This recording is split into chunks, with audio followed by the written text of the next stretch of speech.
All right, we are live in Parkersburg, West Virginia for Fieldhouse Cage Fights 2 in Parkersburg's Memorial Fieldhouse on the campus of Parkersburg High School, home of the 21-time state wrestling champion, Big Reds. I am joined by Elijah Thacker. I am Macho Bob. This is New Line Cage Fighting in coordination with Dawghouse Promotions, and it is go time. Macho Bob, I am glad to be here. Very exciting atmosphere at this historic school.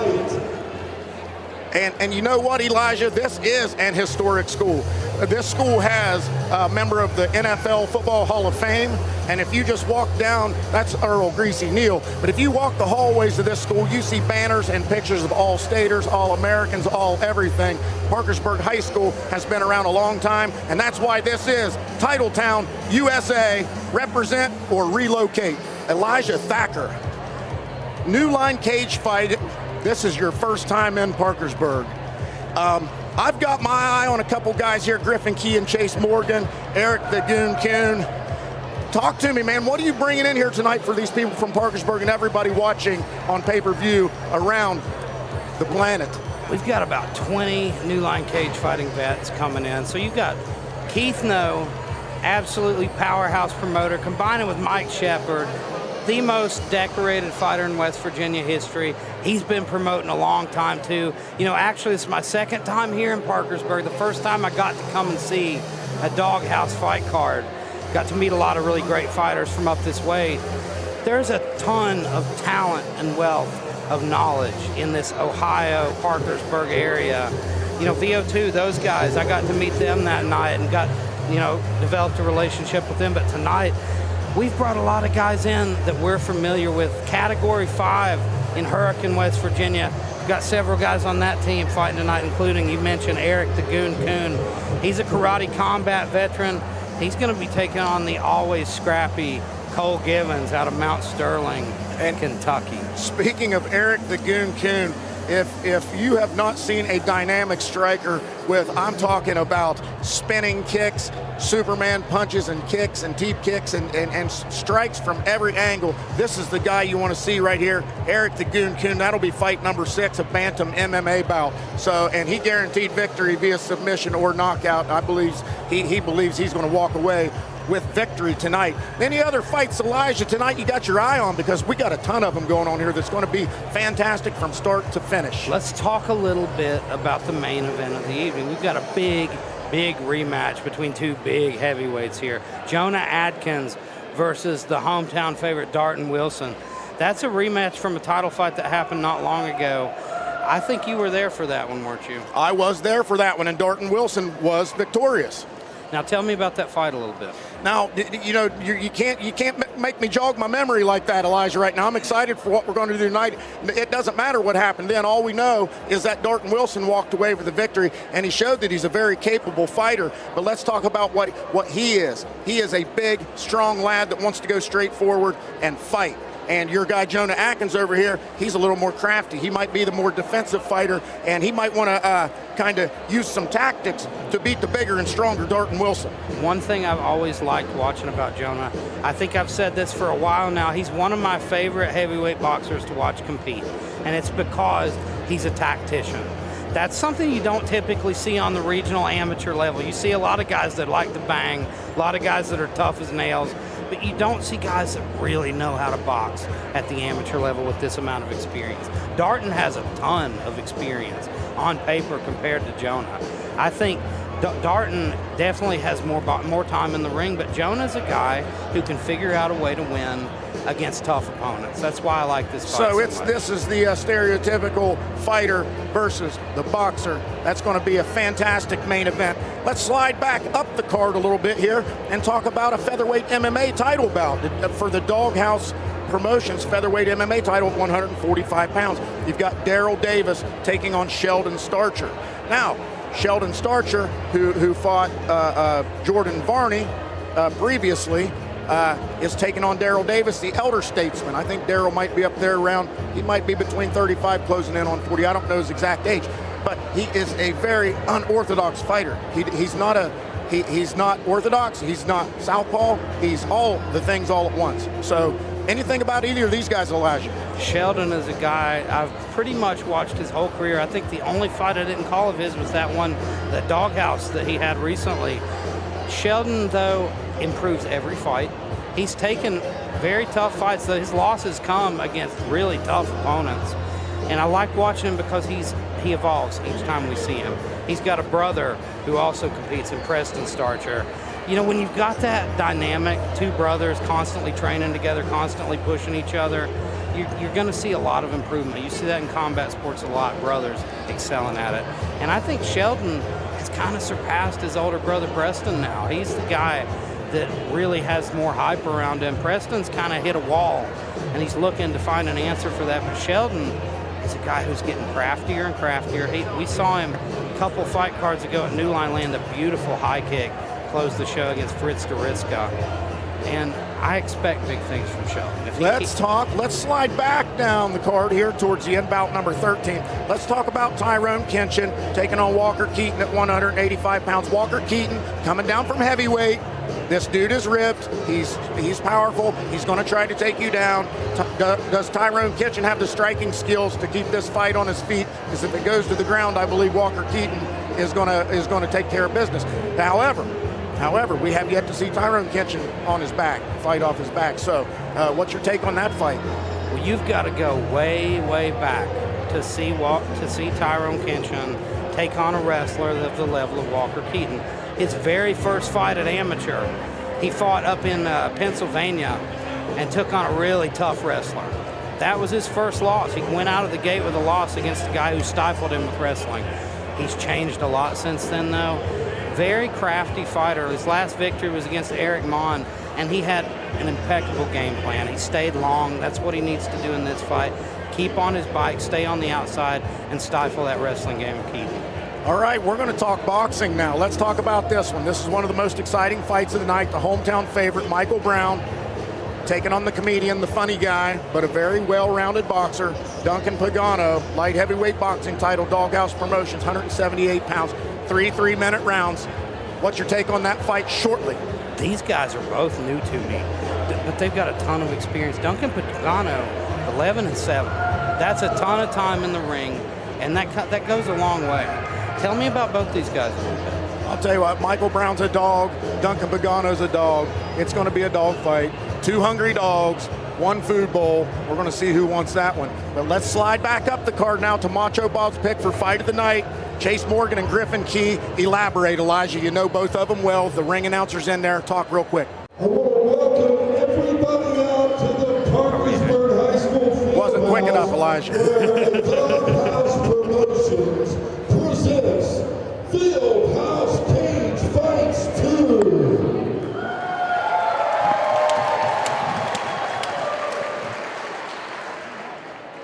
Please stand as able for the playing of our national anthem. The flags are necessary.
Elijah, that is my favorite song ever. True patriot right here. Macho Bob, American hero as well. Arens Commissioner Chairman, J.P. Stevens, Commissioner at ringside, Laura Stevens, Chief Deputy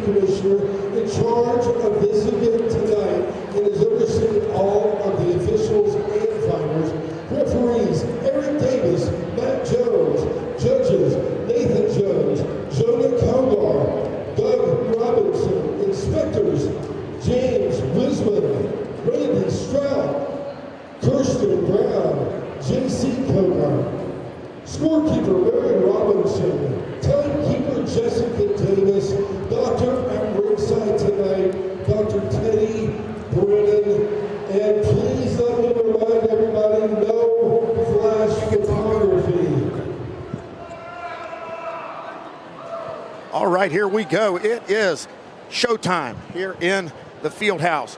Cage Fights 2. Red corner sponsored by Cunningham Concrete. You need a basketball court, a porch, footers, I don't care what it is. You need concrete, you call Cunningham Concrete, 304-699-6826. Blue corner sponsored by Cherry River Construction, Site Development Company. You need it prepped, you want to build, call Cherry River. All right, Elijah. Let's get this first bout introduced. Light heavyweights, MMA, 205 pounds. Tyler Arens out of the Dawghouse gym making his debut against Ricardo Rodriguez, 0-1. Where does he fight out of, Elijah? Ricardo Rodriguez was fighting out of Elevate Jiu-Jitsu there in, I think Spencer, West Virginia. But now Ricardo is from parts unknown. He's kind of trained, he's kind of bounced from gym to gym. He's a Ronin. He's traveling from different places trying to pick up different tools. And speaking of Spencer, the home of, that's the home of the Starcher brothers, am I correct? But also the home of the first four-time state champion in West Virginia history, former coach of Work County High School. The last name is surpassing me right now. First name, Matt. And now Ricardo, he's 0-1. He took a bad loss a couple months ago. But, you know, he's a guy... Matt Ashley. How could I forget that? He's a guy who loves the sport. And he's been coming to these New Line events lately and just being around, volunteering, helping build the cage just because he wants to be a part of it. He wants to be a fighter. And, you know, he has some moments. We're having a moment of silence here, and I didn't hear what it was for. I apologize.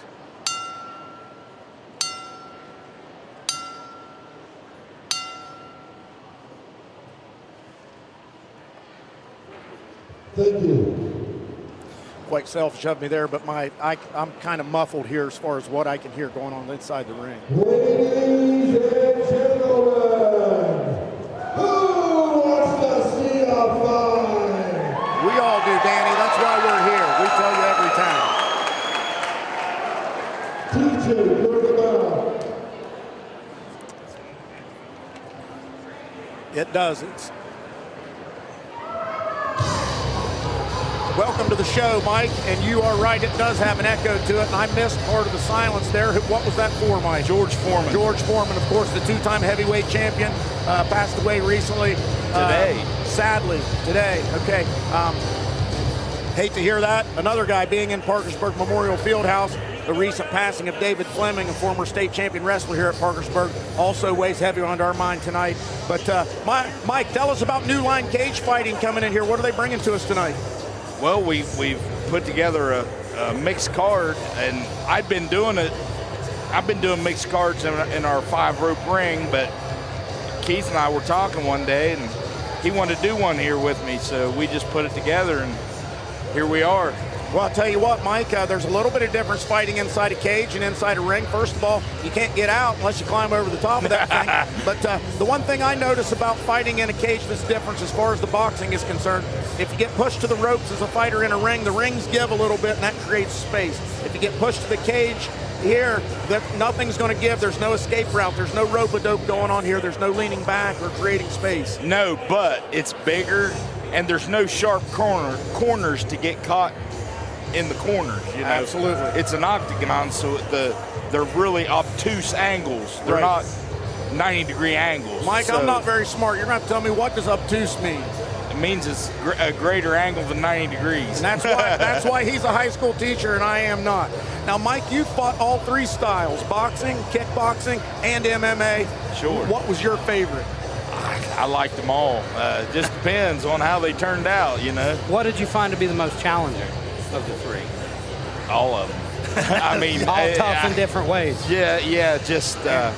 Let's now on the screen here, we've got Ricardo Rodriguez coming in 0-1 out of the Cherry River blue corner here. And we are thankful to have this fight underway. I think there were a little bit of nerves involved earlier, but it is also always great to see a young man overcome those nerves, overcome the self-doubt, and climb inside the cage, because there's no feeling like climbing inside the cage and hearing that door latch behind you. You know, he did. He definitely had a moment of doubt there. He was all wrapped up, ready to go. Took his wraps off. He's like, nope, I'm done with this. I talked to him. I was like, man, you're going to be a lot more proud of yourself on the ride home if you make that walk, win or lose. Yes, sir. God bless the young man for stepping inside that cage, because when it comes to fighting, there are no losers. As long as you respect the game, respect your trainers, respect the officials, respect the sport in general, you cannot lose. He's going to be glad he did this, and he may he may fight a great fight. Who knows? But a nervous energy is energy nonetheless. The big deal, the big challenge for these young fighters making their debuts is the adrenaline dump. You're coming in here, you're so excited. The first few moments, you're going to be antsy, you're going to be moving around, you're going to be expending a lot of energy, and then the next thing you know, man, you're just barely into the fight. So how do you manage those nerves, Mike? How do you encourage your young fighters to manage those nerves? Well, it's hard. They have to experience it, and as a beginner, if you've never experienced it. And look at the beard on this tyrant, Tyler Arens, man. That's an anabolic beard, Mike. Tyler Arens is a guy I actually was supposed to fight. You know, a few months back, it was going to be me in here with him until the date got moved. He called me out to boxing, and I was like, you know what, okay, fine, I'll come back and we'll do it. And I ended up having my baby during then and couldn't do it. And Keith's like, well, we'll just schedule him against Ricardo. And actually became friends with the guy through it all. He handled it. He was real classy about it. And he's a really nice guy. He's a manager. He manages two of the other fighters on the card, Tyrone Kenchin and William Honecker. Yeah. They've been training at your place a little bit. Oh, but yeah, last few years. Tyler living with them, being around them, he's like, I want to try it. I want to do this. And, you know, I was mad when he called me out. I got offended. But he's like, you know, I wanted a good fight. And he was so nice about it, it ended up making me respect him. I'm excited to see him make his debut in his hometown. Let's send it to the ring announcer.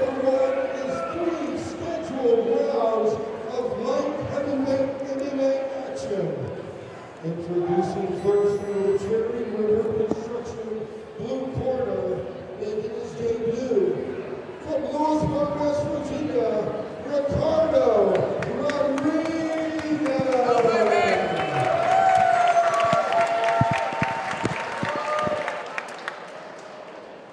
Across the cage, also making his debut, fighting out of the Dawghouse gym from Marietta, Ohio.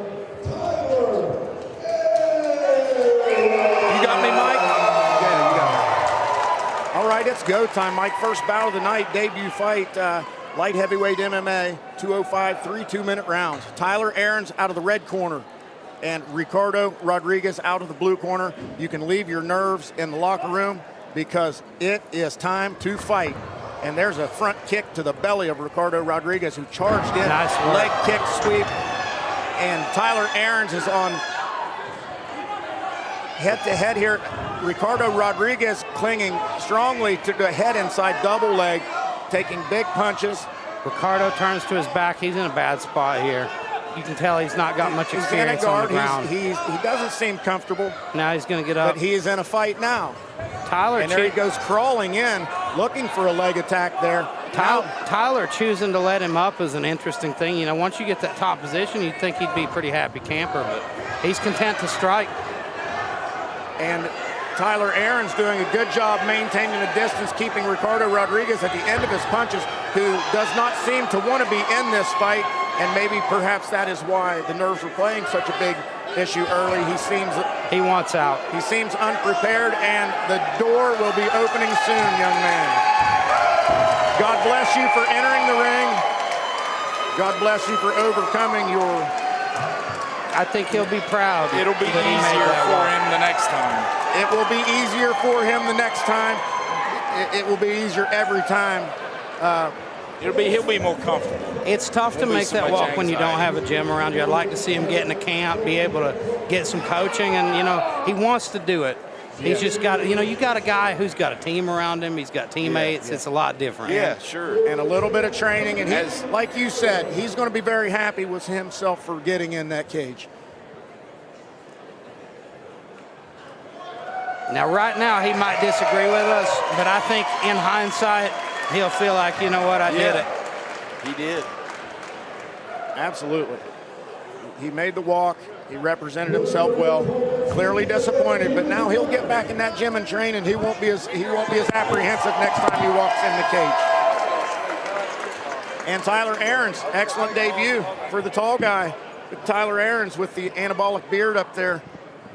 I'm afraid if you guys got in a match up there, Elijah, you guys might get Velcroed together with those two beautiful beards. I know, it would be dangerous. So, it'd be like two elks or two deer getting locked together. There you go. Hey, next fight, we got some big boys coming in here. We've got, this one's going to be heavyweight boxing at 200 pounds, 3 2-minute rounds between Clyde Ram Elkins.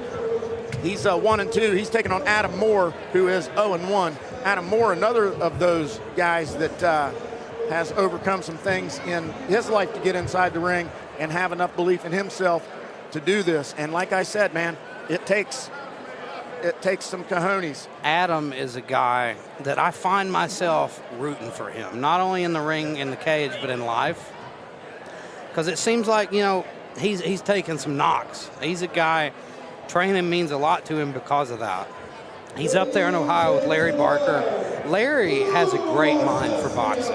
The guy's been around a long, long time, and he really knows his stuff, and I think he's really working hard with Adam, and he's real proud of Adam because Adam's a workhorse. He's a guy that's in the gym all the time trying to get better. Yeah, if I got one word to describe Larry Barker, it would be gritty. That's right. And it,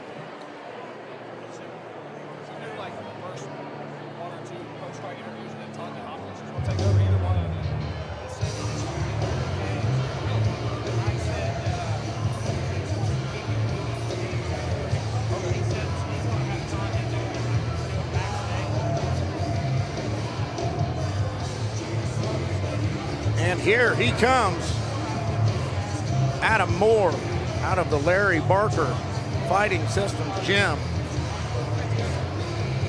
making his way to the new line, Cagefighting. Cage. What do we call this thing? We're not allowed to call it that word that starts with an O. What did you say, Elijah? We're going to call it the... We're going to call it the Roctagon. The Roctagon. Here we go. This one's going to rock the Roctagon because these two boys right here are big. Big men, first heavyweight bout of the night. And Ram Elkins, he don't know nothing but go straight forward. And this may not be the prettiest fight you ever seen, but it is going to be a fight nonetheless.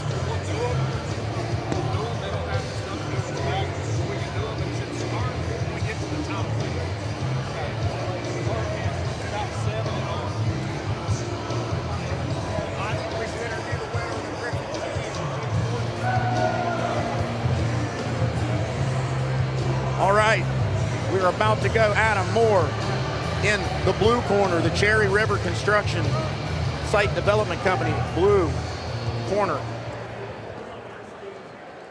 They're tended by Matt Jones, one of the best referees in the business. It is time for the big Clyde Ram Elkins to enter the arena.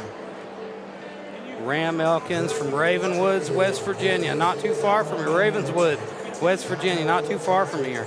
I did not realize he was that close to me. I thought he was from the southern part of the state, but I think every now and then Ram will take a John up here and train a little bit at Dawghouse. Yeah, I've seen that too, and here he comes. If he is anything, he is big. I got to actually put on the gloves and spar with Ram a couple weeks ago at our last event. He said, "Want to spar a little bit?" And we put on the gloves. Ram's a very tough guy, very durable, keeps coming forward, and you know he's got that almost brawler style, but he's a guy who's not going to give you any ground. And just continues to try to develop his game and get better and better. You know, some of these guys that come in here and fight, we know they're never going to be world champions, but that doesn't make them any less of a fighter. I think intelligence is a factor with Ram. You can tell when you talk to Ram, he's a very smart guy. He knows the game. He's been around a long time. And I think if he could just put a couple things together, Ram could be a talented fighter. He's definitely big enough. And like you said, very intelligent. Look at the size of his head. There's got to be a big brain in there. So here he is. The big man, 1987 across the belly, tattoos all over. A lot of these fighters are just tatted up. They are gluttons for punishment, Elijah. Adam Moore, blue corner.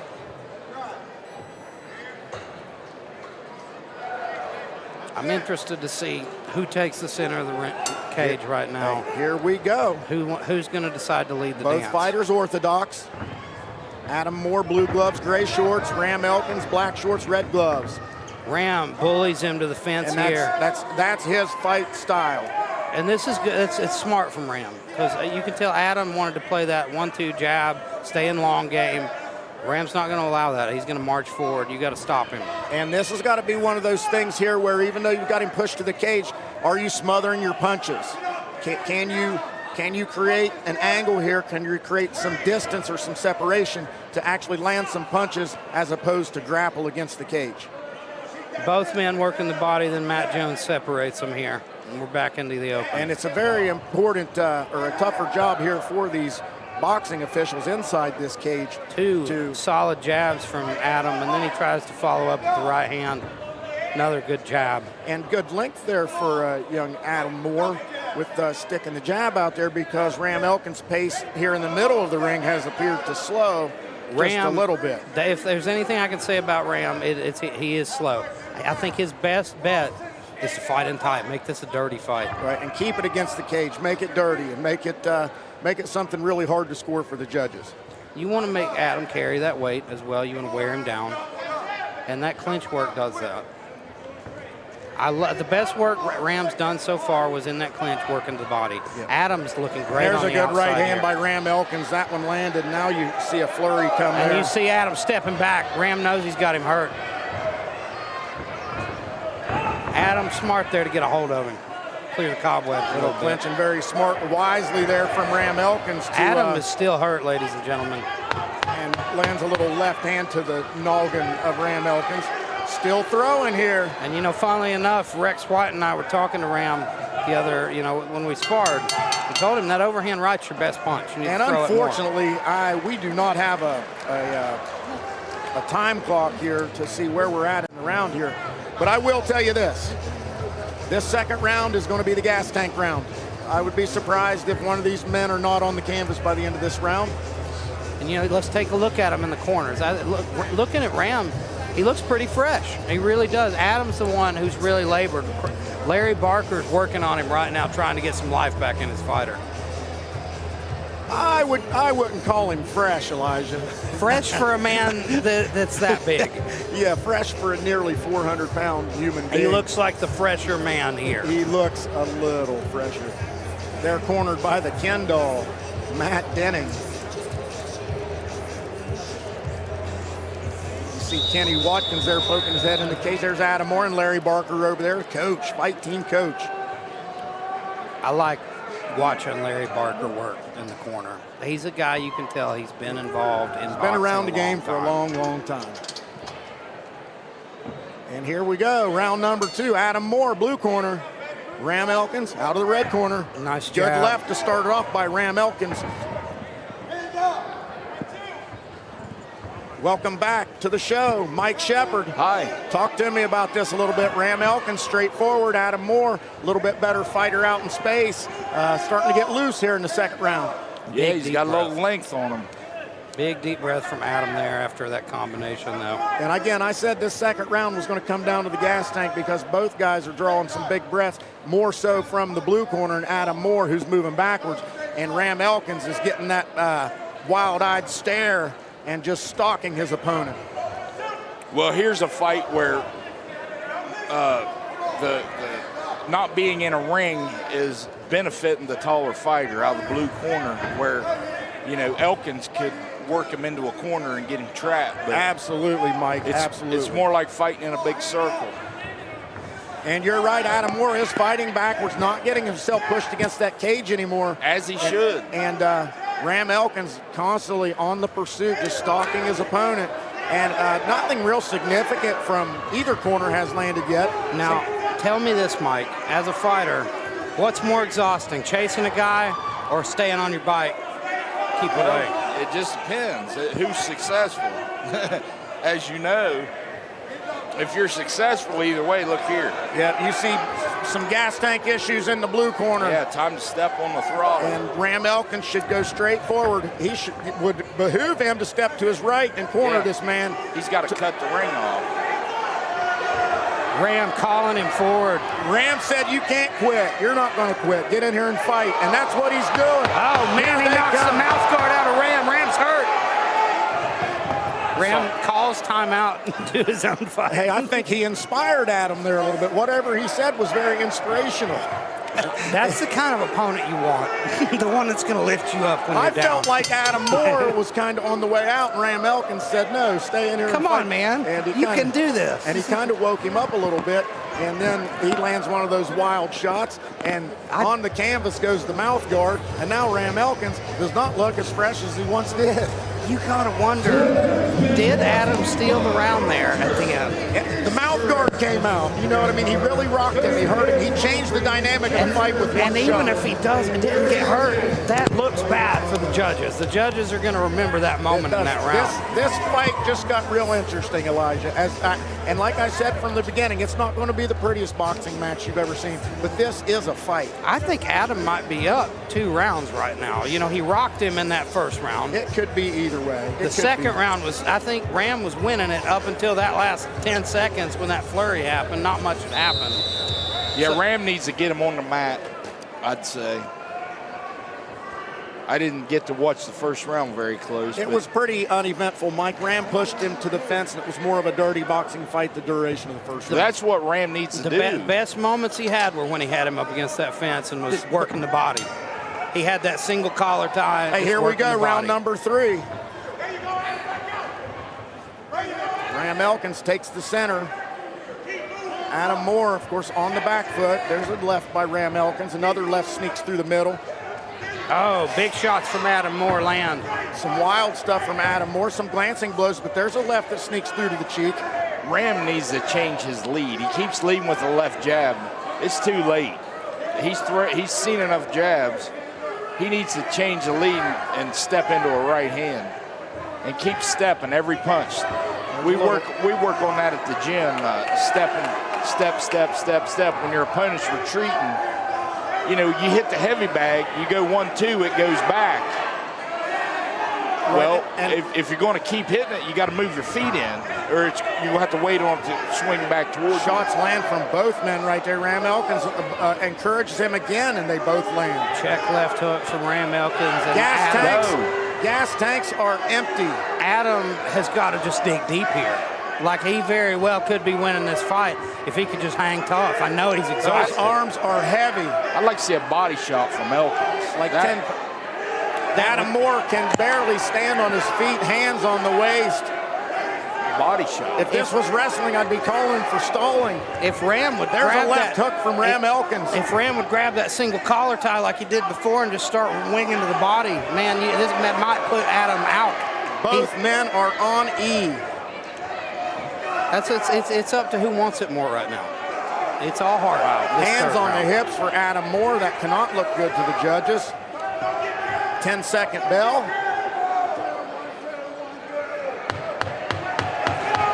Larry Barker in the corner going bananas, trying to get some will into his fighter.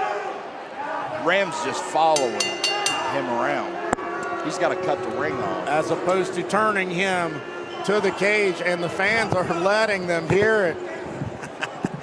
A little bit of disdain there on the face of Adam Moore because he was the one in there doing the fighting. And regardless of how pretty it was, regardless of how dynamic the striking was, it was still a fight, and it was a competitive fight. I think those last 2 rounds, if you look at how tired Adam was, I think judges are probably going to lean toward Ram, but that second round, the last 10 seconds made it interesting. It was ugly, but the tall guy, the blue corner, he landed more clean punches. He was on his bicycle, and sometimes he looked pretty like he didn't want to fight, but he landed more punches. We'll see how they... I honestly didn't believe he was going to answer the bell for the 3rd round, so winner in my book either way. Smoke Shop, DHD Auto Repair.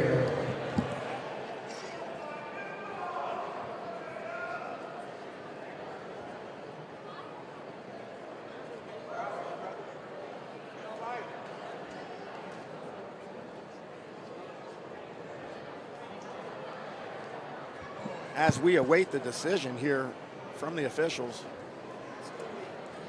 I cannot see the ring announcer. It's hard to tell how they saw it, you know. That was a tough one to judge. Judges have rendered a unanimous decision for winner from the blue corner, Adam Moore.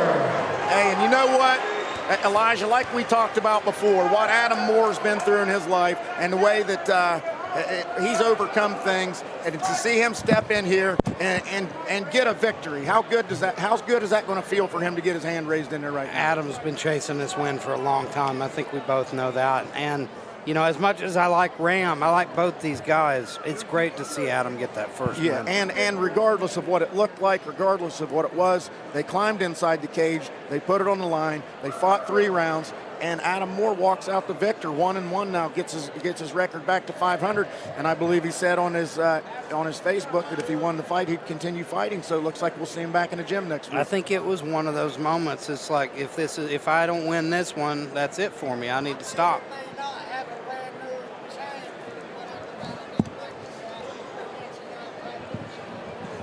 All right. Next up, ladies and gentlemen, probably the fight I'm most excited for tonight, to be honest with you. You know, we talked about 2 big men here before, but we've got 2 giants getting ready to step into the cage. Antonio Robinson versus my friend Rex White coming up next. I'm excited to see Rex fight. And Antonio. You should be. Because Antonio's a very tough guy. I like him. I'm a fan of him. He's got an uphill battle with Rex, though. Rex is, he's a different animal. they I'll are just say big that. dudes. All right. These. I mean, mammoths. When Rex got started, he weighed over 600 pounds. He started at my little hole-in-the-wall gym in Harts Creek. And I knew from a month in, he dropped me. First guy to ever drop me in the gym. The guy has power like I've never seen before. That's a big dude. 6'9". 409. Now, yeah, now he's lost almost 200 pounds since he 409 started training. pounds, 6'9". Here comes Antonio Robinson. Antonio Robinson. Fighting out of the Cherry River Construction blue corner.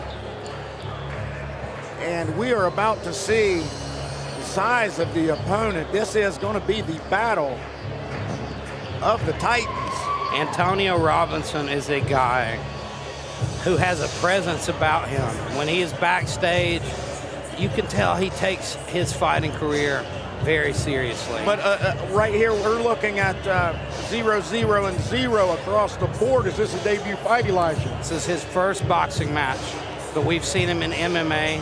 I've seen him about 3 times in MMA. Okay. We've also seen him in kickboxing. Undefeated kickboxer, 1-0. He lost to Walker Keaton in MMA, who we're going to see later tonight. Just couldn't deal with the wrestling. All right, there he comes, big Antonio Robinson. But Antonio is a very dangerous striker. He hits incredibly hard as well.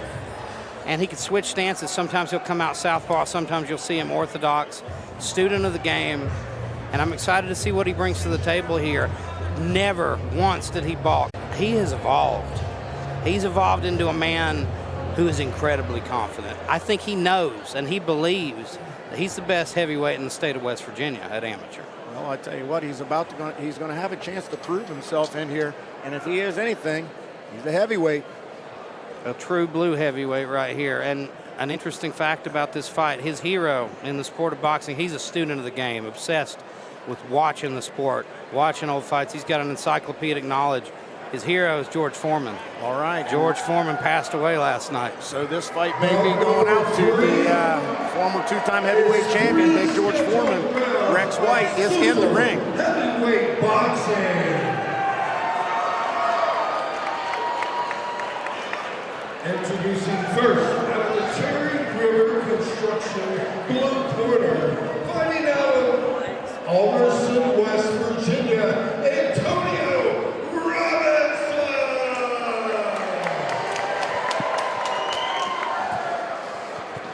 Across the cage, fighting out of the Cunningham Concrete red corner, from Mingo, West Virginia, Rex White.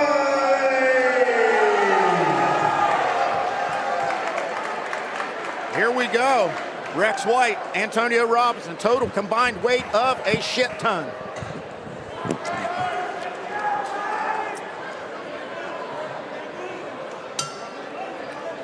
Orthodox for the red corner, southpaw for Antonio Robinson. Now watch the jab of Rex White. He has an incredible, fast, crisp jab for a big man, and he's very explosive. First thing I notice, Antonio Robinson, chin way up in the air.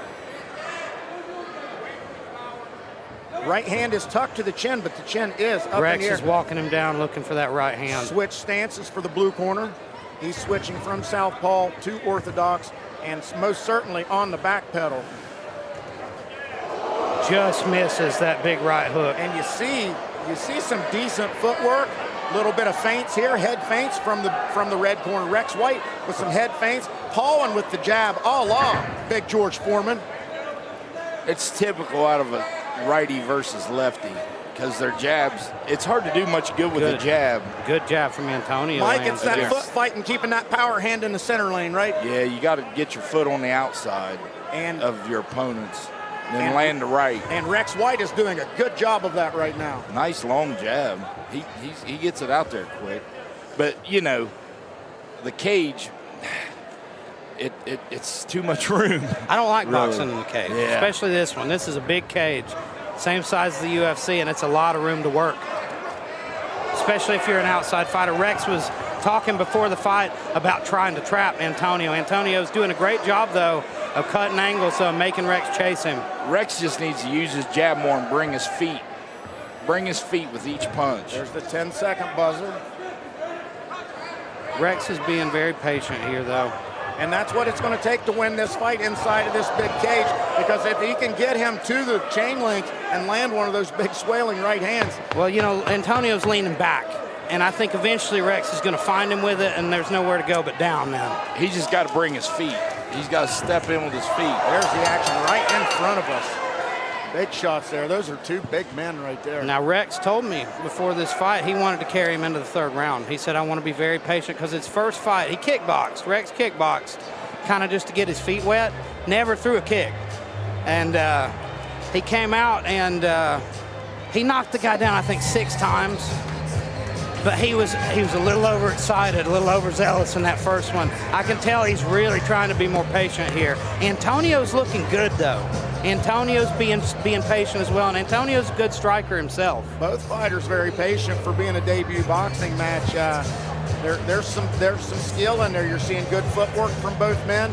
You're seeing some head movement out of the red corner. Rex White with some little head feints and some bobs and weaves and hand feints. He's a good-looking fighter in here, so let's see if he can close the distance here. Maybe push Antonio Robinson to the links.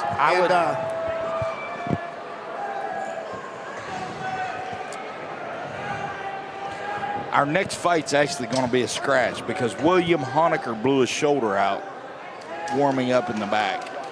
I know he had been nursing a shoulder injury, but...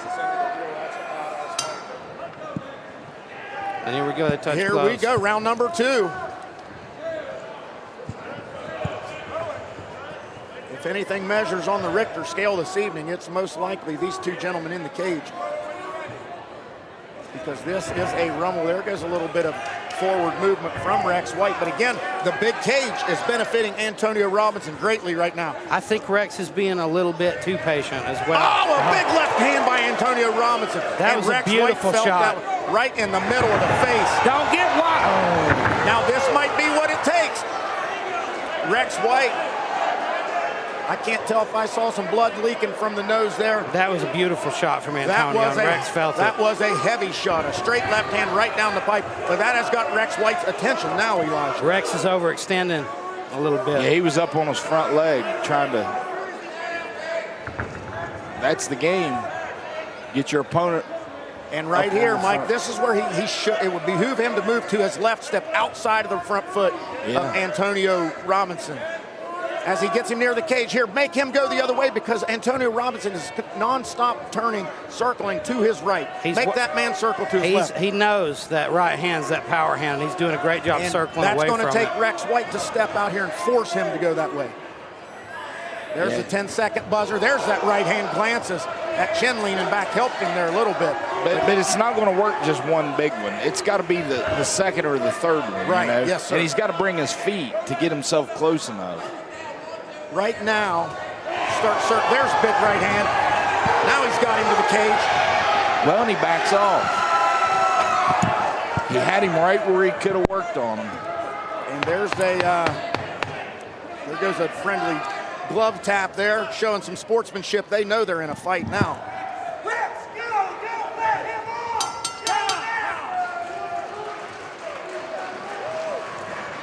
And Elijah Thacker over here imploring his man to get on the offense.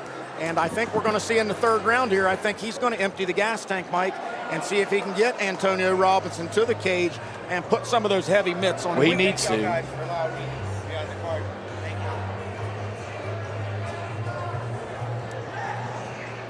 Ricardo Rodriguez there, the young man who overcame his nerves in the first bout, offering a thank you to Big Mike Shepard for allowing him to be on this card.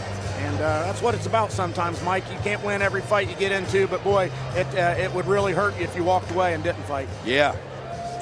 I don't know what that feels like, but he's got to feel better about himself. Right, for sure. Mike, not everybody's like you, bud. Not everybody's like you. I was nervous. I get it. And if when I first started, but every time you do it, it gets a little easier. You get a little more comfortable, and you get a little better. And then the competition increases, and you stay nervous. I think that's an important emotion or energy to have, is nervous energy. Here we go, round 3. Rex White, red corner, Antonio Robinson, blue corner. Both men landed big punches that round.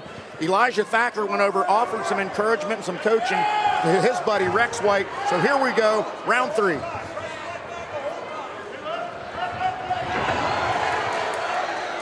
And he backs off.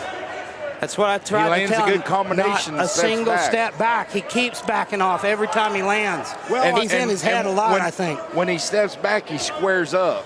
You can't square up as a boxer, right? Because you're giving up your reach and your. He's talking to him in there, and now he said, "Stand in here and box with me." Oh, that's it. That big right hand. And he backs off. Landed on the ear, and that would have been where he should have started circling to the left and get the man to the cage. Well, he should have thrown a left hook behind him. I agree with that too, Mike. And brought his feet with him. But this is going to be a hard one to score, too. I think the first 2 might have went to Antonio. I mean, he was way more active, and he landed that huge shot in the second. Yeah, he definitely won the second, but the first, his passiveness and avoiding exchanges, Rex might have lost the round for him. Rex might have won that first round. If Rex would just start circling in to Antonio Robinson's power hand, just circle into his power hand. Well, he actually needs a step toward his left. I call it a 45. Right. It's 45 degrees step, bring both feet and crank a right hand right at his throat. Well, what we can say about both of these guys is switch righty. For debut boxers, man, they are, big shots right there. Now we've got a tornado going in here. Bang, big right hand. See, he needs to bring that left hook back behind that. I don't think he's throwing a hook all right. I don't think that Rex has a lot of confidence in his left hook. You know, we talked about that actually a couple days ago. He said, I just don't feel like my check left is good. Superman punch there to end it from Antonio Robinson. I wouldn't want to be a judge on this one. Big smile from Rex White. Close fight. It really was. Antonio fought phenomenally. He fought exactly like he needed to with Rex. To me, it comes down to that first round because Rex won the third, Antonio won the second. Whoever won the first round is going to win this fight. While we've got a little break here, let me touch on some of these sponsors.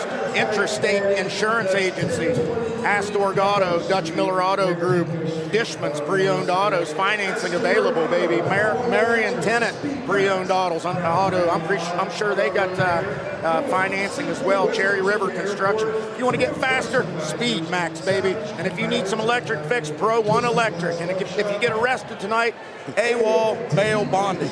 Give them a call. And it could very well happen tonight. And we'll see the replay of that big right hand. Oh, yeah, let's go to the replay here. And he was... I think we're just a little bit of footwork away from the big man there, Elijah, from him being very effective. He needs to work on his left hook because that right's scary. I think nerves played a big factor. Honestly, that was not the Rex White I'm used to seeing. Well, in the gym, in a ring, it would have been different. Yeah, it would have been more engagement, you know, and that might have served Rex better. Hey, kudos to both of these guys. Both of those big guys did work. You can't judge a man by their physique because that was good cardio. I think the best shot of the fight was that left hand from Antonio. 100%. That right was on the beautiful. beak. Beautiful. Right. Rex ate it. I saw his eyes get like this and sweat fly off his He head. didn't like it. Right on the beak. But, man, you know, great fight from both gentlemen. Oh. Both these guys have a ton of potential. They're young fighters. Yep, and I can't wait to see both of them fight again. Because it's an awkward style for Antonio Robbins, almost like a Lyoto Machida karate style with his chin way back. It worries me. It worries me with that chin. But, you know, it worked for him up against a very powerful guy. I don't know how this fight's going to go.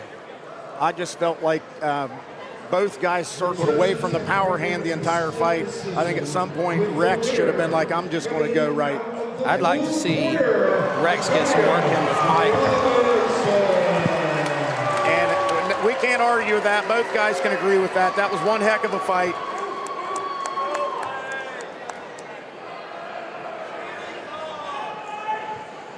I didn't hear it. Who won it? Antonio Robbins. Okay, yeah. I heard some people saying back there, bad call, but they must be Rex White fans. All right, bout number 4, William Honecker and Ryan Scarberry is a scratch. So that is going to get us to Macho Bob's pick for fight of the night. This one is going to be absolute lightning in a bottle. I'm telling you, this Chase Morgan, he's a wrestler. He's out of Ripley, West Virginia. He wrestled for West Liberty University. He's coming in to take on Griffin Key, who's 2-2. And he is a very dynamic striker. He throws hands, he throws kicks. He's comfortable on the ground. That's not where he wants it. He wants it to be a stand-up fight. But he can knock you out with both hands. He can knock you out with both feet. He can knock you out with his knees. This one is going to be awesome. Ryan Scarberry, come up here. And we're going to get Ryan Scarberry a little recognition here. His opponent was unable to answer the bell tonight, injured during his warm-up in the back. He's been battling a shoulder injury. William Honecker has been battling a shoulder injury, tried to overcome it, could not make it happen. So we're going to get Ryan Scarberry in here and get him his recognition. And then Hey guys, give Ryan a big round of applause. Ryan Scarberry. Okay, this guy came all the way here, brought people to see him fight, and was ready to go. But here's the bad news. His opponent injured themselves during warm-ups. And you hear some boos and some naysayers there in the crowd. But William Honecker did come in already nursing a pre-existing injury, and it's not something that just happened. He tried to overcome it, unfortunately, unable to answer the call. Winner by default, by no-show, by forfeit, Ryan Scarberry. Now, this gets us, this is going to be a fight right here, Mike. When big Mike Shepard sitting down and putting the headset back on. This Chase Morgan from Ripley, West Virginia, he's a wrestler at West Liberty University, coming in to take on the striker Griffin Key, and this one's going to be good, Mike. I was impressed with the way both fighters handled themselves yesterday at the weigh-in. I spoke with both of them, and these guys, they've got it. This is a professional level fight right here. Their demeanor is professional for sure. I don't know about their skills, but they carry themselves very well.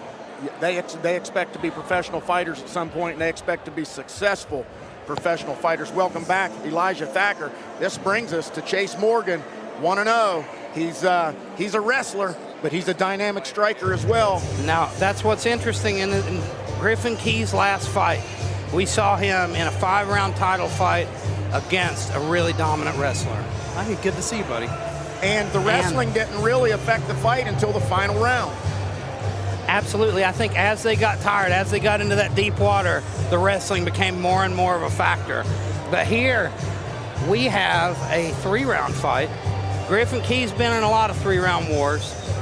And I see him improve technically every time. You want to know something interesting about him, though? He does not have a big camp.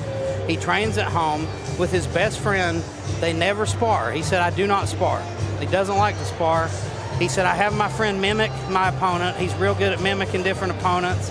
And we'll just almost like, play spar. And we'll see what mistakes I made, and then we'll work on it.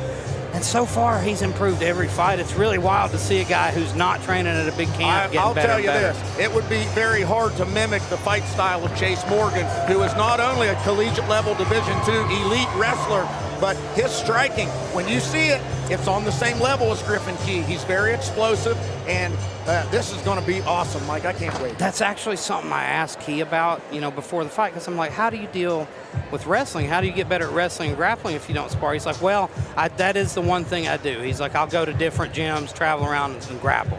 Okay. I was like, it's going to be impossible for you to mimic a good wrestler, like you say, Bob. Yeah, and when defending that takedown, And I noticed in that first fight, Tyler was doing a good job defending the takedown, but he wasn't getting his legs back. Like his opponent had to do was duck walk, and he would have had him.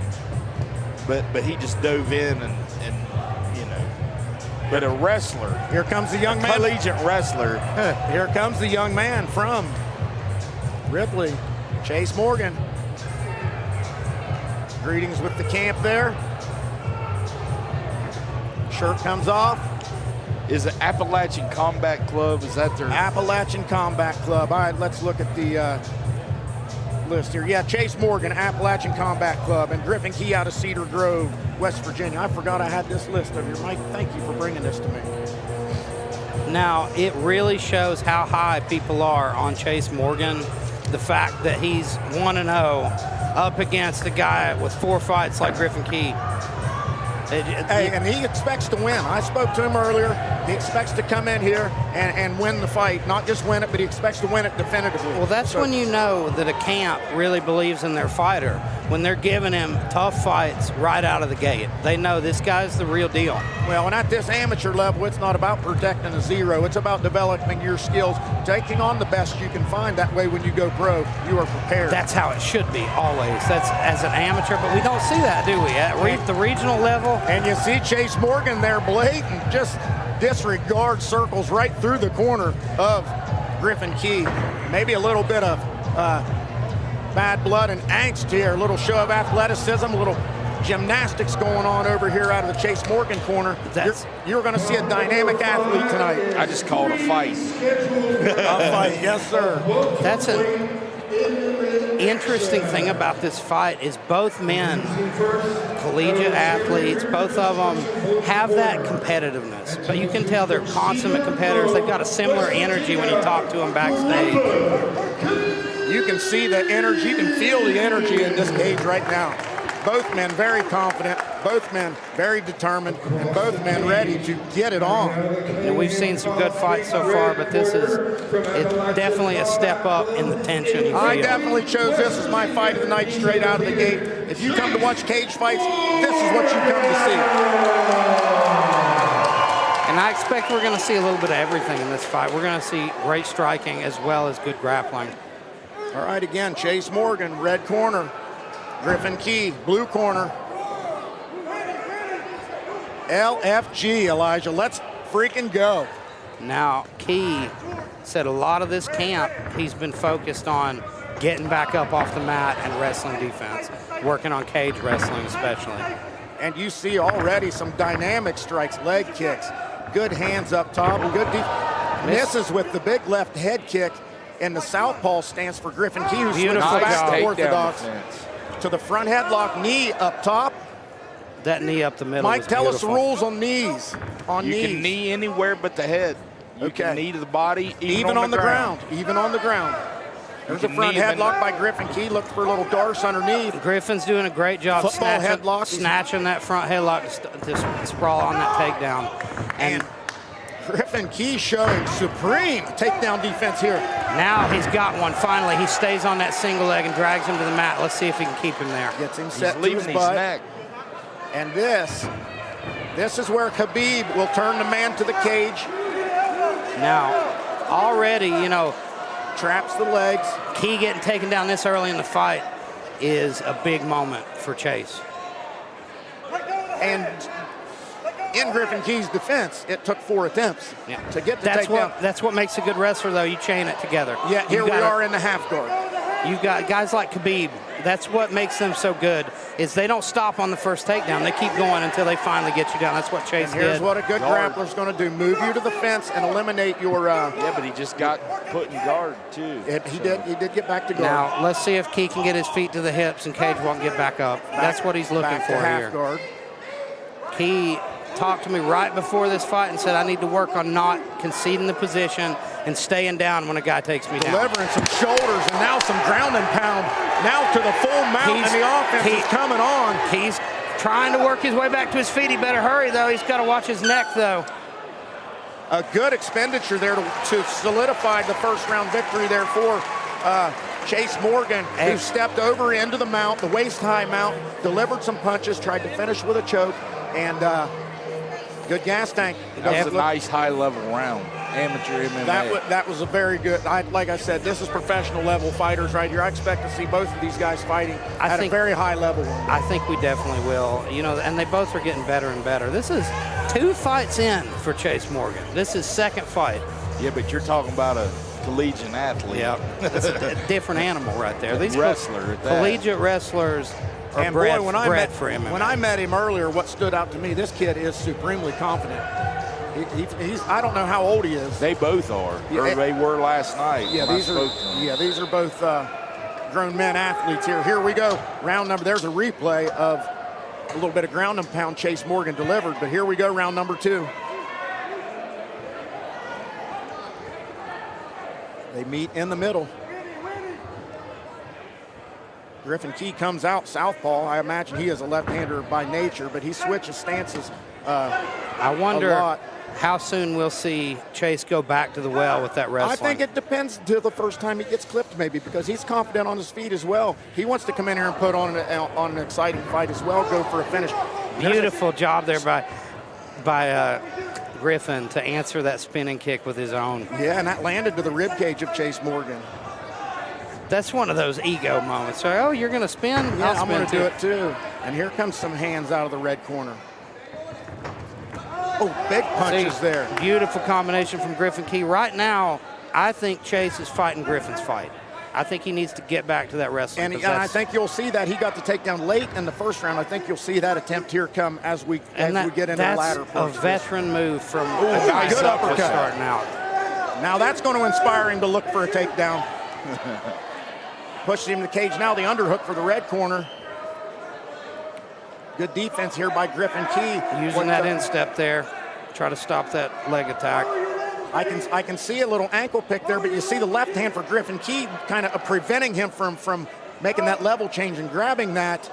And we got to watch the red corner grabbing the fence right there as the official seeing this. You know, one thing I don't see a lot from Griffin Key, Mike, is the crossface. I've always thought he needs to use it more. Well, but he does good with the hand control right there, and that's exactly what he needs to do right now. He controls that forearm real well.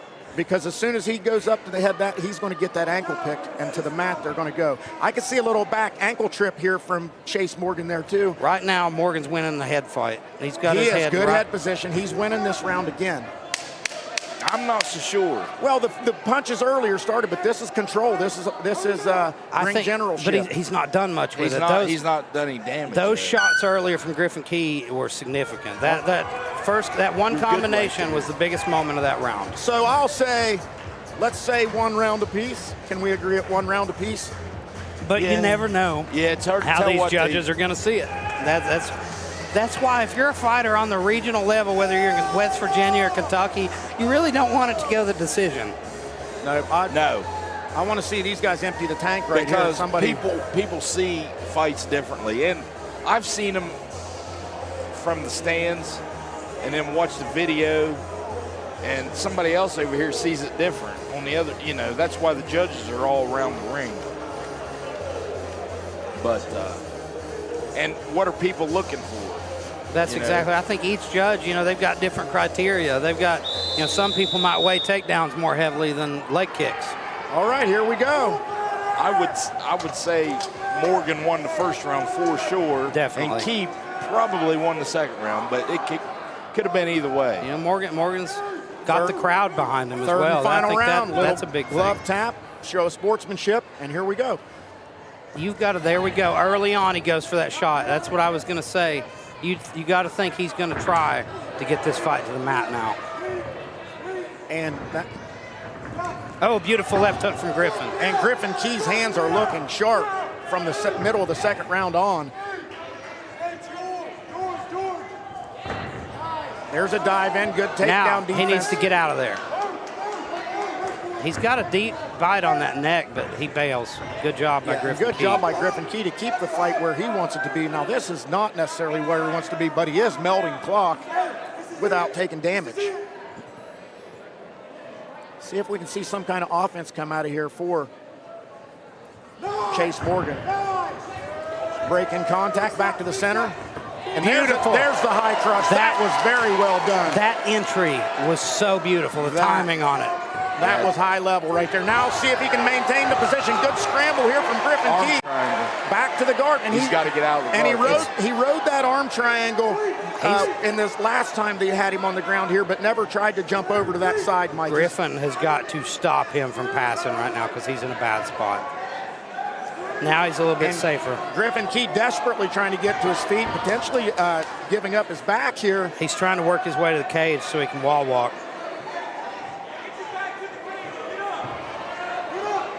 But Chase doing a great job staying on top of him, peppering him with shots. Got to be well into the second minute of this third round. Now this is exactly where Chase Morgan wants to be. He needs to stay on top of him, mind his P's and Q's, and just grind him out here. There's the 10-second knock. Now he postures up and starts raining some bombs, looks for some crazy triangle flying squirrel. Trying to cartwheel pass there That is at the end of the round. I can't judge it. I can't either. I mean, that takedown, they need to fight 2 more rounds. Yeah, let's You go talk 2 about, more. you know, 2 guys just starting out that look like pros. You're right. Look at that entry. Oh, my God. He had, you know, who was so good at that is George St. Pierre. He would get you in striking mode and then shoot. And that's exactly what he did. That was a beautiful high crotch with a change in direction to finish. And I'd hate to call either fighter a loser on this because they're not. I think Chase took it, though. I mean, 1 and 3. Probably so. 1 and 3 with the takedowns, but great fight. Yeah.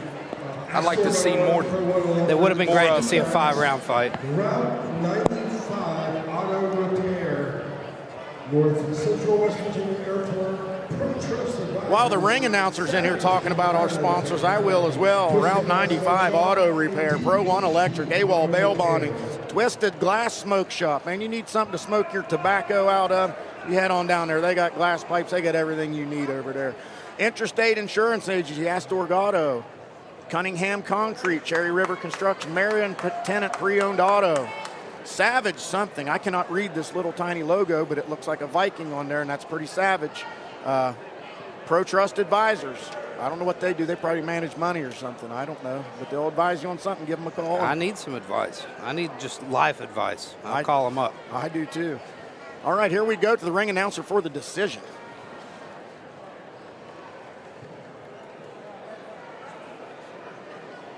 I think Chase pretty safely got it in the bag. That's going to be an unhappy crowd if he doesn't. Well, I think it's going to be, part of the crowd's going to be unhappy either way because it was such an evenly matched fight. You know, that's what's rough about the amateur rules in West Virginia. 2 minutes is not a lot to work in an MMA fight. It's really not. It's really not. And again, even though the dirty fighting against the cage, the dirty boxing, there was no damage done, but that is ring generalship and ring Roctagon control. Roctagon control. Roctagon. A split decision with winner from the blue corner. Oh, Griffin Key gets the victory. Controversial decision here. Hey, To hear that crowd. we got to see it again with longer rounds, more rounds. Now, you got to think it's that third round that decided it. Well, and you seen as the fight went on, Griffin Key kept it at distance and used his striking a little bit more, and he made it pretty hard for the wrestler to get him to the ground. So you got to think one of the judges is either giving Griffin round 1 or round 3, and I think, you know, from my perspective, that takedown. Round 3 won the round 4, Chase Morgan. Yeah. So it must have been 1 and 2. That's a tough decision, and you know I'm a Griffin Key fan. That's one I'm sure. Again, here's what I'd like to see. Let's get these guys, get a couple more fights. Let's get these shin guards off of them, and then let's get them back in here and do it I again. would pay to see these guys fight every month. Every single day. I'd do it every day. I'd watch it.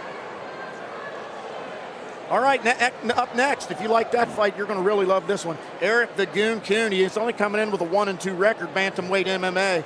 But this guy is lightning in a bottle. He's dynamic striker. These guys are 135 pounds. These guys are going to be moving fast, quick, and in a hurry. And he's taking on Cole Givens in his debut, who may be in for a long evening or a short evening. Cole Givens, though, is a guy you can never count out. He's scrappy as they come, and he's a good boxer. Cole can box, and every time I've seen him fight, he's been in a war. And there was that entry on the takedown there from Chase Morgan, and then he changes direction and sits Griffin Key to his butt. That was a huge moment in the fight. We thought maybe it could have secured the fight for him.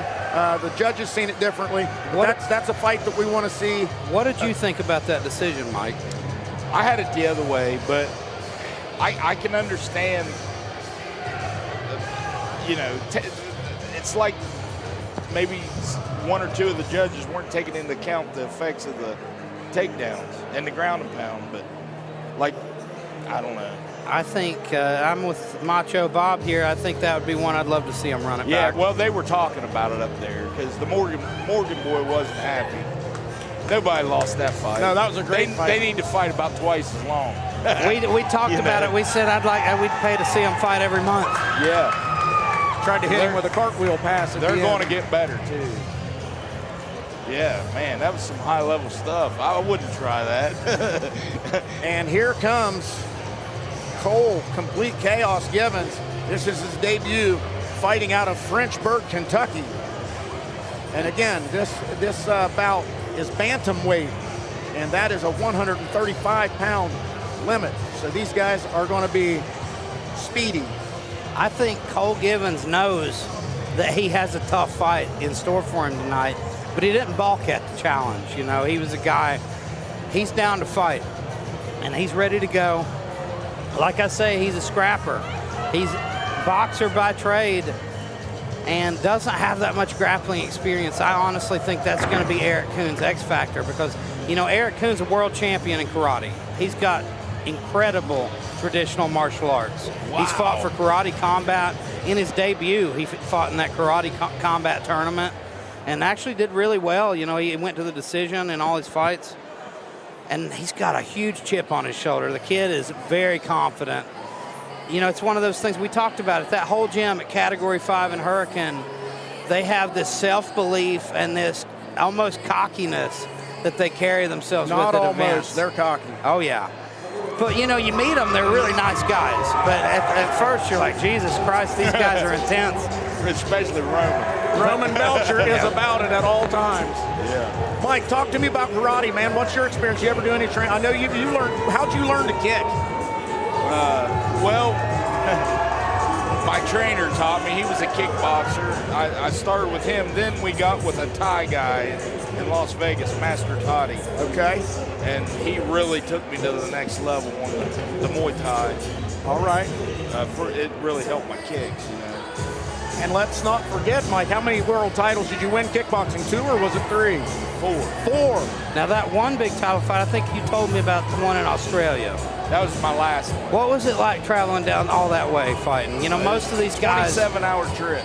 That's what most of these guys are dreaming of. To do what you did, to be able to make a career out of this. Like, what's it like getting there? Well, it was a lot of fun. I mean, I put the work in, and it was different then. We didn't have these kind of events till about 2015, like on a regular basis. So if you wanted to have a fight career, you had to really work for it. You had to go find somebody to teach you something. All I had was Tough Man contest, and I was a wrestler all my life, and then they made MMA legal. Here comes Eric the Goon Coon with the big 2-footed frog stomp. So I started doing MMA. I was a good wrestler and a boxer, and they started kicking me. So screw these guys. I need to learn better. Hey, if they're kicking me, I'm going to kick back.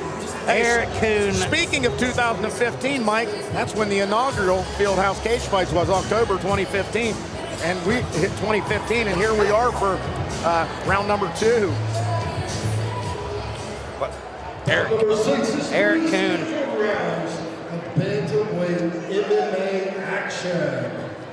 Eric the Goon Coon. Fighting out of Hurricane, West Virginia. Like I say, high-level karate. You're going to see a lot of work off that front leg.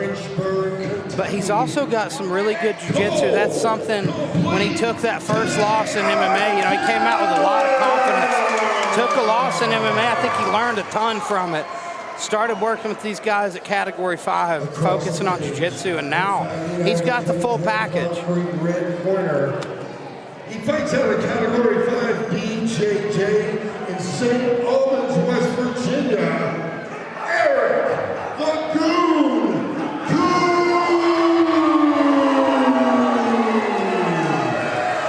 Hey, this guy is pumped. He reminds me of a little Roman Belcher. He's ready to get it.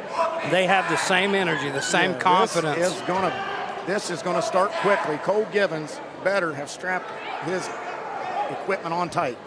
And one thing I liked about Eric, you know, even though he took a loss in that debut, he did not let it derail his confidence at all. He just buckled down, he worked harder. Comes out southpaw, good leg kick, knocks the legs out from under Cole Givens. Cole caught him when he got tripped by that leg kick, but, you know, ends up losing his seat, and now he's in big trouble with Eric on his back. On the single, he has the single.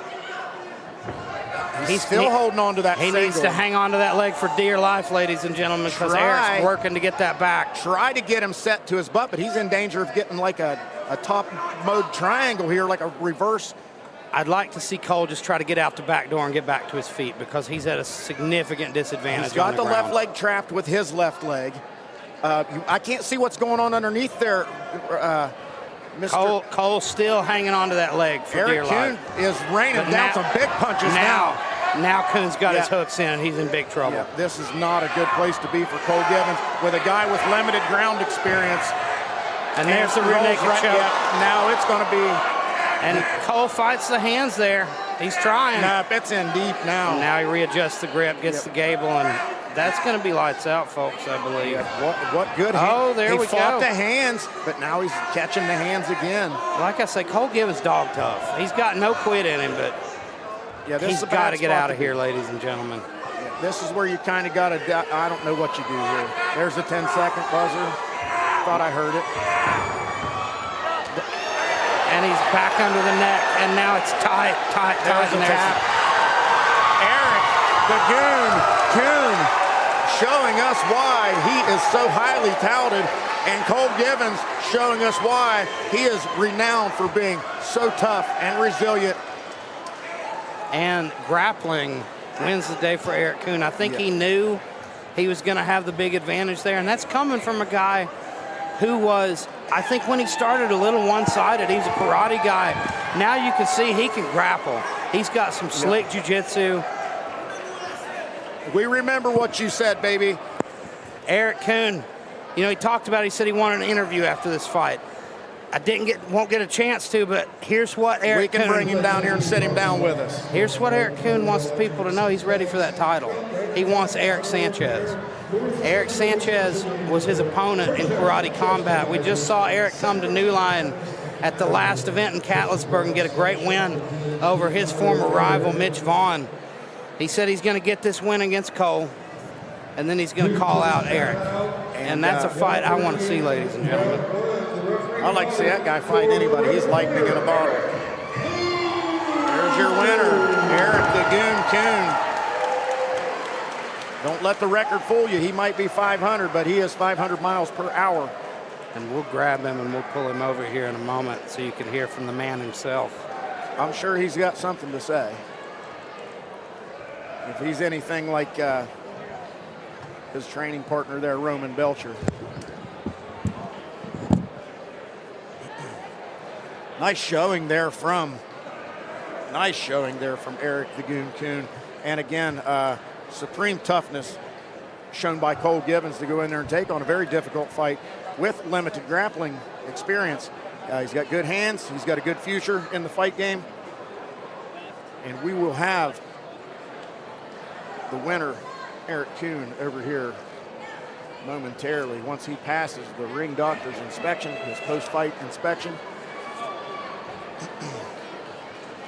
My partner in crime, Elijah Thacker, walked over there and got him. Mike Shepard's on his way back over here, and I am going to sit you guys down with the man. Who wants to see a fight? I do, Danny. That's why we're here, baby. DJ Reynolds. Now, next up, we've got two ladies that I think you guys are more familiar with than I am. Yep, let's get Mike on here to talk about these two ladies. Both of these ladies train out of the Dawghouse gym. How many tough man, tough woman contest trophies do these ladies share, Mike?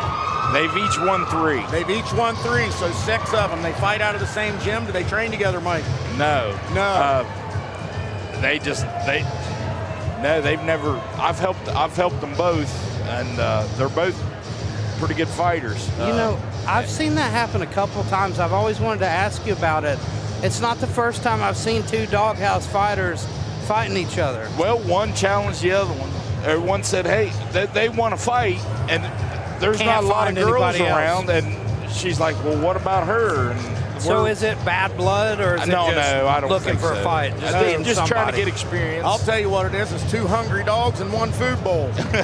So we're going to see who wants to eat tonight. Yeah, we got a belt on this I've one. seen a couple guys doing it too, though, and that's a rare situation, you know, in combat sports. Well, we have about 50 adult. That's what I people. figured. You guys, it's a big gym. You got several coaches, but I bet it's a challenge trying to find the time to train when the other person's training there too. I bet it's strange. I don't really like it, to be honest. I 'cause bet get as close the to coach, all I of bet them. you didn't. I bet you don't. And I enjoy stay it. out of it, and so. Hey, but guess what? Whoever wins this fight, Dawghouse wins. You know, you can't lose if you're both your fighters are fighting each other. Well, they both hit like men. They do. Well, you know, when you're a woman in combat sports, usually you don't have a lot of women to train with. Hey, and so I'm you're training with the boys, and you got to be tough. And we don't usually talk about women's weight openly and freely, but this weight limit's 201 pounds. So these are formidable human beings, regardless of their sex. So they can throw these gloves. This is going to be a good fight. I can't wait to see it. Honestly, they've both lost. They were both like 300 pounds.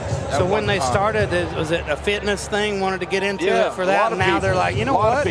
I'm just kind like of a Rex. killer now. Yeah. Just like Rex. And they get into it. They get obsessed with it. You start hanging around fighters all the time. You go to the events, and you're like, you know what? It's time for me to try it. When Rex started, I remember specifically he told me, I will never fight. I will never compete. And here he is.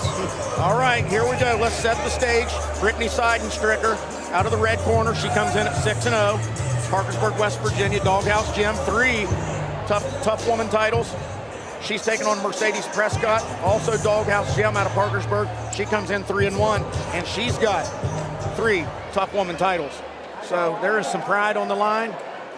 2 hungry dogs, 1 food bowl. This is going to be a fight. 7 is 3 scheduled rounds of boxing action for the Dawghouse Promotions Women's Cruiserweight Boxing title.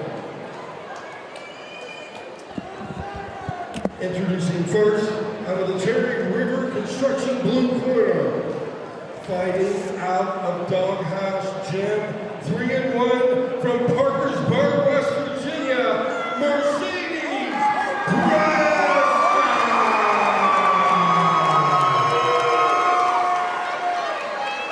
And you can hear the crowd here getting involved in this one. 2 hometown favorites. From Cunningham Concrete Red Corner, she's 6-0, fighting out of Dawghouse Gym from Parkersburg, West Virginia, Brittany Stricker.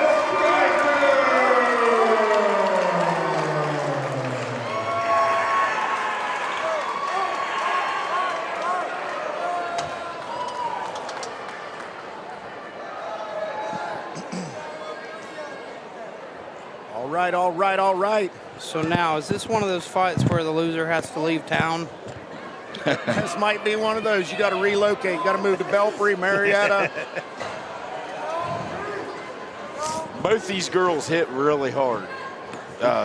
Definitely don't want to move to Belfry, so you better fight hard. Here we go, Stricker, red gloves, dressed in black. Mercedes Trescott, blue gloves, dressed in black, green on the shorts. Fireworks out of the gate. Both trade jabs there. Little overhand right from Stricker, doubled up on the jab for Trescott. You can definitely see the experience of both these ladies, though. They're both jabbing.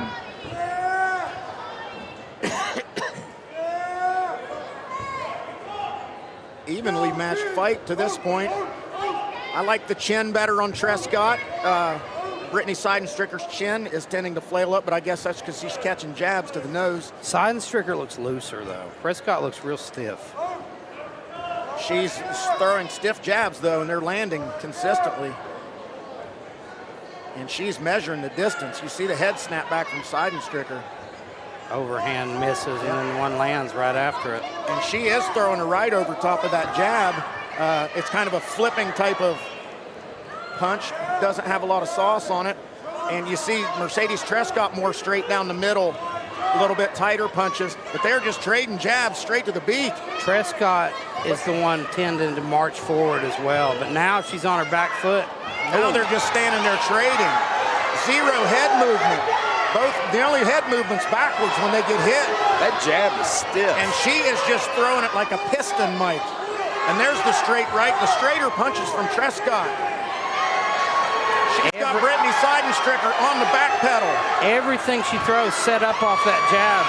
You know, if you're the opponent, you got to learn to start Zero flipping that head jab. movement from Seidenstricker. She's got to get that thing off the center line. She's hurt, ladies and gentlemen. Mercedes Trescott's jab is a piston. Seidenstricker's got to find an answer for that jab. She's got to start moving her head. And wow. Nice round. Wow. Oh, what toughness there by Seidenstricker to just, that she was on the back pedal the whole time, and Mercedes Trescott non-stop with the jab and the 1-2 and the jab and the 1-2 and on the money. I would like to see one of them drop down with a right hand to the body, then rip right back up to the head. Yeah, Prescott tried a couple times, but she got tangled up on the body shot. Yeah, unfortunately, we didn't see a lot of head movement there, but fortunately, we didn't see a lot of head movement. These are big girls. I mean, I taught them both to stand tall like Klitschko's and rip that jab and then straight right hand and not really change much on levels. I bet this is the first time they've had an opponent that's really the same size, same physicality as they've got. Yeah, usually in them tough mans, they're boxing somebody a foot shorter than them and chubby, and they just wallop them, you know. Both girls look technical. They both got a good jab. I think, you know, Trescott's having so much success with hers, but she is predictable with it. If she could just change things up a little bit, yeah. Feint it, double it, feint it, change your lead. I wish to think we'd see some change here, but I think we're going to see a lot of the same here in a second. I think you're right. I think it's going to be back and forth, both trading until one can stop the other. Mercedes Trescott comes out on the gas, pushes Seidenstricker to the cage, nowhere to go now. And circle out of there, young lady. Seidenstricker just pawing with punches, just arm punches now, trying to stop the onslaught, but no answer jab, for it. there's 3 in a row straight to the middle of the face. And now she came back, and now she's got Trescott on her back foot for the first time. That left jab is deadly, just like George Foreman. Boy, he's stiff. And she's hitting her with it 2 and 3 times in a row. I would love to see the stats on this fight, how many jabs have landed. Goodness. Look at that. Hey, there's 4 in a row, 5 in a row. There's a right, 2 rights in a row. But they're not flick jabs. No, those are power jabs. She's putting her body behind them. And it's like you said, she's stepping into it really well. There was a punch to the body. I don't think we've seen a single left hook from either of these ladies. No, these are 1-2s. 1-2s all night long. And honestly, that was a nice right hand, though, from Seidenstricker. Another one. They're both tough, boy. They are, and this might come down to the third round gas tank. You know, I'd say you're right. Trescott carries that right hand so low, that check left hook would be money. Oh! Big right hand puts Stricker on her hind parts. Absolutely Okay. not beautiful knockdown. She bounces right back up. That She's okay. Maybe a little more of a footwork issue there, but it was a good stiff punch, and it stumbled her backwards, set her to her butt, but she is back to her feet quickly. 10 seconds in the round. It's one of those things like you eat. And there's a strong right hand by Trescott. How many of these can you eat? Wow. All of them, she says. It is all you can eat in here tonight. Both of these ladies just firing away. Listen, don't count Stricker out. No way. These girls hit hard. She's landed heavy hands. She's landed some really nice overhand rights. I just think she's got to figure out an answer for that jab. She's got to do something to stop Jab it. is king. again, And that one's stiff. That was a stiff right hand there that knocked her down. Brittany was on her heels a little bit, and in another circumstance that may not have knocked her down, but it's a knockdown and gives her a 10-8 round. So that's Brittany Seidenstricker's going to have to get. She's down 3 points. Yeah, she's going to have to get Mercedes Trescott on the canvas somehow. And win or Probably lose, twice. Probably twice or finish the fight. This fight's a great learning experience for both of them. I think they're both going to take a lot away from this fight.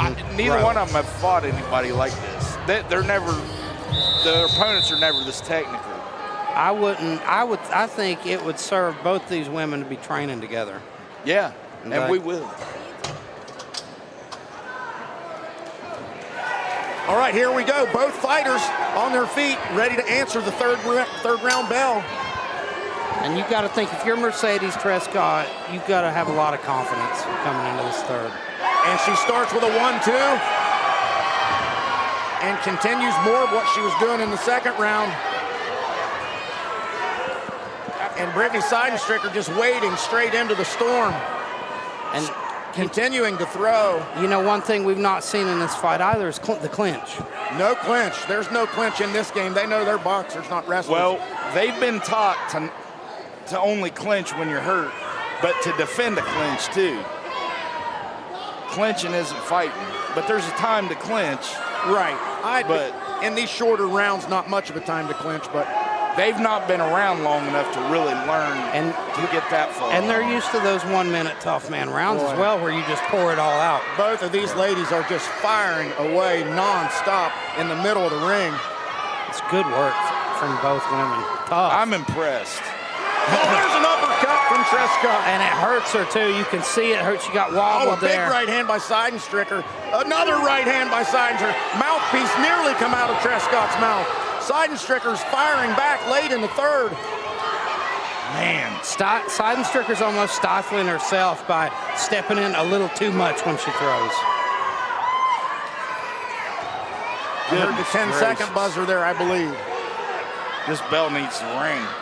And now Mercedes, you see everything she's landed. She's right on the end of her punches, right where she needs to be. Right hand snapped the head of Seidenstricker back. This is the longest third round in history. I'll bet each girl landed 200 punches. At least. Oh, there's the uppercut again.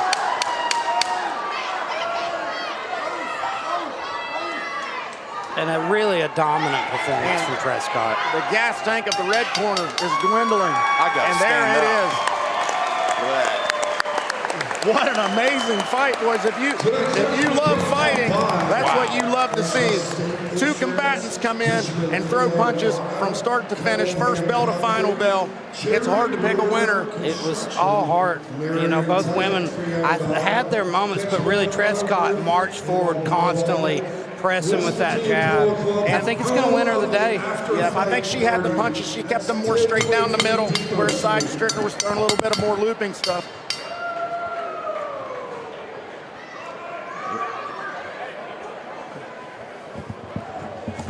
What an exciting bout that was.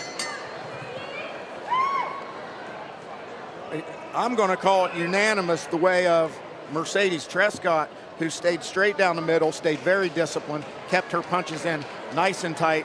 She threw 1-2s. She finished with an uppercut multiple times there in the third round. Brittany Seidenstricker showed supreme toughness, took a lot of damage, continued to fire back, got up from the canvas in the second round, and finish the fight. So we're going to send it to the ring announcer for the decision, and then I believe my wingman, Elijah Thacker, is going to interview the victorious party.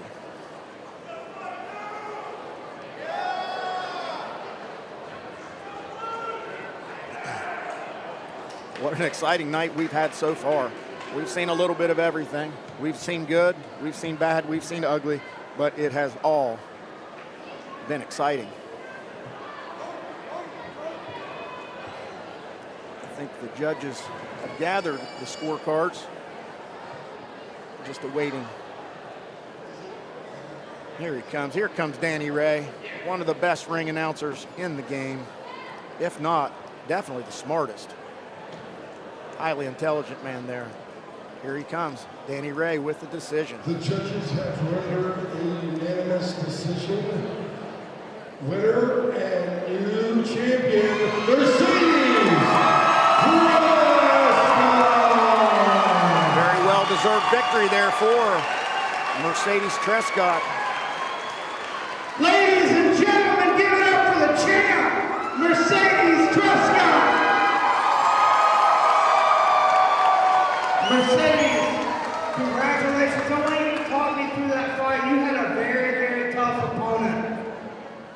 Yeah, I'm very grateful for the opportunity to fight against Brittany. I think she kind of paved the way for me, honestly.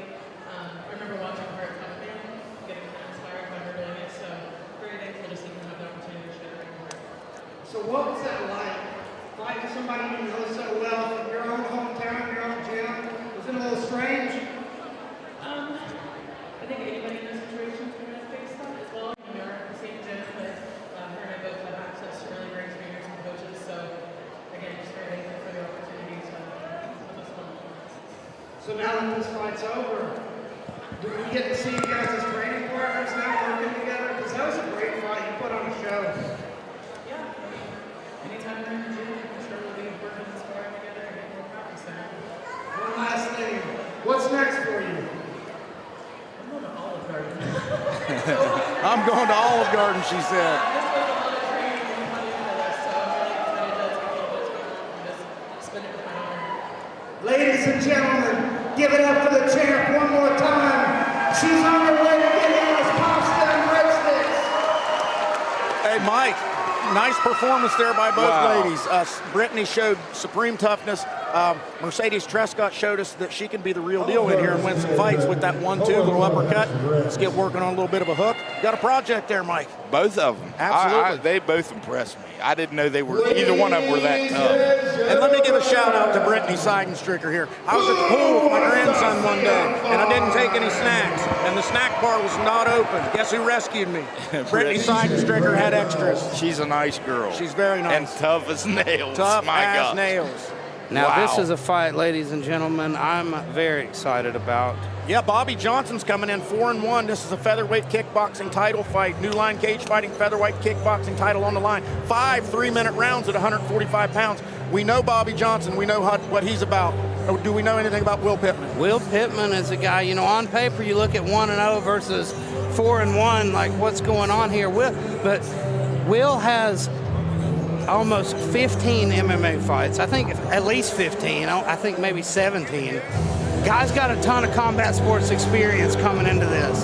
He's traditionally known as a grappler, but he's coming in against a very well-known entity in Bobby Johnson.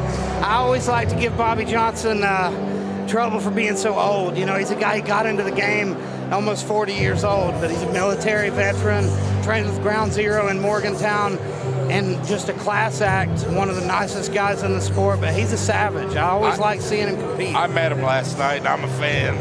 Bobby's the real deal, good friend of mine, and he always wants tough opponents. He knows I've not got long in this sport. He's doing it for fun. He loves this. I don't know how much weight he cut, but yesterday you should have seen him. He Every- looked like Every weight cut, he looks like that. Now, we're joined real briefly by Eric the Goon Coon, coming off that beautiful win earlier tonight against Cole Gibbons. Eric, you told me before that fight you had something to say, so I wanted to give you the chance to say it.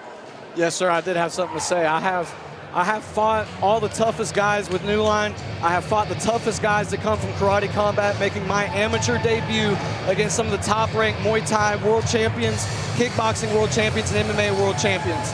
Now is my time. I have fought every #1 guy, and tonight was the first time I haven't fought somebody that was ranked #1 throughout the state of West Virginia or Kentucky. So it is my time to call my title shot here tonight. Eric Sanchez for that 125-pound title shot. He took it from Mitchell Vaughn. It is my time to claim that, and I want my 125-pound title shot, and I want it May 10th in Lexington, in his backyard, and I'm bringing that home back to West Virginia. Ladies and gentlemen, you heard it right here. Eric the Goon Coon calling for that shot, and I think you're going to get it, my friend. Yes, sir. It's pretty undeniable at this point. Now, you fought Sanchez before. You fought him in karate combat. He got the win there. What's going to be different this time? The difference is he fought me on my debut 2 weeks off the couch. And Eric Sanchez, if you're listening to this, you know that. You fought me on 2 weeks' notice off of the couch in my first time ever fighting full contact. Now, I've got years under my belt, and I almost beat you with that 2-week notice off the couch. And so now, my friend, with this full camp I'm going to put in for you May 10th, I'm going to whoop your ass. And now you're a jiu-jitsu guy. What happened? Hey, all it took was a guy named Mitchell Vaughn pushing me hard. Respect to him. We cross-train now. He's a good friend of mine. He pushed me really hard in the wrestling grappling department, and I have proved so well through Wes Thompson and Category 5 Jiu-Jitsu that perseverance is a hell of a thing, and it will get you anywhere you want with hard work. Aaron Kuhn, one quick question. Yes, sir. How do you guys breed this confidence in that Category 5 gym? All of you are well-spoken, all of you are very confident. This is unnatural behavior for men. You guys are fantastic. Tell me what you guys do to train your mental approach. We just train our asses off, man. Excuse me for cussing, but I swear to it. We don't go inside of that gym to play around or do anything other than put in the hard work and the grind, because the more you bleed, the more you sweat, and the more you get pain inside of that gym, the less that'll happen inside of that cage. And what did you guys see from me tonight? I worked my ass off for my training camp, and I came in here and I made it look like easy work. I came out, dropped him with my left hand, controlled his back, took his back, choked him out, ended the fight.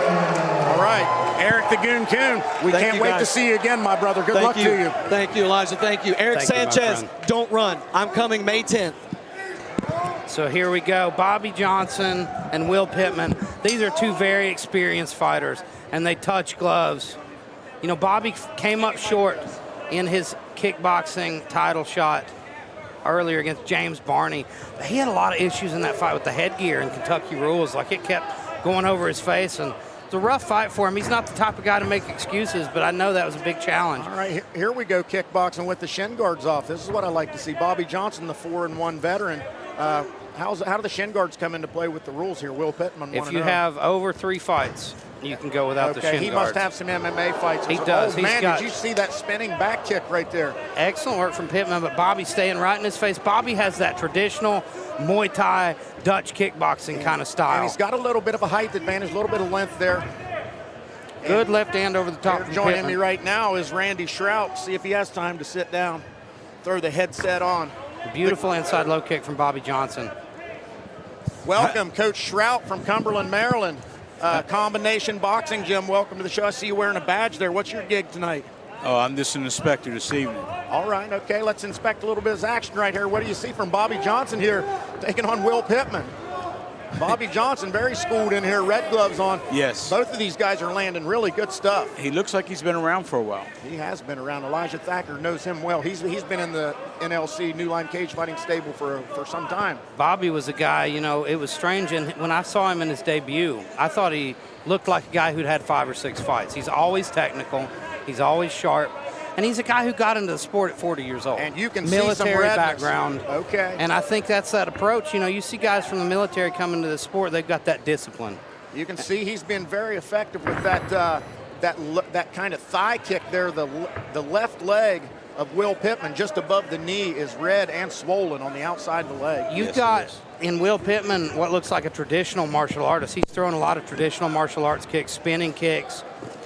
And Bobby's that, you know, Dutch-style kickboxing, low kicks, setting up with the hands. And it's an interesting clash of styles. You see another wheel kick there.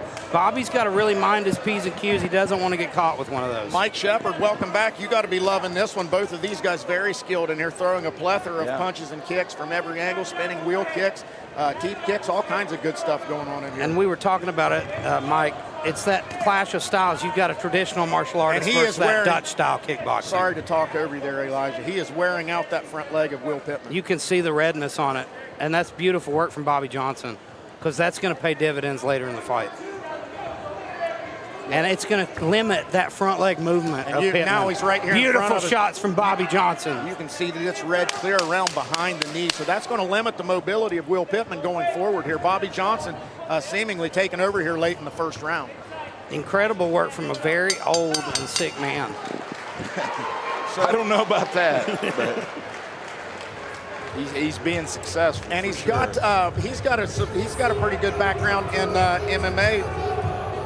That's Bobby's a guy. He'll admit, I'm not a grappler. He doesn't like to grapple, but he's got excellent takedown defense. I think he's got one of the cleanest knockouts we've ever seen at New Line, and it was one of your guys, Austin Jules. Absolutely incredible knockout. And Jules was a talented wrestler. He was giving Bobby some trouble with the takedowns, and then Bobby just absolutely caught him. And this is one of the guys I fell asleep last night to. I was going back and watching all these New Line cage fighting videos, and I saw a lot of Bobby Johnson. And he's always exciting, and he's continually improving. You see his game, the footwork improves, the dynamic striking improves, and he's just gotten better and better. He is a student of the game. He's most comfortable here in kickboxing. And I think... And you see Will Pitman over here stretching that front leg out, stretching that calf down there, moving that knee around. You can see the redness and swelling there on the outside of the left leg. We're going to see how that hinders him here. And there he is. He starts off with another one. You can't put your left hand down to defend that kick. You'll get high kicked. And there's a good stiff jab from Bobby Johnson. And I wonder if we'll see Bobby starting to go high later in this fight. Bobby's a really crafty fighter for a guy who's only had, 5 amateur fights in kickboxing. Right there's where you follow up the leg kick after a good combination. After a combination with your hands, finish it with a leg kick. Yeah. Chop it. And he's doing a good job chopping away at that front leg. Beautiful job sliding away from that left hook counter. And now pouring it on again. Good body shot, good right to the rib cage there from Bobby Johnson, who's confidently stalking his opponent now. Bobby's a guy who's still, still improving. He's very new to the sport, considering he's so technical. And you see a lot of what Mike Shepard preaches over here, going high-low, making X's on the body, throwing one to the head, left to the head, right to the body. There he does it again. Finish with a low kick. A little back fist attempt there. Stiff jab got him. Bobby Johnson moving with confidence this evening. Pitman's having a tougher time this round, and I think it's a lot to do with those low kicks, the damage they've accumulated. Yeah, that left leg can't be feeling good. You saw him just shake it out there. And for a guy who's a traditional martial artist, a lot of your work comes from that front foot. Still, game performance here from Will Pitman. This is still a fight and not over by any stretch of the imagination. Oh, absolutely not. If he lands one of those wheel kicks, it's game over. Bobby's going to have to be very careful and very sharp here to keep this fight going the way he wants it to. And he's doing a good job keeping him on the back pedal where he doesn't have a chance to plant and turn and make an attempt at a kick. So that's exactly right. He's keeping him in that inside range. And you've got to have space to work when you're throwing a lot of spinning kicks as a traditional martial artist. Yep, and that beat up front leg's got to take a toll on him eventually. Bobby just walking him down here. Beautiful jab. If he's hitting him, he's been consistent with that jab, and not just consistent, but very accurate as well.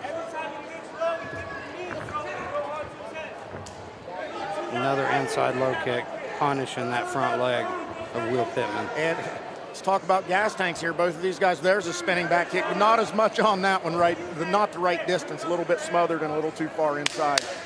That's what he needs to be looking for, though. Those fight-ending shots like that could change everything. And we see in this sport, it can happen. 100% it can happen. And that's going to conclude the second round. looks like a second consecutive round victory for Bobby Johnson, who has come out and shown that he is a dynamic striker. Does he fight any MMA any longer? You said he's not a grappler. Yeah, he will do it. It's one of those things. I think he just likes combat. The guy's a veteran. He likes doing it. I don't think he's doing it because he's looking for a world title or anything. He knows, I'm late in the game. I've got a handful of fights left. Let's just have some fun. He's just a fighter. And he's looking composed over there. That is the man Wyatt Pitman there, getting the ice bags to the neck and the chest. And there's the boy Bobby Johnson getting him a little sip of H2O. Come out here and give us a dynamite third round. And you know, one thing I should say about Bobby, I think the biggest part of his fight career is the woman behind him, Jackie, his wife. Been together since high school. Jackie's training with him. Jackie actually tells an amazing story about accidentally knocking Bobby out in training. That's a good problem to have, I guess. If you got a wife that's going to keep you in check and keep you in the gym. And here we go back to the center of the Roctagon. That was a good overhand right from Pitman. And there's a good left hook. And Pitman he continues to fire back, but he is kind of limited here with the pressure that Bobby Johnson's putting on him. There's a good stiff left jab again, a right down the middle. Bobby's got a very intelligent corner there in Colin Caprini and Eli Hawkins, two other NLC vets that we've seen a lot of. Colin, usually my other commentary partner. And let's not forget, as I just did, this is a 5-round title fight. Oh, stiff right hand just misses from Bobby Johnson. See, sorry about after that, you know, the best combination in kickboxing, 1-2 kick. 1-2. I mean, I teach people to do it in the gym, and then they get in a fight and they don't do it. Pitman just clipped Bobby over the top with that left hook. I think both of these guys just heard you, Mike, because it's been a plethora of 1-2s while you were saying that. I know, but put a kick behind it, right there. Like Pitman is actually having a lot more success in this third round than he's had so far. And this is Bobby Johnson's first time going 5. Yeah. Well, on Bobby Johnson, on his kicks, he's not rolling his hip over into that leg kick. He's really not getting a lot on it. Just slapping with it. He's kind of flip kicking it. Like, he's not rolling his...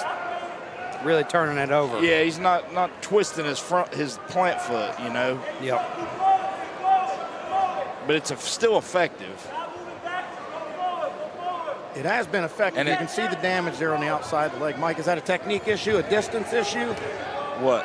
That not turning over and getting the power in that kick. Yeah, I don't know. I want to try to break your leg. I'm not. It might be a speed thing. He might think I can get my low kicks off quicker that way. I think he's trying to put his hands in behind it too. He's trying to get it back on the ground so he can put some. And you see some significant redness on the leg of Bobby Johnson as well from the lower leg there, the calf, the outside of the shin. Those calf kicks, you know, you see them. They're a lot more prevalent now, especially in MMA. They're brutal, and it's hard to find an answer for the calf kick. And I tell you, as much as Bobby Johnson has controlled the fight, Will Pitman is not out of it. Will's a gamer. You're talking about a guy who's got 17 MMA fights. He's been in here. He's been there and done that. He's not going to be an easy out, and now he's coming back. And this is a long fight. I'd like to see him use that front kick a little more, even up under the chin. Like he tried to right there. Bobby nods and acknowledges it as well. Because Bobby's getting lowered as he comes in. And he's got that wide guard. Yeah. Hey, man, that was a little bit better round for Will Pitman. Much more competitive. A little bit better round. I'm not going to score it, but I'll tell you what, we've got a fight coming up. We're in the championship rounds now, round 3 and 4. 4 and 5. 4 and 5. Mike, I'm not a mathematician. I'm Macho Bob, not Math Bob. This is the deep water, ladies and gentlemen. This is where champions are made.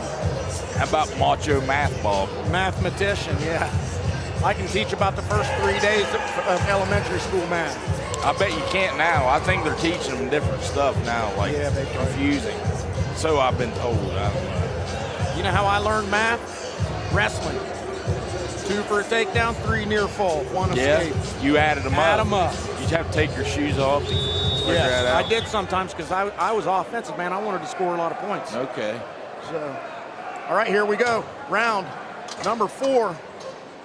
Bobby Johnson, red gloves. Will Pitman, blue gloves. So tell me this, Mike. If you're in the corner of Will Pitman, what are you telling him? Keep using your hands. Keep being aggressive. Get your hands up. And watch the front kick. Ooh, nice high kick from Pitman. It clips him a little bit. Because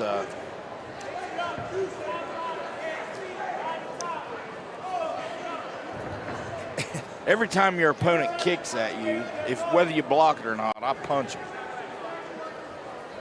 Spinning back kick misses there from Pitman. So you can do spinning back fist here in kickboxing. Yeah. Okay.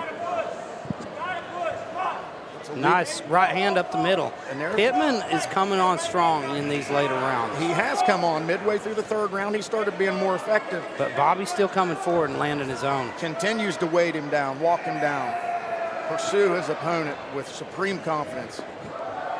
The punches have slowed a little bit. There's not as much steam on them now. They're not as quick. I think that's the issue. I think that's we're seeing Bobby slow down a bit, and that's why he's more hittable now. On the leg. It's brutal. Brutal punishment on that lead leg. I think both guys' front legs, they're going to be limping a little bit tomorrow. Oh, Pitman's going to have a bad day tomorrow. Yeah, you can That's start to for see sure. the bruising swelling up back there now, where those toes are wrapping around, those raised welts on the back of the leg. It's right in front of us. Bobby needs to do something after his right hand. He goes 1-2 and then backs and off. stops. Well, he don't really back off. He just don't do anything. Either he needs a kick or throw a left hook after that right hand. Yeah, look at the leg right there, Elijah. It's brutal. That looks brutal. I think it's the worst I've seen in person. Oh, that was a nice right hand, and it stopped Bobby in his tracks. And that's what it's going to take for Will Pitman here to get a good shot on him and rock him. There's a good head kick. He's sneaky with that lead leg high kick. He's almost snuck it in on Bobby a couple times. And Bobby's dropping that right now when he's throwing it. He needs to. There it is again. There's the 10-second buzzer. Will needs to punch and then put a kick behind it. He just, when he kicks, it's just by itself. If he would hide that high kick behind the jab, Yeah. oh my gosh. Or go 1-2 and step across with his right leg and left high kick. Oh, that was nice timing though on that spinning back fist. Sneaky. Pitman is crafty and unorthodox. There's a shot to the gullet from Bobby Johnson. Bobby still just walking him down. Oh, did that land? I think he was off balance there. We need to see a replay though. That looked like it landed. The heel got up near the ear. It was unorthodox, but oh man, he is just eating that front leg alive. But Pitman showing his toughness. He's not stopping. Unbelievably tough. Unbelievably tough. Not even really limping Well, I on wish that leg. camera would get in there and show us the back of that leg because that is brutal. Yeah, let's take a look at that. Let's see if we can get a zoom in of the back of his leg there. Like beating on that thing with a T-ball bat for about 20 minutes. Look at him. Matt Denning's over there getting a picture of it. That thing is mangled. Matt Jones in the way there, but my God, ladies and gentlemen, the punishment. You know, that's the thing about low kicks. It's the accumulated damage. Well, we've got big time damage on the front lead leg of Bobby Johnson. It looks nasty. The outside of the calf. I would say Pitman's been kicked in that leg 100 times. When he stands up here, you'll really see None it, of them folks. have been like really hard, but when you knife at, see your shin bones oblique. Yep. And we see Pitman though, like I've seen him hit. He's hitting him with his foot. It's like those toes are wrapping around and slapping him in the back of the leg. now. Take a look there, ladies and gentlemen, Look how at that swollen left that leg. leg And you is. see he's limping. He's favoring it, but he's got no quit in him. No, I can't believe he's standing up right now, to be honest Is with this you. 5 or 4? This is round number 5. This is it. Now, how do you score this fight, folks? I think Bobby had a significant advantage going all the way into the third, and then started getting more interesting. It has been interesting. I think Bobby won the first 2 decisively. The third was a little closer, and the fourth was a little closer. So, But I think his hands probably won the round. Ooh. wow, look at the athleticism from Pitman, and a big high kick misses. Will Pitman just attempted a tornado kick, though, ladies and The gentlemen. explosiveness coming off of that injured leg, unreal. And, you know, he's keeping Bobby on his toes. That's the thing. Bobby's used to dealing with more traditional kickboxers. He's not used to these guys. And these kicks are making him really have to be wary. Boy, you can never question the toughness of these amateur fighters. You know, they are not paid athletes. This is just sheer will, determination, and the love of combat. And most of these guys got to go work on Monday. You know? Well, I hope he works sitting down. Another one. Still just continues to fire back. Both guys showing great gas tanks here deep into the 5th round. Oh, man. He almost caught him with that rolling thunder kick. I've never seen anything like that, to be honest with you. Maybe from Max Holloway. Who's the UFC guy that does that? I think I've seen Yair Rodriguez go for him. It's one of those high risk, very high risk. Well, in MMA, it's really moves. high risk because you're hitting the mat, and you know, in kickboxing, I guess if it doesn't land, you just get to stand back up. Boy, he is just eating shots in that leg. Bobby's putting a little more pepper on that leg kick, I think, now. He's trying to check him, but there's another rolling thunder kick. Misses. And Bobby shows a little bit of disdain there, like, what are you trying that for? And he's like, man, last resort out here. Just trying to win a fight. Pitman's throwing everything but the kitchen sink. Everything he's got, everything he can think of. And they're coming close. Some of these wheel kicks have had me worried. Bobby needs to get back in his face and start marching him down again. Now he's staying in that kicking range, and that's not a good move. Yeah, maybe conservation mode here, knowing that, or feeling confident that he's got the fight in the bag. I think it's thrown him off a little. These unorthodox attacks. Fires back on that one. That's what we need from Bobby. Thwarts the spinning back fist and lands a couple of his own. And there's the 10-second clapper in a very interesting 5th round. Oh, man, they're trading now. Here come the bombs now. What a finish from two absolute warriors. And Bobby Johnson absolutely eating his lunch there in the last 10 minutes or 10 seconds. He landed a little 3 or 4 punch combo there, caught him with a good left hook that stumped him a little bit. Excellent performance by both men. And you see the brutality of those leg kicks. You see the left leg, the left upper leg of Will Pitman is beat down.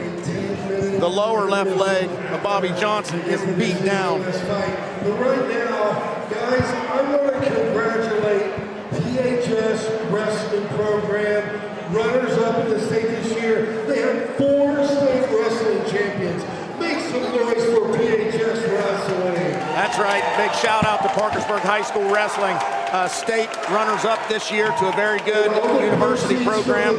They did have 4 state champions, though, 4 individual state champions. Congratulations to them, Coach Littleton, Athletic Director Chris Way, and all 4 of the state champions. I believe it was Seth Drennan, Dominic Way, Stephen Myers, and Colston Skeen was the 4th state champion. Congratulations to them. This is Titletown, USA, the hub, the state capital of West Virginia wrestling. I know the state titles in Morgantown at University High has been for the last 2 years, but it will not be long. Potentially next year, it will be back in Parkersburg, and Parkersburg South will be back on the map as well in no time at all. So this fight, I would imagine Bobby Johnson's going to come out with a victory here. He landed some serious leg kicks here and put serious damage on Will Pitman's left leg just above the knee. Was very effective with his strikes, stayed very crisp, stayed on the offense.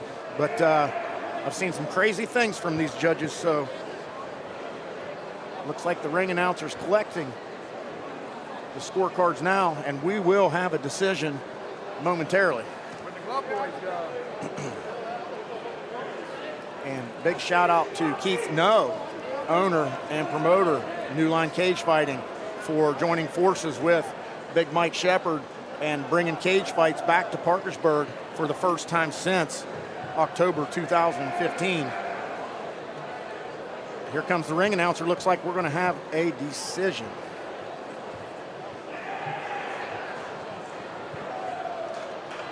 The judges have rendered a split with the winner going to the red corner, Bobby Johnson.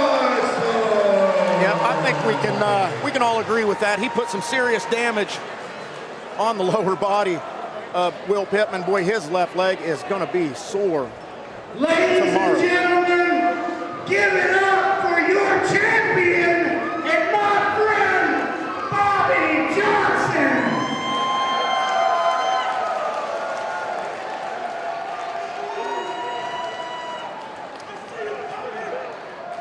Now, Bobby, you are the oldest man probably in this room. And now you're a champion. How did that happen? A lot of training, great coaches, great training partners. I got a wife on my side all the time. My kids, you name it. We're bringing home to them. When you get old, you gotta live for something, right? I give you a hard time about being so old all the time, but you know, you started late in your life in this weird path. So tell me what made you want to do this? Challenging myself. That's all it is, challenging myself. Being serious here, the older you get, you gotta find challenges. I mean, I've done a lot. Never done this. So when I stepped into it, fight the best. Off from prison, here I am now. So tell me this. What's it feel like for this dream to come to fruition right now and to win the title in an absolute war like that against such a tough guy? I couldn't have won it in any other way. That was awesome. You got thrown, I kept waiting, it didn't seem like the ball early. That's what we want to do. That's what we want to win. Right there with those correct. Well, I can say for what I'm so happy for you in this moment, my friend. Congratulations. Everybody give it up for your champion. All right, we are joined ringside by Roman Belcher. Yes, the gladiator. Your boy Eric the Goon Coon just put on a heck of a show, and he beat up Cole Gibbons pretty good. Who you got coming up next? We got Brody Fulks coming up to take Chris Withrow for the New Line Cage Fighting welterweight boxing title. Tell us a little bit about Brody. Brody is a good boxer, man. He's worked a lot. We put a lot of work in for this camp. He's been training for him since about November, so you got about a four-month camp, putting straight for this motherfucker. He goes straight forward. Chris Withrow, he walks forward. He's a good power puncher. I don't believe he knows how to cut the ring off. I think he focuses on his good points and none of his bad, so I think Brody's going to expose him once again. Beautiful performance coming up here. I'm excited to see it because Eric the Goon Coon brought some serious heat, Yes. and we always know that when you come from Category 5, Yes. you bring the sauce all Yes. the time. Tell me about your gym. Tell me about who you train with. Who's your trainers? Are you the trainer? Are you a fighter? Tell me a little bit about your gym. So right now, I'm taking more of a hands-on approach with my training, studying a lot, learning, new things, cross-training with people, going to different gyms like One Academy in Athens, Ohio. Shout out to fucking Isaac Bucky. Shout out to Isaac Bucky. Training with different people. But yeah, me, Brody Fulks, Master Splinter, Stan Chang, we're training together all the time. Eric Kuhn, we're always in the gym, man. Yeah, it's mostly a jiu-jitsu gym, but we're kind of bringing it to the MMA scene. Just getting our own work in. All right, I'm going to ask you one more question, yes, and this yes. is the question. Everybody wants to know the answer to this. When are we going to see you fight again, Roman Belcher? We're going to see me May 10th, Lexington, Kentucky, Rupp Arena. The opponent should be coming out soon, so I don't know exactly yet. I'm wanting MMA. I think it's going to be Chika Okafor. He pulled out the last time. I was supposed to fight him in this cage. He pulled out. We'll see how it goes. I fought against James Barney. He's wanting it again, but 50-45, 49-46, 4-1, 5-0.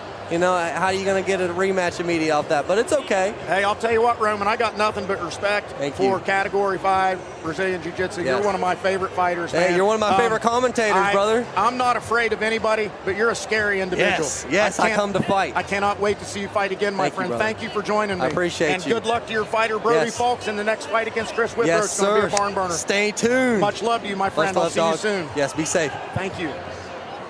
All right, it is a 10-minute intermission here, so I'm going to put these microphones on mute.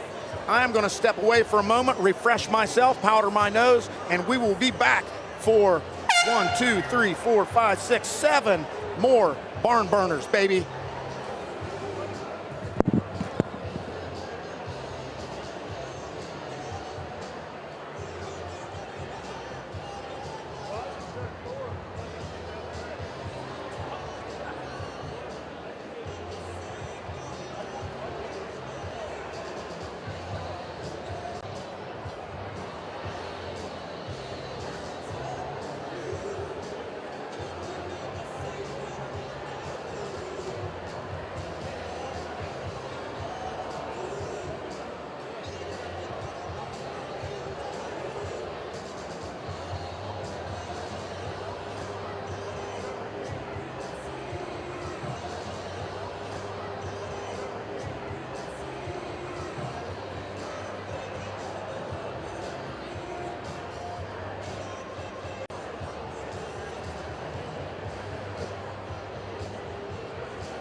Officials to ringside.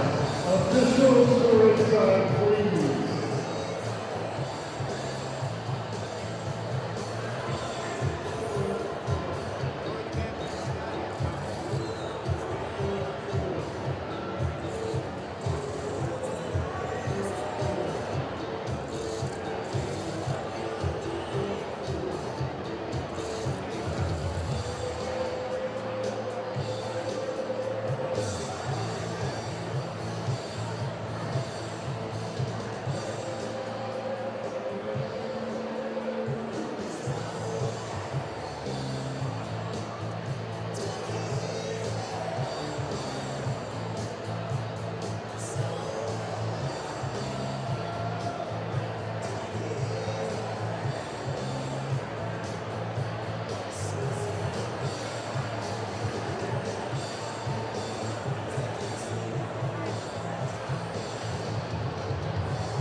Can somebody put the house lights down, please?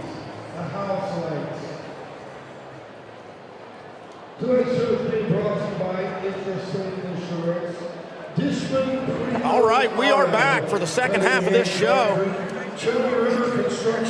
And the fireworks are just now getting started. Our next bout number 9. This one, Phil, will be for the New Line Cagefighting Super Welterweight boxing title, contested at 154 pounds between Christopher Withrow and Brody Folks. Christopher Withrow 4-6-2 out of Owensville, Kentucky. Now, he's the guy you guys have seen before, if I'm right. Christopher Withrow's a dog. And he started with no trainer at all, just some equipment and a chicken coop. And he's developed and he's developed and he's developed. He's taken on some very good fighters. The one thing we've never seen him do is turn up the offense and really bring all he can bring. And he's got a tough one coming out of Category 5. You know, anybody comes out of Category 5 is going to be prepared tough.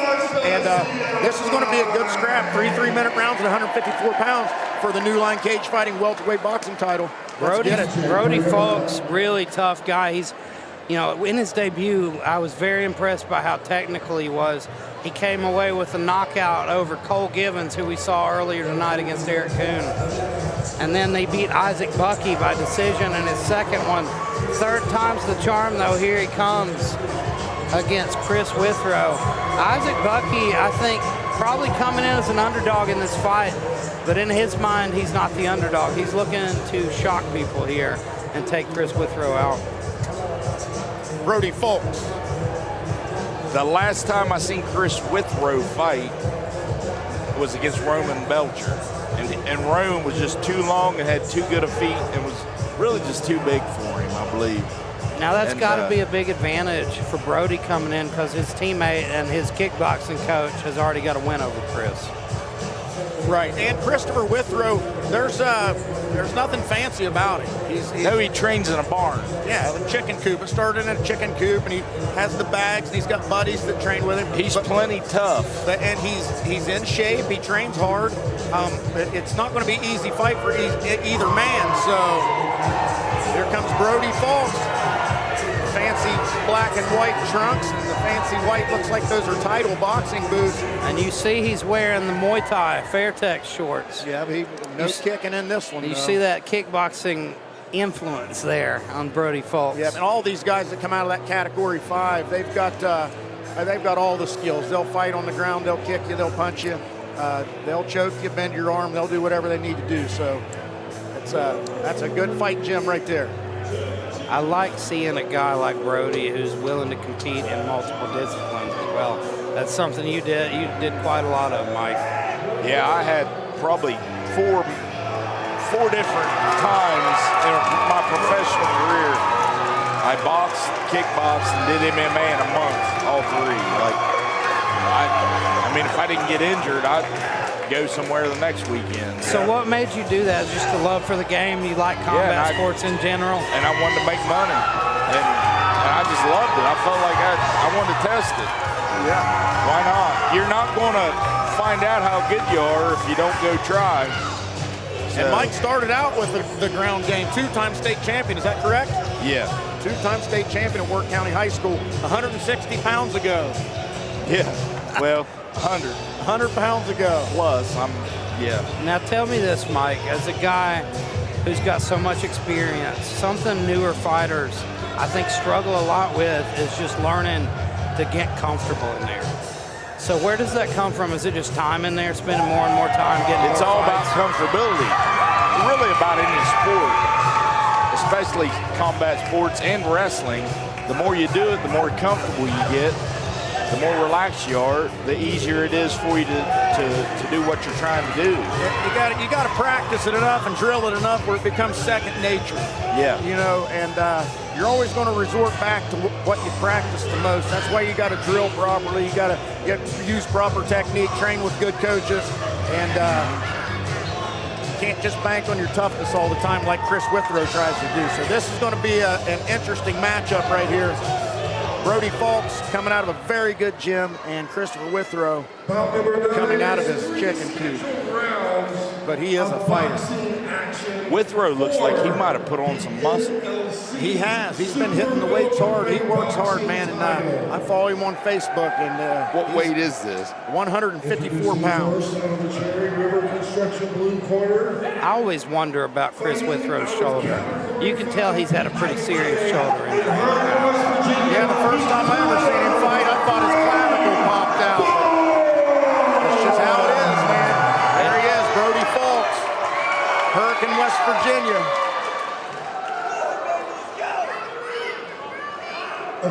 And you see that same confidence that you see from all the Category 5 guys. It's infectious there. That's just how they carry themselves. The body language is undeniable.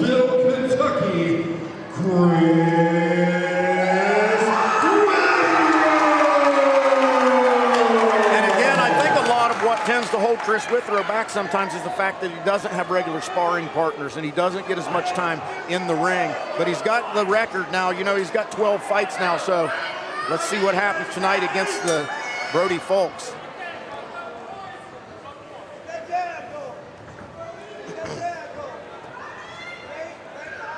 Both men start with some quick little head feints and punch feints. Chris pressing forward, looking to put Brody against the cage, make this a gritty fight. But Brody piecing him up right now with straight punches, and then he dances away. Good fast hands by Brody Falks. And now Falks, in his debut, we saw him get a beautiful knockout with that too. That straight right is the punch to watch with Brody Falks. Well, his hands are fast. He's turning loose right now. He's rolling his hips into those punches. They're not just pit-pat. And he's using more things than just his feet and head movement to move the opponent around. You see he pushed him off there a minute ago and created some space for an uppercut. This guy's a pretty schooled fighter for a 2-0.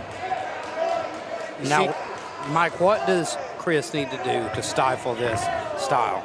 Well, he needs to get a high guard, use his jab, come forward, and put some pressure on Falks and hit his body.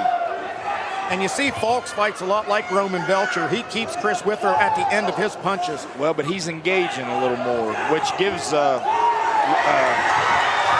two good shots from Withrow. Which gives Withrow a better chance, you know. Chris Withrow landed a right, and then he followed it up with a left hook to the jaw. And that's the first time we've seen Brody Falks stay in front of him. Usually he's landing his shots and then cutting an angle, dancing away. This is going to get interesting. 5 rounds. It's a hot pace. 3 rounds, three minute rounds, Mike. Oh, okay. I think we got a dogfight in store, though. And if Chris Withrow is anything else. He is tough. He's resilient. Good left hook from Withrow, but then a stiff jab from Fulks lands. And you can see that that jab is quick and it's stiff, and it's just splitting that guard right down the middle and cracking him right on the nose. I love the work that Fulks does with the lead hand. He's doing a great job setting up that jab and then the hook off the jab. Oh, a good right hand over the top from, and the stance, he timed up that stance switch and clipped him. And Chris tries to return. Chris is a tough guy. He's gonna take one to give one here. Fulks is carrying his left hand a little too low for my comfortability.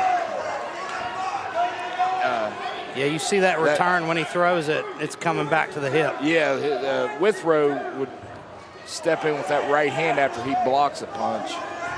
But if he's going to use that jab like that, that's going to nullify it.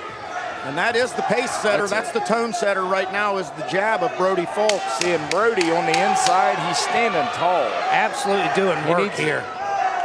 Oh, beautiful left hook, though, from Chris Withrow, and I think that wobbled him a bit. To the ear. Got him on the ear. Might have got him right behind the ear a little bit. I don't know. He's got his feet under him, though, walking to the corner.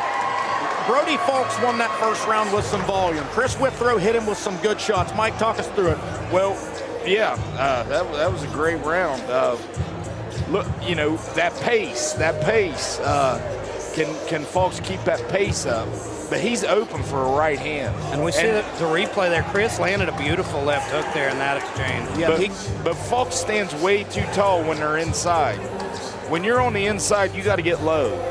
You can't stand up straight up and down like that. And that's the thing. I think it's working when Fulks is getting out. If he'll land and then get out, he's fine. Yeah. But if he stays there, he's eating those counters from Chris. And Chris has big power. Well, I think it could change this fight. I saw Chris land a right and a left hook, but he didn't throw the other hand.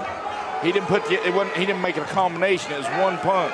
How crazy does that drive you as a boxing coach? You see, we've seen that a lot tonight. Guys aren't following up, aren't putting punches together. It's going to get interesting. All right, here we go. Round number 2. Both guys ready, chomping at the bit, ready to get it. You can feel the tension. Here we go. A little touch of gloves. Good sportsmanship by both guys. And again, the sharp jab by Fulks. And it's just activity. And he keeps changing stances, Mike. And once when he hit that stance switch there in the first, Chris Withrow timed him up and clipped him good. So yeah, I don't like it. See his chin up high, standing tall. Yeah, he's just throwing with reckless abandon at this point. He's there to be caught. Right over the top. But Chris has got to find that one big shot that changes the game here. Withrow's got to punch when he's punching. If he will throw that right hand back over the top, he can catch Fulks. But he's got to put some pressure on him. Withrow, I think, trying to get in his face here, trying to make it ugly. One left hook. And the volume from Brody Fulks is just overwhelming. Beautiful straight right from Fulks, knocks the head back of Withrow, but Withrow keeps coming. And he's throwing from all over the place. Aside from the stance switches, he's throwing the jab from multiple spots. He throws it from the hip, he throws it from up high. This is a tough task for Chris Withrow right now. And he's just got to get a little more aggressive. When you expect the jab to come, he'll throw that check left hook. It's good work from Fulks, but like you say, his chin right open in the air. Yeah. Withrow just got to throw a right hand right in the middle of his combination. Sit down on it, and I think that'll change things. But he's getting outworked.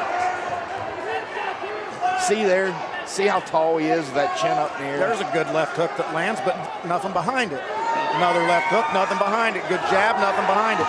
Here comes Chris Withrow. Ooh, there's Chris absolutely hurt him. He hurt him there. Brody's still trying to come forward there. He's showing some heart. Oh, and there's another left hook. And no right hand. Nothing behind it. Felt the energy shift there a little bit. Brody Fulks' body language has changed a little bit here. The punches are not as tight. They're coming a little sloppier here. He's still outworking him. He's still outworking him. And that was a beautiful combination of the body from Fulks, but he eats the left hand. I'm impressed with his left hand. Jab and hook. He's great with the lead hand. I think in the beginning, he showed a lot better footwork, though, being in and out. Well, you can see the gas tank dwindling a little bit now, and he's been clipped a couple times, so the coordination seems to go by the wayside here a little bit. He's leaning a little bit more. I think when he got hurt, too, he got lured into a brawl now. This has become more of a brawl. Withrow hadn't thrown a punch in 20 seconds. And this is what happens in just about all of his fights, Mike. He's tough and he's got power. He just does not throw enough punches. Oh, there's another left hook. What would happen if he threw a right hand after that left That hook and a straight right down the middle. The best is body head. If he dropped down to the body when Folks is standing up tall, body, then the other hand to the head, man, it's probably good night.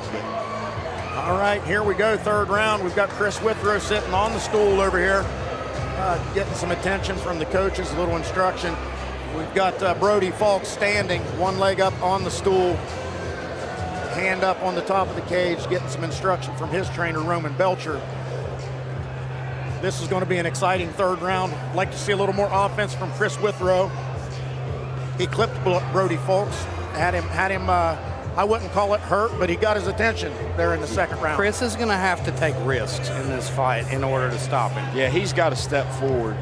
He needs to throw his jab, step forward, drop down the body, rip back up to the head. But he's at a speed disadvantage, but he's got a power advantage here. But Falks is there to be clipped. Yeah, he's riding his hands low, chin high. It's there. Let's see what Chris Withrow can do here. See if he can make something happen here in the third. And I think if you're in the corner of Chris, you got to tell him you've taken the best shots he can throw at you at this point. And he's backing up. Now it's time to back up, to bite down on your mouthpiece and press forward and make this gritty.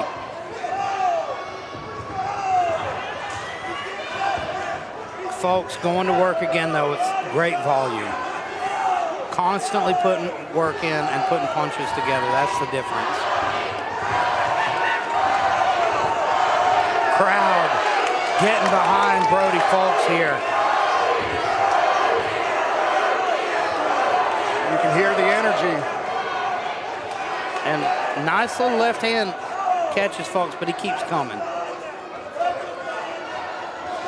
Oh, beautiful three-piece combination, and Chris acknowledges it.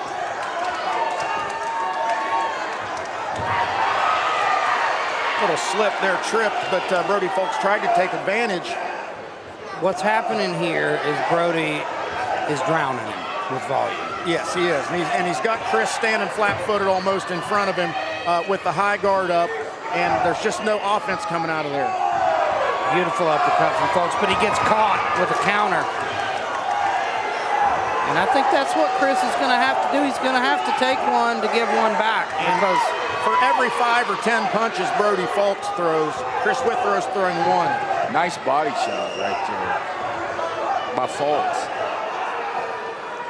The pressure from Falks. Most guys at this level can't sustain that pressure. No. That's the thing with Falks, though. He just keeps on coming. And it's overwhelming. You've got to do something to stop that. And his punches aren't flips.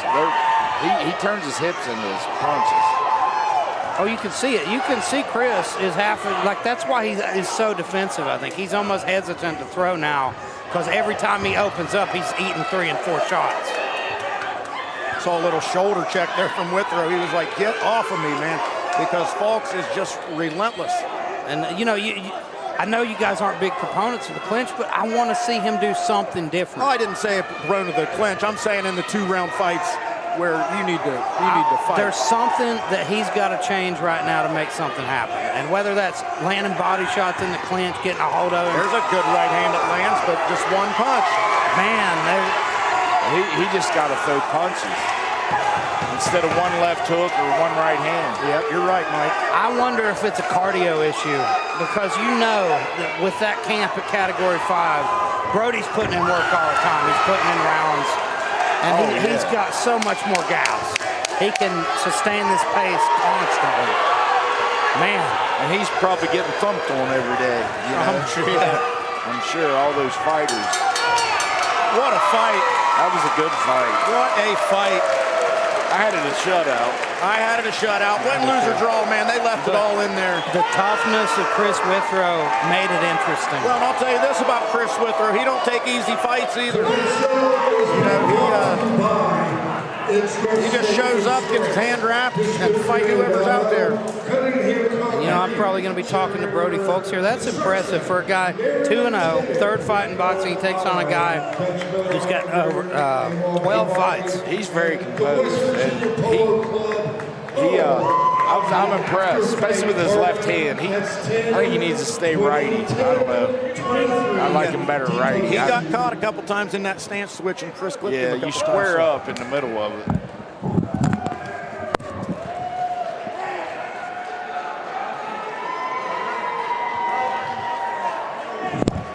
God dang, both of them got him. Sorry about that, people. My guys are knocking the headphones all over the booth over here. Both of them got me there. Here we see a little replay of some work from Brody Folks, who put on a heck of a performance in a very tough and resilient Chris Withrow. And the only way to thwart Chris Withrow's attack is with volume. And you've seen that that left jab from Folks lands. And the volume that Brody Folks brought in here, sometimes for Chris Withrow, all you can do is just cover up. It looks like Danny Ray's got the decision. Have rendered a unanimous decision. Winner from the blue corner, And I think we all kind of knew that was going to be the case because Brody Folks did dominate from start to finish. Credit to Chris Withrow, who did land some good shots, stayed in the fight till the very end. Just not enough offense, and that seems to be the common theme here lately from Mr. Withrow. But let's give it to Mr. Withrow for coming in here and always taking on tough game fighters. He doesn't care who his opponent is; he'll fight anybody. Here is Elijah Thacker with your winner.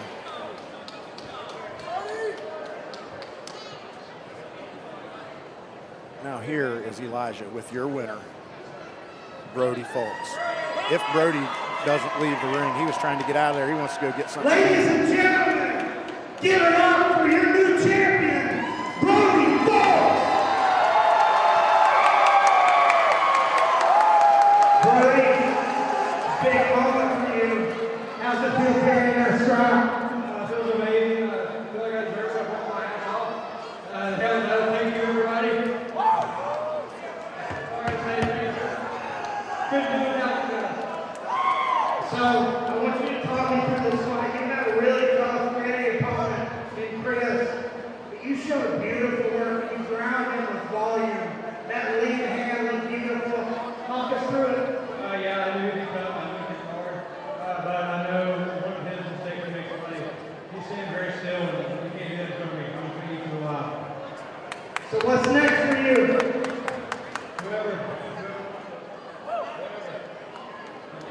Ladies and gentlemen, give it. September in Huntington. Someone try to take it. Give it up for Brody Folks. And that's just how those Category 5 guys are. They don't care, man. That belt belongs to Brody Folks now, and he said whoever wants it, come and get it. All you got to do is give them a call, and they'll put you on the schedule.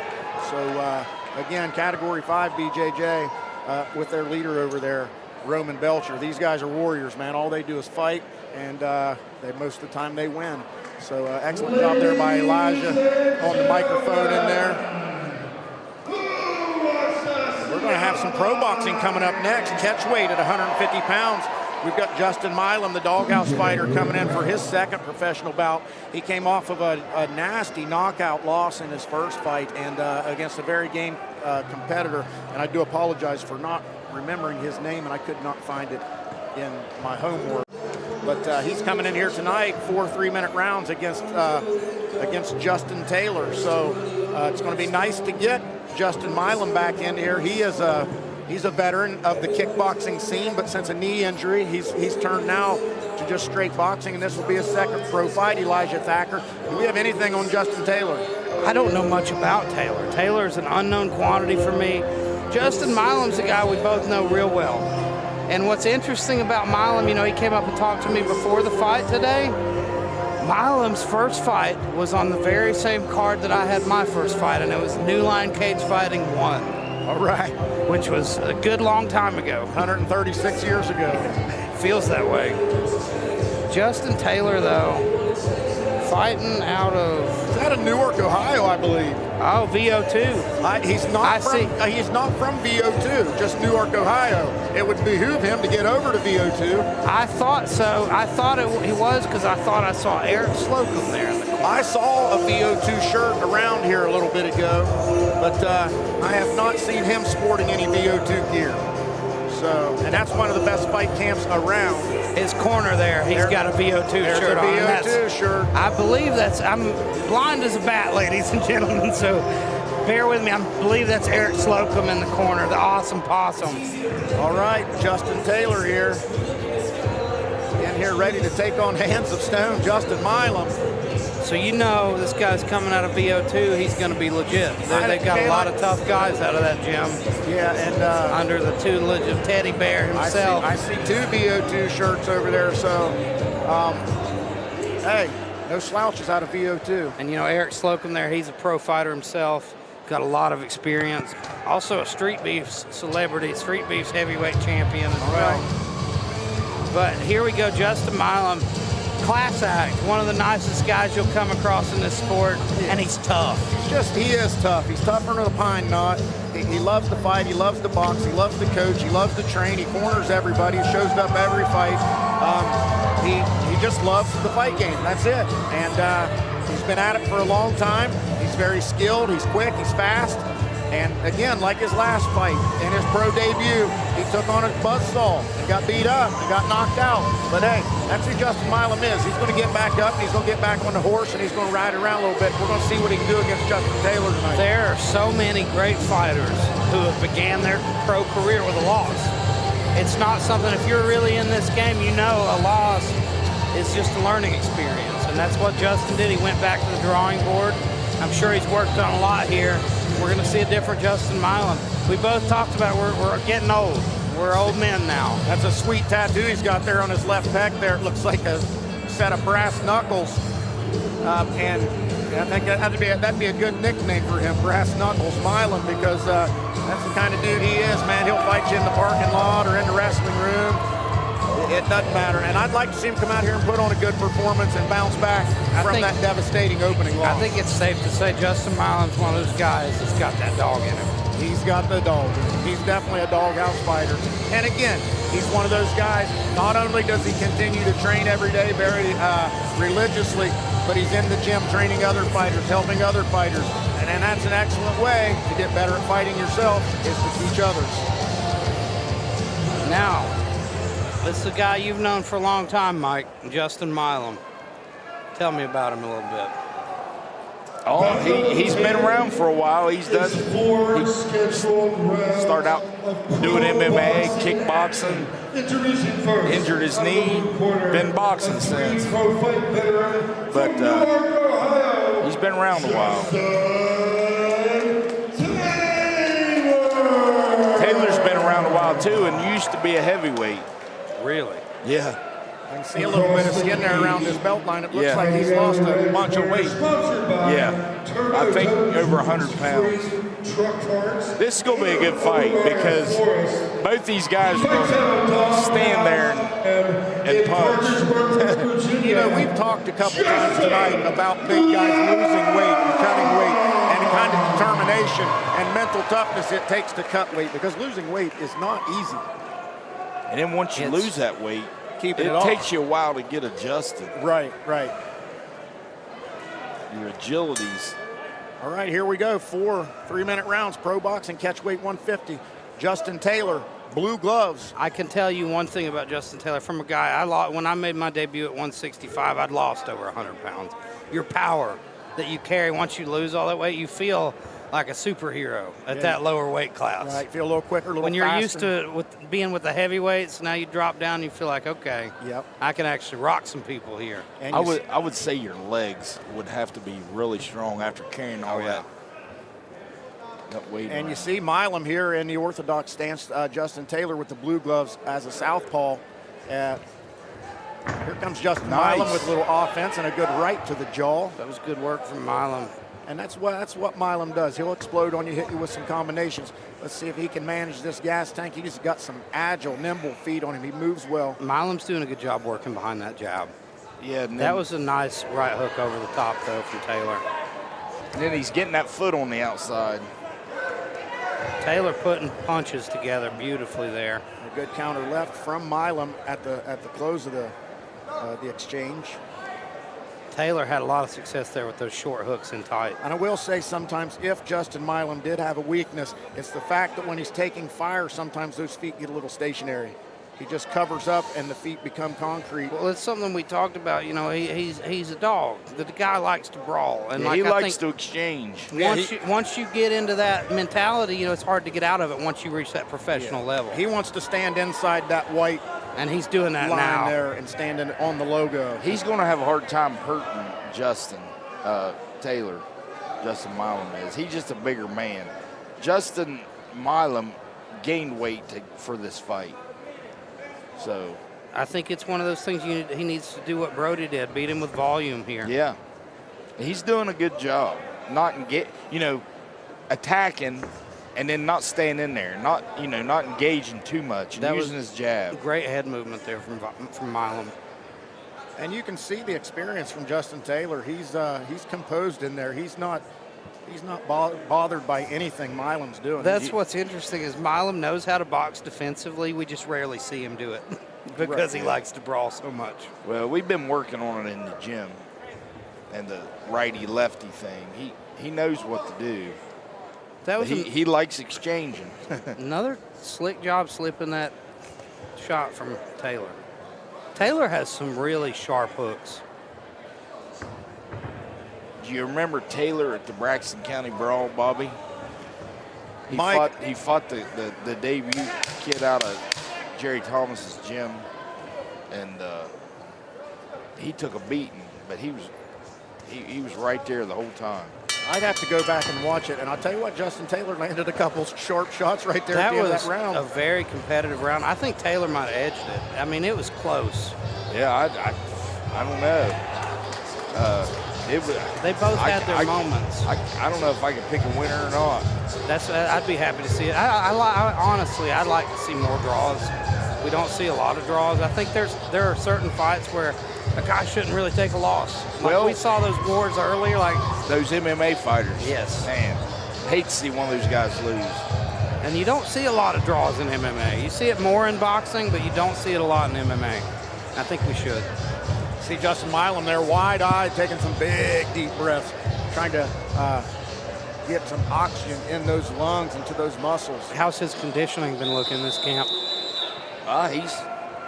He's doing good. Yeah, I don't know what he's doing outside the gym, running wise, but he's there. He's getting a lot of rounds in. Here we go, round number 2. I think that's the side of fighting most people don't see, the road work, the things that happen when you can't be in the gym all the time. So there's a lot of stuff you got to do on your own. You got to have discipline. To be honest, this is probably the most comfortable I've ever seen Justin. He looks calmer. Any fight he's ever had. From what I've seen of Justin, he likes a war. And this fight, he's fighting a lot more technical. That's what you want to see from a young pro. Yeah.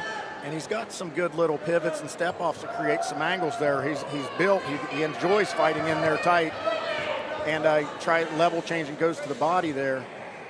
Very competitive action. I think this is good matchmaking. Oh, good right hand to the chin. Very solid right from Milm. He should have backed off after he did that.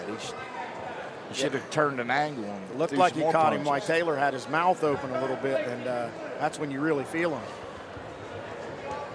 Taylor's just durable. Oh, he is. He's going to be hard for Justin to hurt. Very similar to Justin Milm in the fact that he just likes to fight. Well, definitely. You can see how comfortable Taylor is in there, too. Even when he's under fire, he's very collected in that moment, and he's looking to land his counters.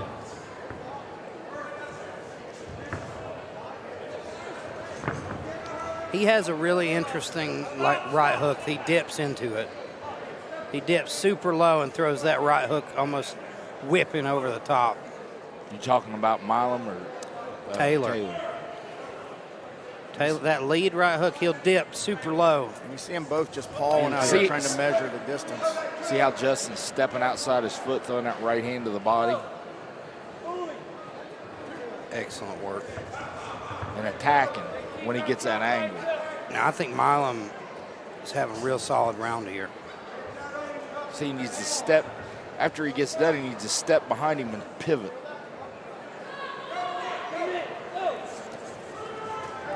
Oh, beautiful shots. He's standing in front of him. He needs to step this way. Both men landed in that exchange, but I think Milm landed the more significant shots.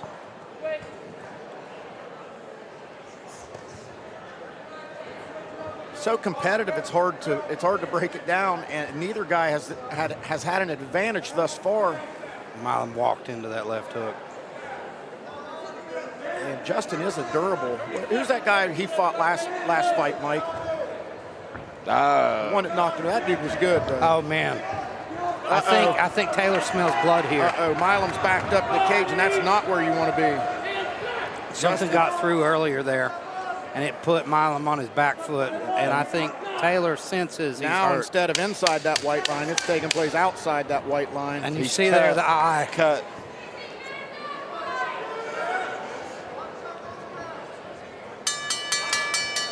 Good work. You know, that was a good round for Milm there until the end. Yeah.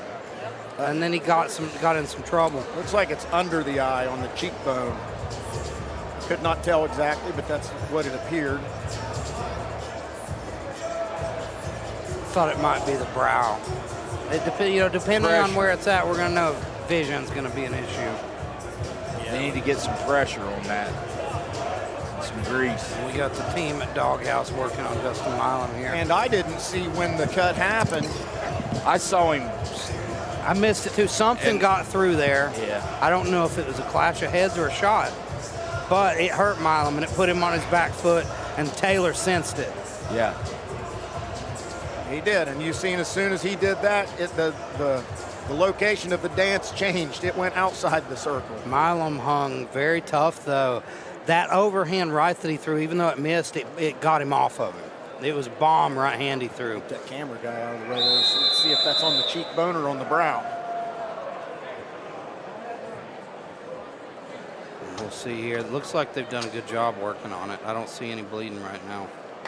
Looks to me like it's under the eye, but I can't tell. Well, that's good. Yeah, it won't affect his vision. Don't see any danger of them stopping it. No, it's on the side, on the corner right there. Over there on his eyebrows. It's going to affect his vision. Yep, right there on the outside of the left eyebrow. Hopefully it'll run down around the side. Look for Justin to start engaging a little more, which I don't really like. I think he's going to probably be nervous about that cut. But yeah, you know, well, when you got a cut where the blood's going to run into your eye, you got to worry about the referee or the doctor stopping the bout. These guys are professionals, so they're giving them a little more leniency. Now, if you're Taylor, you're going to start working on that cut.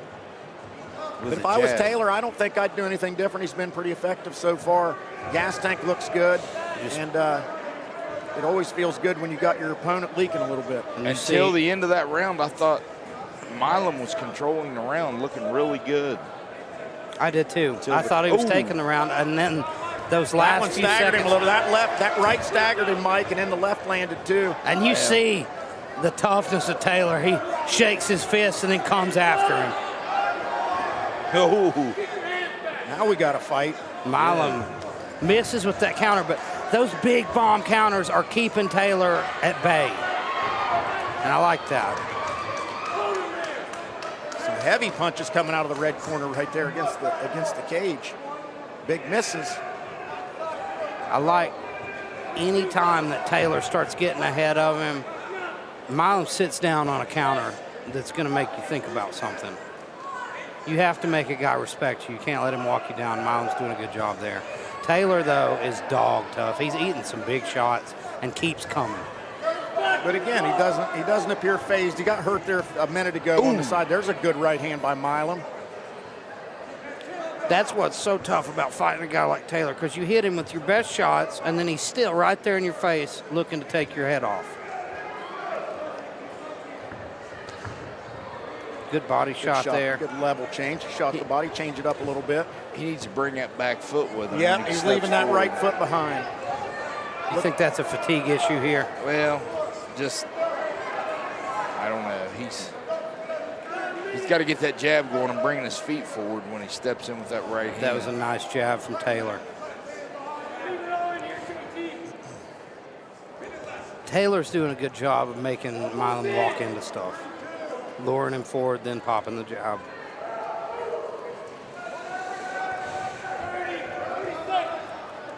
He's unpredictable. You don't know when he's going to throw. They're just sitting there pawing their jabs at each other.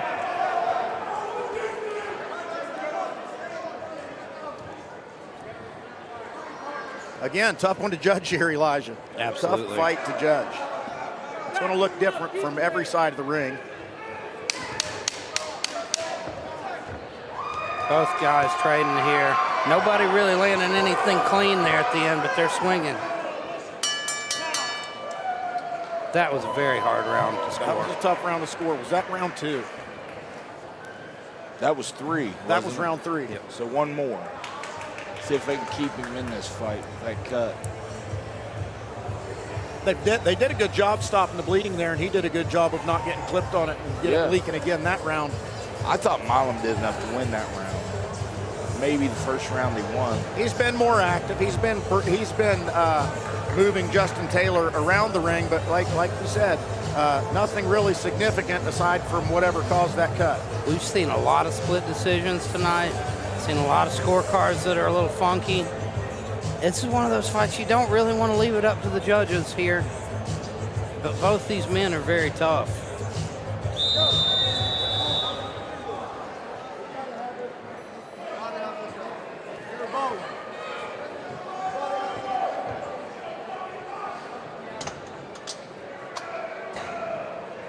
All right, Justin Taylor toes the line.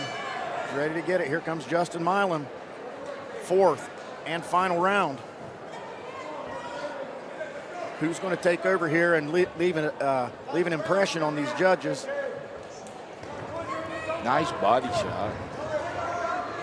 And immediately they're going to war. Both guys trading now. I think the heat's turning up in this final round. Yeah, look for something to really happen here. I think both guys are aware how close this fight is as well. Yeah, it's hard to tell how the judges see it. That was a good body shot from Milum. And then nice counter punching. Taylor returns with some beautiful hooks. And again, this is the classic battle, southpaw orthodox, and it's just such a challenge. Ooh, nice left hook. These guys, as good as they are offensively, they're exhibiting some good defensive skills as well. That was a beautiful overhand right from Milum, and it landed, and Taylor acknowledged it, nodded. Ooh, now there's they're up another against right. the fence here. Milum's going to work. Nice. And I think he hurt him to the body there. You see the hands dropped, and he started backing off. Yep, now we're back to the center where Milum owns the action in here. I would like to see him step on the gas here a little bit. And I'd like to see more body work, because I really do think he hurt Taylor a bit there with that last body shot. There's another. Ah.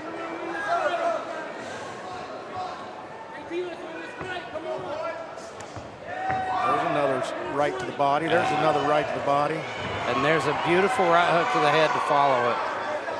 That was a good flurry there by Milum. A couple more of those and he can secure this 3rd round. He's coming on strong in this 4th final round. I'm sorry. Thank you, Mike. This is a pretty entertaining fight. And I wouldn't doubt if it's a girl. I think it's a great matchup. Yeah, I think both guys complement each other. They're really bringing the best out of each other in this one. They are. There's a left hook to the jaw of Milum. Oh, man, and he's got Milum rocked here against the fence, and Milum gets out of there wisely. And there, the big cage is going to help him as he creates some distance between himself and Taylor. This is a striker's cage. It really is. You've got a lot of room to move and a lot of room to work. And if you're good at staying on your bike and staying on the outside, it really favors you. Big overhand right misses. A couple of haymakers there. Mouthpiece a little loose there in Taylor's mouth. Milum's in a rhythm now. He's looking, I think this is the best round he's had, but he eats a big shot coming in. Taylor coming forward now, looking a little sloppy, but he's marching forward. And great round, great end of the fight. I couldn't tell you. I'd hate to be a judge. I have no I think idea. Milm clearly took the last round, I think. I have no idea. It might be a shutout. It might be a draw. I don't have any idea. See the show of respect there. Two warriors in the center of the ring. Probably led in a prayer there by the coach, Kenny Watkins, a man of faith. And you see Larry Barker there as well in the corner of Taylor.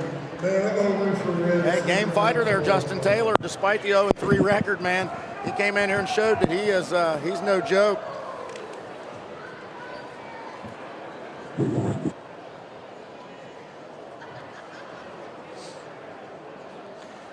Running back some of the action here. Justin Milm there with the red gloves on, little right hand to the body. Here's another little sequence. Let's see how this goes down. There's another right hand to the body, left over top, nothing of significance. There's another body shot, left over the top. Good head defense there. Oh, big miss by Justin Milm. Step off. Good sequence there by Justin Milm. He scored landed a few scoring blows. You see the gloves being unlaced there in the ring as we await the judges' scorecards. That was an exciting fight. Very evenly matched between Taylor, the southpaw, and Milm, the orthodox fighter. You see the excitement on Justin's face there as he talks to Mike Shepard. This is going to be a tough one to judge, honestly. Like Mike said, it could be unanimous either way. It could be a draw. So I'm excited to see. I would lean towards it being a draw, 2 rounds apiece, because it was so evenly matched. Both guys landed some big shots. Both guys were hurt. Milm cut over the eye. The judges always see blood trickling. Here comes Danny Ray with the decision. The judges have rendered a unanimous decision, going to the winner from the red corner, And like I said, that could have went unanimous either way, and it could have been a draw. The hometown guy gets the decision. Nice comeback from the knockout in his debut for Justin Milm. That's a good victory, and hats off to Justin Taylor for coming in here and being a formidable combatant and opponent for the hometown Dawghouse gym fighter, Justin Milm. I want you to give it up for your winner and your challenger, Justin Milm. Now, you guys both had an absolute war. First pro win. I want you to tell me how you're feeling. Honestly, I feel amazing right now. I mean, even though he's got the forehead, he's awesome. The hat is friendly as can be. Cool guy to get along with. Talked to him before the fight. He performed. I feel amazing. This is a dream come true. Now, I want to ask you something. I said this during the commentary. This was just such a good matchup. I really liked the skill clash. I felt like you guys brought out the best in each other. How do you feel after a war like that? I feel great. We're having some better opponent. We just came out and had a good time. Ladies and gentlemen, I want you to give it up for both these warriors, Justin Milm and Mr. Taylor. Hey, you called it, Mike. Could be unanimous, could have been a draw. I wouldn't have been surprised either way. I'd have hated to judge that one. I know it. That was a tough one, man. Because I know the second round, the first round was a toss-up. Second round, Milm controlled the fight, and in the last 20 seconds got a cut, right, and kind of got bullied. So how do you score that? Was it, Yep. And then the third and the fourth round were so close.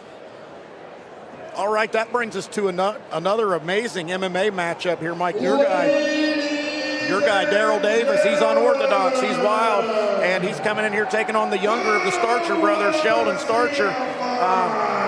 This could be a barn burner. This could be really good. Daryl always puts on a heck of a show. He trains at my gym, but I can't. It's hard for me to help him because he does things so much different and I try to get him to do things like I did, and it just out the window. I just slow him down. Like I'm like, man, you just do your thing. Just let him cook. That's what I said about his style. I wouldn't call him unorthodox. I would call him highly unorthodox. But he's really skilled. Very and really skilled. crafty. And he can hurt you, strangle you, break your arm. And listen, that's one thing about Daryl Davis. Despite the 140-pound foul size, this dude's strong. Oh, yeah. And he's fast. So this is going to be a good one. Sheldon Starcher coming in at 3-3. He's from Spencer, I believe. Yeah. And Daryl Davis coming in out of Parkersburg. He's 7-6. This is going to be a heck of a matchup. And this is the Starcher that fought Jordan Varney. Am I correct? No, that was the other brother. He's bigger. Okay. The other one's a little smaller. You'll see but Preston he's older. there in the corner. That's Okay, his older okay. brother. It's one thing we talked about earlier, like having a brother that's also an active fighter that you've got somebody to train with all the time. That's such an edge. You see that in combat sports. You have to a lot. compete every day with him. And for food, for the bathroom. That's it. And you're going to have that competitive edge with them all the time, wanting to be better. So I think we've seen that with the Starcher brothers. When they started, I've seen almost their whole career, called all their fights, very green. I met their dad tonight, and he was a wrestler from Spencer. Grew up in the 80s, and we knew a lot of the same people, and I couldn't hardly get away from him. We were getting along really good there. I shouted out Matt Ashley earlier, first 4-time West Virginia wrestling state champion out of Spencer. That place breeds tough people just like Parkersburg and Work County. Matt Ashley made me a man. Well, I guarantee he made a lot of young men. Young boys men. Young boys men. He used to bring guys in and practice with us at South. Yeah. He would absolutely kick the tar out of every one of them. Matt would. Yeah, he did that to me every day for my junior and senior year because I was then big enough to. Right. And oh my goodness. And that's why you were a state champion and turned into a world-class fighter at multiple disciplines. Well, just getting that mindset. Wrestling makes a young boy prepared for this stuff. Absolutely. More prepared. Absolutely. If you go through high school wrestling, especially with a successful program and coach, you're gonna be better at this than if you did. Right. Absolutely. I think it's the best base you can have in MMA. It is. I mean, if you can dictate where the fight takes place, that's everything. Well, and another thing, even in boxing and kickboxing, I've had wrestlers, compete, but I've had kids that didn't wrestle. They didn't do the one-on-one combat, and when they won, it's fine. But when they lose, they can't handle it. A lot of kids. In wrestling, you have to get used to being the nail a lot before you become the hammer. Yep, I'll tell you what, there is a pile of athleticism in this ring right now. You've got Sheldon Starcher over here, long and lean, and very dynamic striker, very good on the ground. And you've got Daryl Davis, very much the same. I think a strength advantage may go to Daryl Davis. The youth goes to Sheldon Starcher. This one's going to be awesome, Elijah. I think we're going to see, like you say, Daryl's very unorthodox. We're going to see a more traditional approach from Sheldon. Sheldon's a crafty striker. We saw him land a sneaky high kick knockout a couple fight cards ago against Fritz Deriska. And I think that's when I saw this kid has the potential to be very high level. He shows it in spurts right now. Like you'll see it every now and then, glimpses of like really high level stuff. He's just got to put it all together. From Spencer, West Virginia, Sheldon Starcher!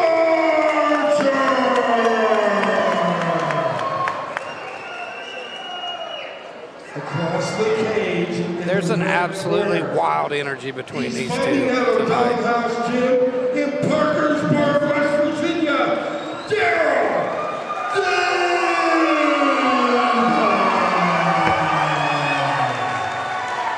Now, tell me this, what makes a guy like Daryl Davis, what makes a wild card like him want to get into this stuff? He just likes to fight. He just appeared. He's been into this for a long time. Like he's in his mid-30s. He's done it for Here we go, touch of gloves. I don't look for a long feeling out process here. I look for some fireworks early. Now, I want you to keep an eye on the right leg high kick of Sheldon Starcher. It's very sneaky. Sheldon. That right hand landed. And Sheldon ends up on top in that scramble. It's bad news for Daryl. Daryl excels in these scrambles sometimes, but maybe he's not facing a guy Sheldon's hunting for a Darce and choke he's got right the now. head framed off right there. Now Daryl's back to Daryl full was guard. smart there. He knew what was up. He got back to a safe spot. Daryl's slick on his back. Yeah, he is, and he's looking for submissions at all times. And I looking think for that's passes at all times. That was a beautiful job stepping over. Almost got to mount there. Sheldon did. Yeah, that was a that. And now there's he the loses sweep. position. Great work from Daryl. Very nice sweep by Daryl Davis. Smooth transition to top. Now this is where the Starcher brothers have both struggled when they get stifled by guys from the top. Right, and you see here these are some high level grapplers right here. And now you look, Sheldon's thinking about setting up that triangle on that right side. He's trying to control that arm, and then he's going to try to pass the shin over He's doing a right great there. job. He's doing a great job controlling the posture of Daryl Davis Here right now. it is. Here's the triangle attempt. He just threw it And up. he has it. He's not got the It's angle not he deep. needs. He needs to try to use this to sweep because he's not going to finish it. Daryl did a great job at And cutting now the angle. Daryl is going to be in side mount. That's excellent work stacking out of that from Daryl.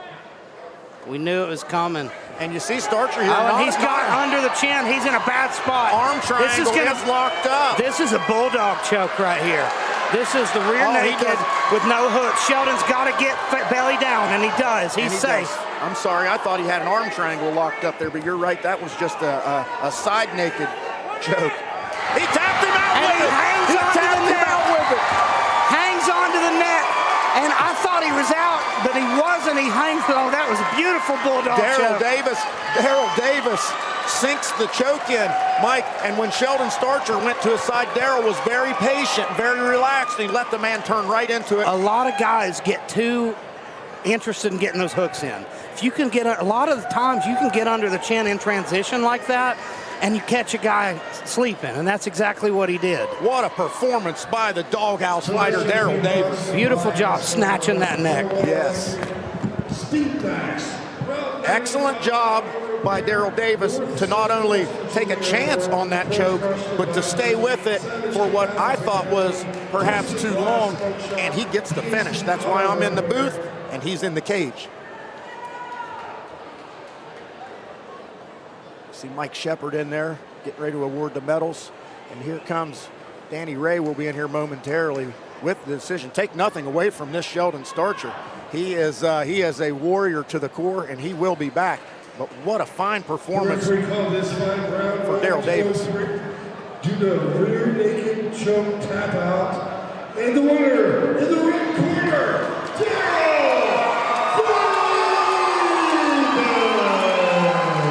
Wow, and the hometown guy puts on one heck of a performance. Look at the replay Ladies here. and gentlemen, give it up for the slick and the unorthodox Daryl Davis. There's the choke. That's not a rear naked My choke. friend, That's some kind of... You just landed a beautiful bulldog choke there. Caught him in transition as he turned belly down. You snatched that neck, and you hung on to it. You knew you had it. Talk me through it. When he went for the first time, when he flipped over and I got out of it, I felt like he was choking on the screen. Yeah, you surprised me actually. I thought when he turned, I thought he was out. Next thing I know, he was tapping. You must have a tight squeeze. That was beautiful work. I want you to tell me, what's next for you? Keep training, keep fighting. Who knows? It's my second bout. I'm champ at 145, champ at 155, so. Talking to your coach over there, Mike, he said we might see a pro debut from you soon. We'll see. Yeah, they want me to. Ladies and gentlemen, I want you to give it up. That's got to be your submission of the night. Daryl Davis. Boy, Mike, I tell you, I can't say I've ever seen a choke finished from that angle. I haven't either. It was he had what appeared to be a rear naked choke, but he didn't have the hooks in. And He was on his back, dude. right, I believe and that. was trying to climb back to the back. That was a weird. But he had, it was a blood choke. Like he had his forearm across his neck, on the side of it. And I'm sure he's done it before because he's awkward as hell. And again, like I said, he's strong and he does have a heck of a constrictor grip on him. Boy, if he gets your neck, he'll squeeze you out for sure. He was tenacious. That's what one. He said it himself. He said, I thought he was out of it for a second. He just hung tough. He kept hanging onto that neck. Like I say, guys, sleep on that rear naked choke unless somebody's got those full hooks in. You got to be careful all the time when somebody's on your back. Especially if a guy's willing to commit to it and stay in there and take a chance. All right, here comes Justin Richwine. This is going to be for the Dawghouse Promotions Heavyweight Pro Boxing title. Justin Richwine, 1-5, coming out of Springfield, Ohio. He is a 6 pro fight veteran, 1-5. And he's taking on Andrew Satderfield, the best fisherman in boxing. He's out of the Dawghouse gym. He's got 15 pro fights, and he is 7-8.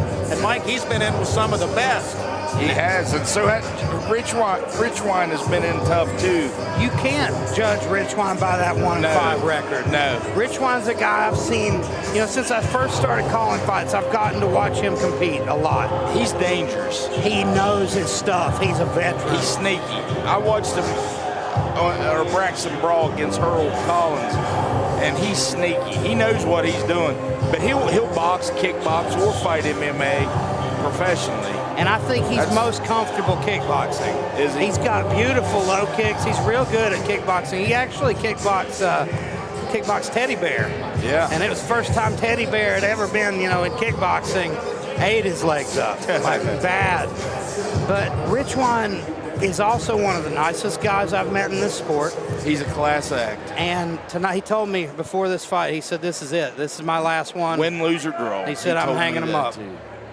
And he's a guy, I hate to see him go. I always love watching him fight. Whether he does win, whether he loses, you're going to see two really crafty veterans right now. Yeah, this is going to be a good fight. Andrew Satderfield, he gets on his back leg, got a good jab, moves his feet well, got some length, but he can crack. He likes to exchange too. I've heard so much about Satderfield. I've never gotten to see him fight live. The only fight I've gotten to see of his was Khalil Smoot, and that was a war. He's just a big, tough country boy, man. That's it. Not much else to say about him. He loves to fish and loves to box, so here we are. That's my fault, actually. He didn't fight Khalil Smoot. No, I was thinking. Yeah, I saw your fight. I can tell. Looking at Satderfield now, Sean Lockery fought Khalil Smoot. That's who I'm getting him mixed up with here, but I've heard a lot about Satderfield too. He's a guy that I've heard people that train with you that I've seen coming in and out of New Line talk about putting work in with Andrew and how much it's helped. He spars everybody. He gets in the ring and he'll set in there 15, 20 rounds. He'll spar with Justin Milm. There's not many fighters coming out of this area that I've not gotten to see, and Satderfield's one of them. He's one I've been very excited to watch. What's his X factor in this fight, Mike, as his coach? What do you think he needs to do to get this one done? Establish the jab and its length. Like, he's got a good jab. He's going to land it, but he needs to use his right hand as a shield for defense. Richwine, I noticed, watching him, he's got a really crafty lead hand. He has a very nice lead uppercut, and you don't see a lot of guys that are confident and good at throwing that. He's got some pop. And this is going to be 4 3-minute rounds for the big men right here. And again, this is for the Dawghouse Promotions Heavyweight Pro Boxing title, currently around the waist of Andrew Satderfield. It's 4 scheduled rounds of pro boxing action. And for the Dawghouse Promotions Heavyweight title, introducing first on the Cherry River Construction blue corner, a 6 pro fight veteran from Springfield, Ohio, Justin Richwine.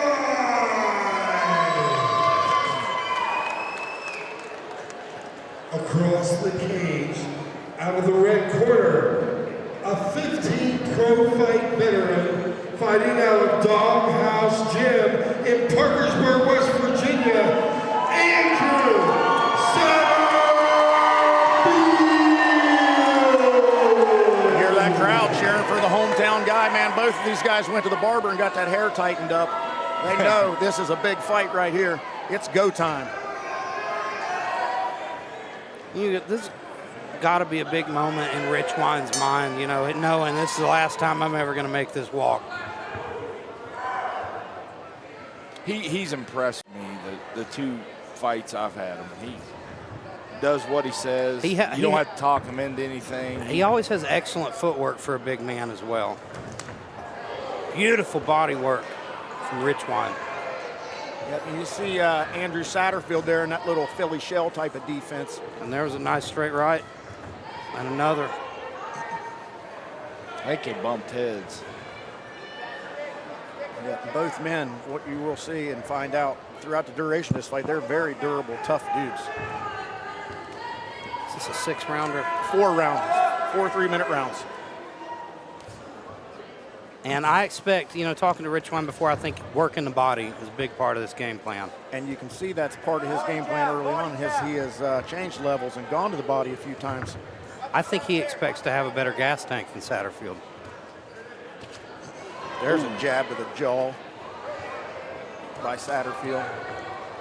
And again, like Mike said, that's going to be his ticket to success. That was a nice right hand from Satderfield in that exchange. And now that jab is successful right now. Richwine with a left hook. Ladies and gentlemen, this is pro boxing. Yeah, these boys hit hard. Yeah, those are thumpers right there. Beautiful jab from Richwine. They traded jabs there. Satderfield doing good work to the body there with that jab. And there's another one to the head. Satderfield's having more success in the latter half of this round. He's starting to find his timing a little better. Yeah, that was a hard right hand to the body. This being a 4-rounder, Andrew needs to probably pick up the pace a little bit. Well, he's been really successful with that jab right now, Mike. This jab's very stiff, but he ate a right hand there. Richwine took a big breath. Yeah, he's getting stumped in the face with that jab. He's feeling it. He's staggered. Those wheels, those knees are wobbly. Yeah, his balance. Good right hand. Andrew's going to get a first-round finish. He's hurt bad. Richwine needs to get a hold of him here. Andrew Satderfield doesn't smother himself. He's going to get the finish. And he is eating big shots here. Staying alive on wheel, and there he goes down. Oh, my goodness. And he's going to beat this count.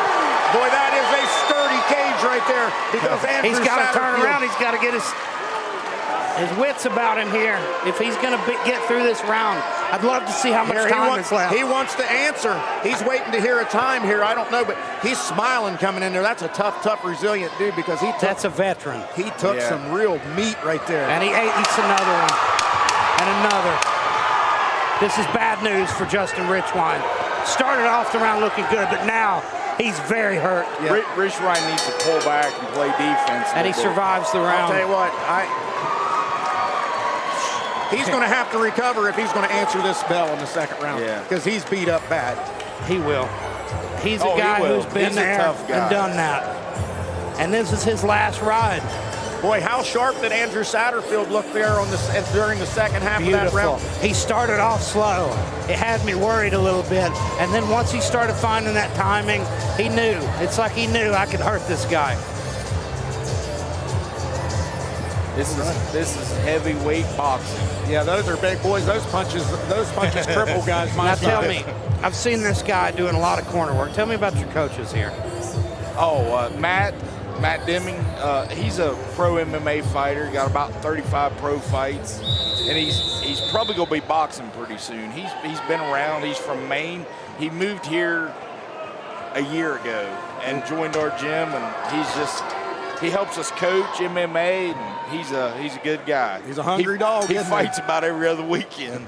He goes somewhere. All right, here we go, round 2. Can Justin Richwine get back in this fight, or will Andrew Satderfield? And close it out. Go ahead, Elijah. You said the key to this fight, Mike, was Andrew Satderfield's jab, and I think that's what set up that big knockdown. He was landing such stiff jabs.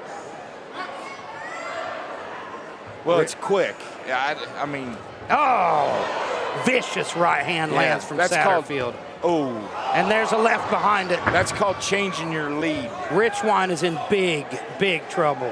When Andrew's throwing heat-seeking When that jab now. comes first, about 50 times. Oh, man. Massive right hand. And he's Legs are gone. This one's over. Richwine's on clear street here. Yeah, he's not getting up from that one, boys. That's a big-time knockout for the big man. He's trying to make the count. Let's see if he can do it. Those legs are... And he does. No, it's over. Good job by the referee to save Richwine. You got to protect the fighter from himself. It would have been ugly if it would have kept going. Yeah, that was already ugly. Andrew Satderfield with a fine performance. And shout out to Justin Richwine for being a game competitor and for getting back up against the Richwine's lead. a warrior. He's a warrior. He leaves the cage for the last time on his feet. And that is a warrior. West Virginia Polo Club, home of the National Fight Party, 1023 Depot Street. All right, let's run this back a little bit and see here. Andrew, that overhand right to the forehead, right over the top, misses, steps back, uppercut, right to the jaw, left, followed with a big right. That's the end of the night for Mr. Richwine. Fine performance by the fisherman, Andrew Satderfield. See him in there celebrating with his coach, Big Mike Shepard, referee Eric Davis, one of the finest in the game. And here in the bottom corner, you see Justin Richwine getting his gloves unlaced, and the warrior there took big damage, got up, continued to fight, and he will go out a winner in my book. As he did say, this would be his final fight of his career. Wrestle the gloves off of his hand there. Mike Shepard hands him his medal. And here we come with Danny Ray in the decision. The referee stopped the fight at 59 seconds in the second round, with winner going to the red corner, Andrew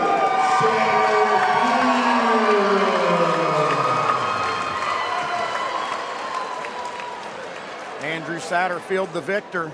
And it appears that the blue gloves of Justin Richwine will be left in the cage as he is Ladies and gentlemen, retired. give it up for your heavyweight champion, Andrew Satderfield. My friend, that was an absolutely vicious performance against a very tough game opponent. Talk me through it. How does it feel to get that win in front of your hometown? Always feels great. We not in the gym. Just push forward. Now every day, and we put it in here.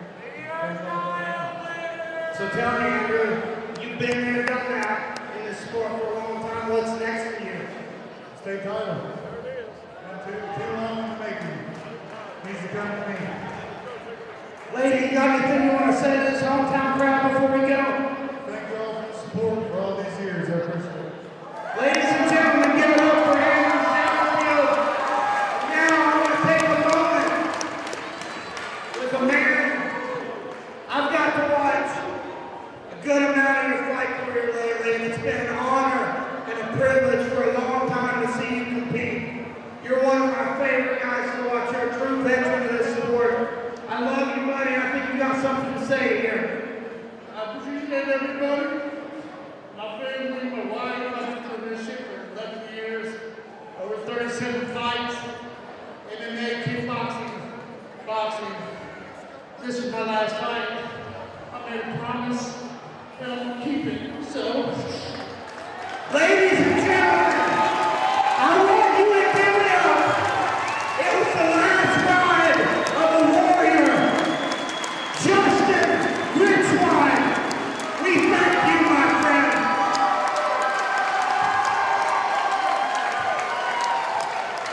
And the man overwhelmed with emotions in there. And what a tough thing that is to do when you've been a boxer and a fighter and a warrior your entire life, and you know that you're never going to step in there and feel those emotions again. You're never going to get that adrenaline dump again.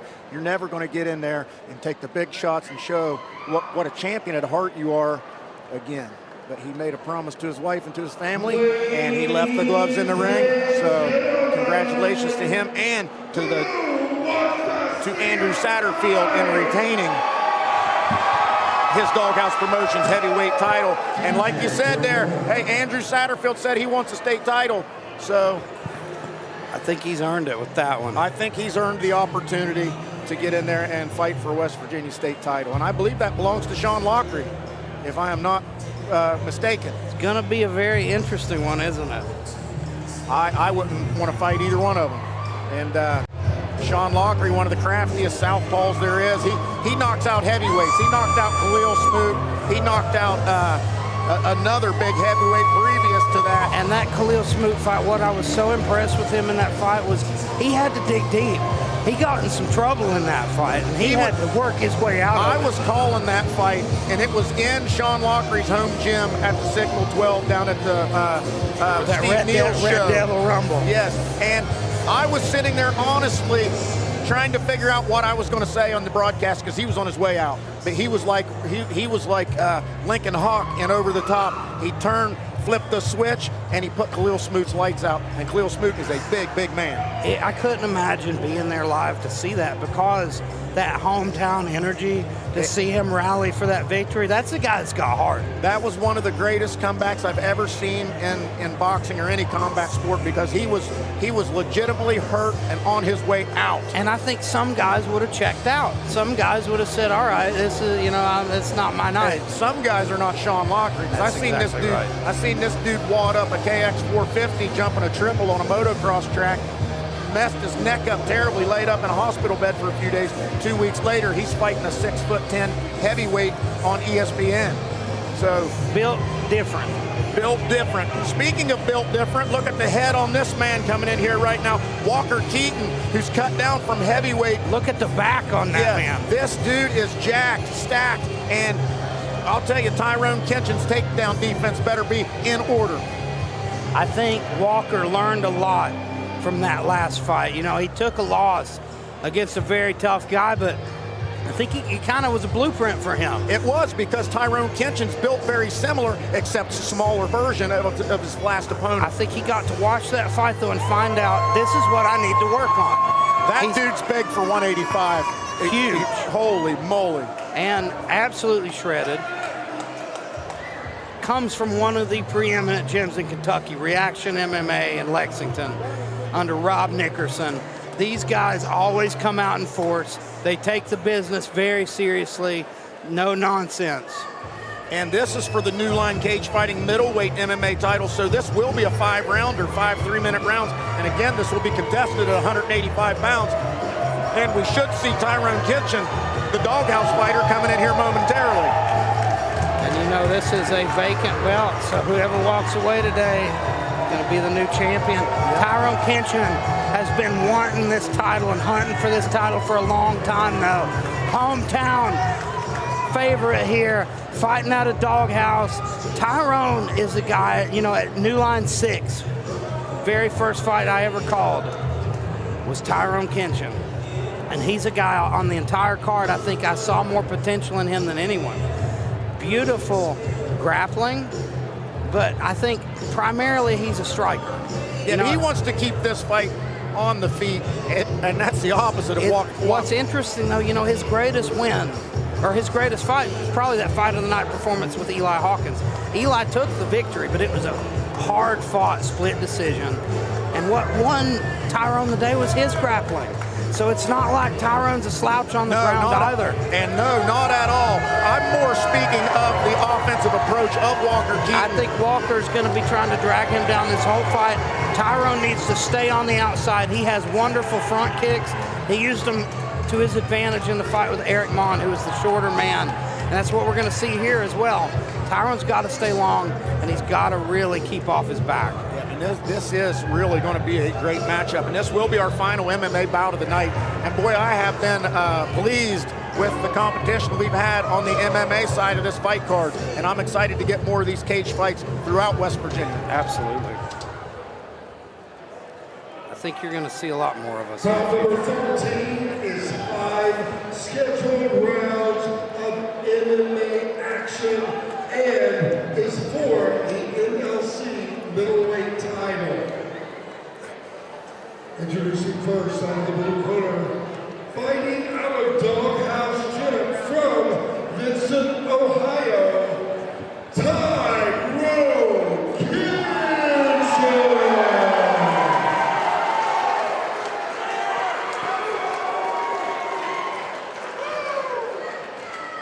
I'm sorry, I mixed that up. So, A little confusion here on who Tyrone Kenchin actually is. fighting out of the blue corner. From Reaction MMA in Lexington, Kentucky, Walker Keaton. And boy, Walker looks tremendous tonight. He has slimmed down, but boy, he has rehydrated. He's got to be 200 pounds right now, He ready looks like to a get different man tonight than we've seen him before. Got a little Chris Lieben about him. And you know, we saw him in a dominant victory against Antonio Robinson at heavyweight. All right, here we go. Round number 1, touch of gloves, and we are underway for the New Line Cage Fighting 185-pound MMA title. He feints the shot. I got a feeling he's going to be looking to shoot soon. Yeah, I don't think it's going to take too long before he gets in on a shot. Tyrone's got to keep him off of him, keep him at bay here, and try to keep on. It looks as though Walker's willing to use these hands to set up a little leg attack. Beautiful. And looks very strong and powerful with those strikes. There's the takedown. And there it is. He gets against into the fence and he's down. And that was picture perfect. That was pretty double leg. easy. That was pretty easy. And now he's wrapping up the legs, that Khabib style, low mount. Yeah, that's become very common in MMA. Now they gather the legs against the fence. It's so good at tying a guy up. He can't do much at all from there, but Tyrone's wise to it, and he does a good job getting back to guard. He's going to have to get his feet on the hips and get back to his feet as soon as he can, though. He can't settle here. He's doing a good job controlling the posture of Walker Keaton, and it behoove Walker Keaton here to maintain his composure, not get too excited, and enjoy this position as he attempts to get to full guard, or I'm sorry, to full mount, or get some ground and pound. I can't see how effective these punches are being over there. He's but right now, just peppering him a bit now. Kenchin's doing a pretty good job controlling the hands. He's got the underhook on the left hand side. Now he's got that far side hand gift wrap, though. That's big trouble for Kenchin. That's what Walker's trying to do. He's feeding that hand so that Kenchin can't defend himself. If he can get that gift wrap, then it's going to be a bad day. There it is. Well, there's some openings right there where he's got the left arm of Kenchin blocked off, and he's driving those left hands in. They're not all of them land, but he's definitely feeling it. I think Walker's a little bit too close to the cage to really open up with shots from here. I think he's content to just ride out this top position and secure this round. He's working on that far side arm. Yep, and if looking for a key lock here. And he's going to tie that up and just start peppering him. Unfortunately, if Tyrone's going to struggle to get off his back this much, this might be a long night for him. And you see there, he's got that hand tied up, and he's just peppering him, just wearing him down. And now he's going to make Tyrone move into a bad spot and look for that sub. Yep, he's got the right arm of Kenchin isolated. So Tyrone Kenchin's basically fighting with one hand right now from underneath, and that's not a good spot to be in. Now you can land this key lock from and he's got it. It looks like he needs to drag it down to the hip more if he's going to finish it, though. I think now he's just looking to open him up for more strikes, really, and soften him up. There's the 10-second knock, and I'm sure Tyrone Kenchin is happy to hear that. Good work from Walker Keaton this first round. Exactly what he wanted to do. And there's a head clash. Hopefully nobody got nicked there. Well, I think we can safely say that Walker Keaton took that first round. The takedown was awful easy. Now he held him down there. Here's the question. You know, Walker Keaton, the issue in his last fight was cardio. He said, this is why I lost all this weight. It's why he really doubled down on conditioning. Looks like a different man. Yeah, he looks good over there in that corner right now, drawing some big, deep breaths, taking some instruction from his coaches. That was an impressive first round on his part. Tyrone breathing hard himself. You know, this is an exhausting way to fight. Ended up being on your back, pressed up against the fence. Getting punched in the face and your arms manipulated. So. That's why wrestlers will grind you down, and that's what Walker's doing right now. Tyrone's got to figure out a way to stop it here. We might see him come out with his hands a little lower. You got to be able to keep this fight. Leg. Yep, got to be able to keep the fight on the feet. I'll tell you what, he needs to stay inside that white line, inside the octagon in there, because if you get near the fence, you cannot let Walker press you up against this cage. He's too good at cage wrestling. There's that push kick. He just feints it, though. I'd like to see him really commit. Yeah, and he's doing a good job here. Needs to circle back and keep his feet inside, at least 1 foot inside of that white line. Good length on the jab there. Good length on the jab, create some distance. Tyrone's got to cut angles. That's the big difference here. He's not cutting angles. And as soon as he gets up against the cage, that's what you're going to get. And he's got his hands together. Again, dumps him. And again, right in front of his coaches over there, too. So wrapping the legs up. He's going to have all that knowledge coming from his coaches right now. Well, it looks like Kenchin's on a headlock here. He's got a tight. He just bailed on it. He didn't have any leverage with his legs. And that's a big neck there on Mr. Keaton, too, as well. He was really just holding on for dear life so that he couldn't get any more damage.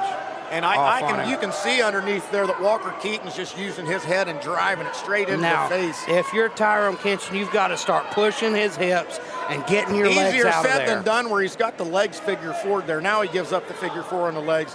Full mount. Now you got to start trying to work your way out of this mount. Get to a side, dead leg. This is one of those, there's a good hip buck right there. This is one of those positions you might just have to give up your back and fight the rear naked off. I don't know. You can't settle. He's got a good spot here where he could cage walk, but you've got to start building frames and start working your way up that cage. And it appears Walker Keaton is very schooled at wrestling, and once you get underneath a guy like that, it's difficult Walker to escape. is going to focus on position over submission. He's going to not be wild. He's going to hold you down. He's not going to have to rework for that takedown, and that's beautiful. And how uncomfortable is it to just have a man's head driven right into your chin and your face and your cheekbones, just, for 3 minutes at a time here. Walker Keaton's a grinder. He's a guy, you look at guys like Chael Sonnen. They're grinders. They're tough wrestlers. They will take you down and sit in your guard and beat you up, and that's what he's doing here. Yeah, and having him pressed up against the cage like this, there is just nowhere for Tyrone Kenchin to go. Tyrone has got to use that underhook, that far side underhook, which he's not reaching for. That's your way out of half guard. But Walker's doing such a good job of controlling it. Yeah, his top pressure is phenomenal. And those shots are sneaking through. You see Kenchin looking for a way to escape here.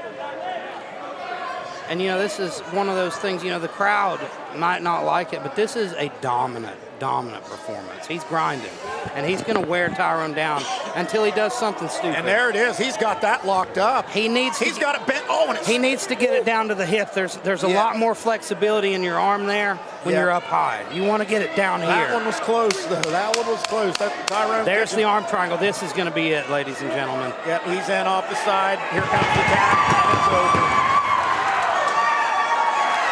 That's what he was looking for. A fine performance there. Now we see why Walker Keaton came down to 185. That's where he belongs. Absolutely. Phenomenal performance. And I think he looks like a different man at this weight class. He's far from 185. Oh, he's 200 rehydrated. Oh, more than 210. Dude looks like an NFL running back. What a performance by Walker Keaton. Let's take nothing away from Tyrone Kenchin. Back to the drawing board. But like I said, Mike, Tyrone needs to keep that fight in the middle. You get near the cage, that man is going to bulldog tackle you and take you down. Yeah. He's a scary looking fellow. That is a scary looking fighter. If I was 185, I wouldn't want no part of that man. All right, here comes Danny Ray into the ring with the official decision.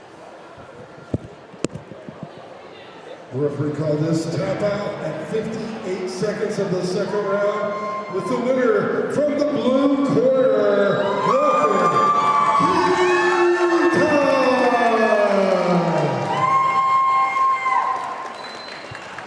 Well, we will most certainly be seeing more of Walker Keaton, the new NLC New Line Cage Fighting Middleweight MMA champ.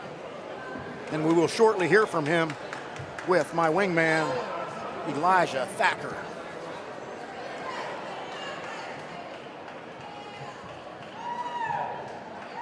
Ladies and gentlemen, I want you to give it up for your new middleweight champion, Reaction MMA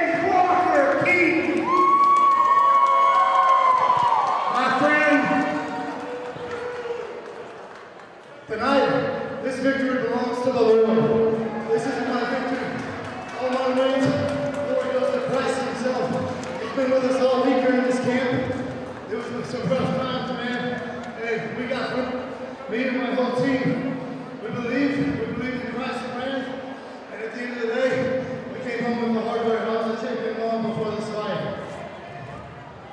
Now, Walker, you look like a different animal tonight. You completed a transformation since your last fight. I want you to talk me through it. What did that take from you?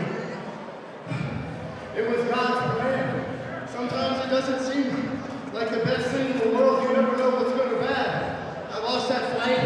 I touched one for the heavyweight championship, and then I had to go back to the drawing board. And God sent me through trials and tribulations that led to what I am now. What you see, it's not just fighting is just like believing in Christ. It's not always roses and daisies. He's going to put you through the fire. He's going to make you have tough battles. You're going to lose loved ones, friends, companions, whatever it is along the way. But at the end of the day, you're going to benefit. Loving God is not easy. He makes your life difficult. But because of those difficulties, He leads you to great victories and great triumphs to be the best thing that you can be. Let this be known. Jesus does not love you the way you were born. You're born with sin and nasty and disgusting. But He loves you for the sake you could be. And He'll never give up on you. And He has constant forgiveness and hopes that you can become the best version of yourself. Ladies and gentlemen, I want you to give it up one more time for your champion, a man of faith, Walker Keaton. You don't give it up for me, you give it up for Christ. He's King. Boy, I'll tell you what, man, for a man of faith and a follower of Jesus Christ, that's a scary human being right there. Good gracious, man. What a warrior and what a performance tonight by Walker Keaton, who I watched some fights back of him last night, Mike, and he was a big heavyweight. He was kind of a fluffier guy. Really? And, boy, he is ripped up tonight, and he's a contender. Got him a new belt, got him a new line cage fighting MMA belt. Going to have trouble finding guys that want to fight him. Wants to see a fight! Hey, we do want to see this one. This could be the fight of the night. Michael Brown, the Dawghouse fighter, the hometown favorite, and this is going to be for the Dawghouse Promotions light heavyweight boxing title. 3 3-minute rounds against a formidable foe, 11-7, Duncan Pagano. Oh, and Duncan Pagano is the current ABA champion at this weight. Is his belt on the line, Mike? Both belts are on the line. Both belts are on the line. The Dawghouse Promotions light heavyweight title, as well as the ABA light heavyweight title. Duncan Pagano out of the Bodyhead Boxing Club in St. Clairsville, Ohio, the reigning champion of the ABA. Michael Brown, the reigning Dawghouse Promotions champion. This is truly going to be a war. These are two guys with a ton of experience. They have been there and done that. I expect to see a technical fight here. Oh, yeah. Duncan Pagano with those sideburns, he could either be in 90210 or he could potentially be in that Twilight series. But take nothing away from him. Don't let his looks fool you. He's a funny guy, he's comical, he's jovial, but he is a good game, tough fighter. He is he's disciplined. He's disciplined, and he is fundamentally sound. He's put together. He's a stout lad. This is going to be a heck of a fight. He has fun when he's in the ring, but I don't know how much fun it's going to be to fight Michael Brown. You know, I think Duncan's last fight was against a very good friend of mine, Lucas Spalding. And I believe he took a victory over Lucas in that fight. I think that's where he won that title, that ABA title. Yeah, I think so. But he won a tough man contest here recently. I'll tell you, and it was a very close and controversial fight, that one. But I'm telling you this, knowing Lucas, if you can beat Lucas Spalding, you're legit. He's a good boxer. Yeah, Lucas Spalding is a tough nut to crack, and if you beat him, you're a fine fighter, and that's what Duncan Pagano is. But he is taking on a monumental challenge here tonight with Michael Brown, who is the recovering addict. He is a proponent of recovery, and he has set the example. He trains hard. He is an absolute dog. And you know, that's a journey that we've seen a lot of fighters go on. You know, guys find this sport and it helps them change their lives. And I've seen a lot of guys overcome addiction through boxing, jiu-jitsu, MMA, or combat sports in general. What do you think that is? What do you think it is about this sport that helps people? They're obsessed. They have obsessive compulsive disorder, and either they do it in a good way or a bad way. It's either drugs or this. And when they do this and they get obsessive, the sky's the limit. And I've seen the same situation with guys coming out of the military, you know.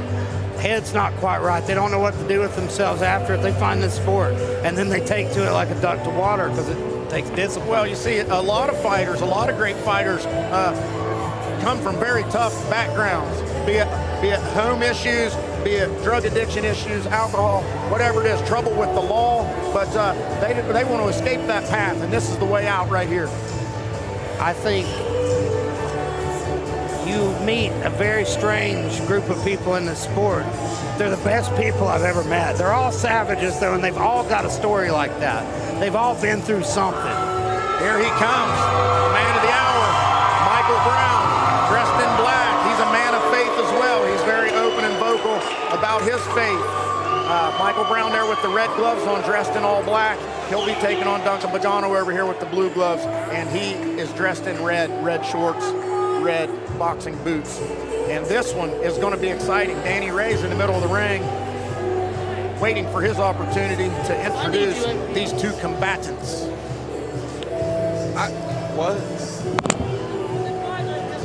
You've got to love regional MMA and boxing crowds. You know, we saw Walker Keaton after that win give such an inspirational Fighting out of Body Head Boxing Club in St. Clairsville, Ohio, Duncan Pagano. Duncan Pagano's also been very open about his faith and his belief, and he's a follower of Jesus Christ. So it's been a pretty common theme in here tonight. Jim in Parkersburg, West Virginia, Michael.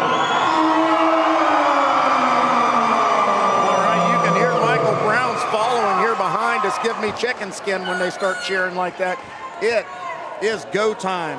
I think, you know, you mentioned faith, a lot of these guys and their faith. I think it's not an easy sport. We know that.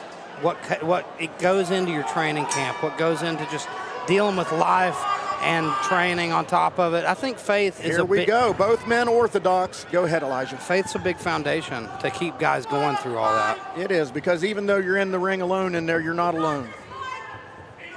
Both of these guys have good camps behind them, and again, both of them have a strong faith in their creator. So let's see who turns it up first here.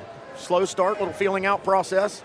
I really like the style of Pagano.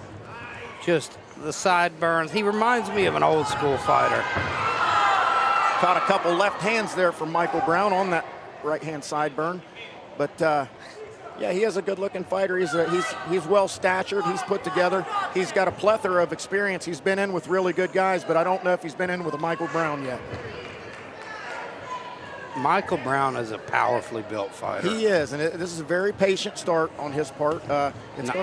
It won't be too long where he sees an opening, and we'll see a couple punch combinations come out of here. Now, I've noticed, Mike, a lot of your guys love that 2 to the body. Is that something you work on a lot in the gym? Yeah. Oh, yeah, especially when they're fighting the other hand, righty versus lefty, because you're square to it. And you can see Michael Brown there drawing some big breaths. I think he's trying to get into his rhythm here, get that adrenaline dump out, the excitement, not overexert yourself early, get into the rhythm of the fight.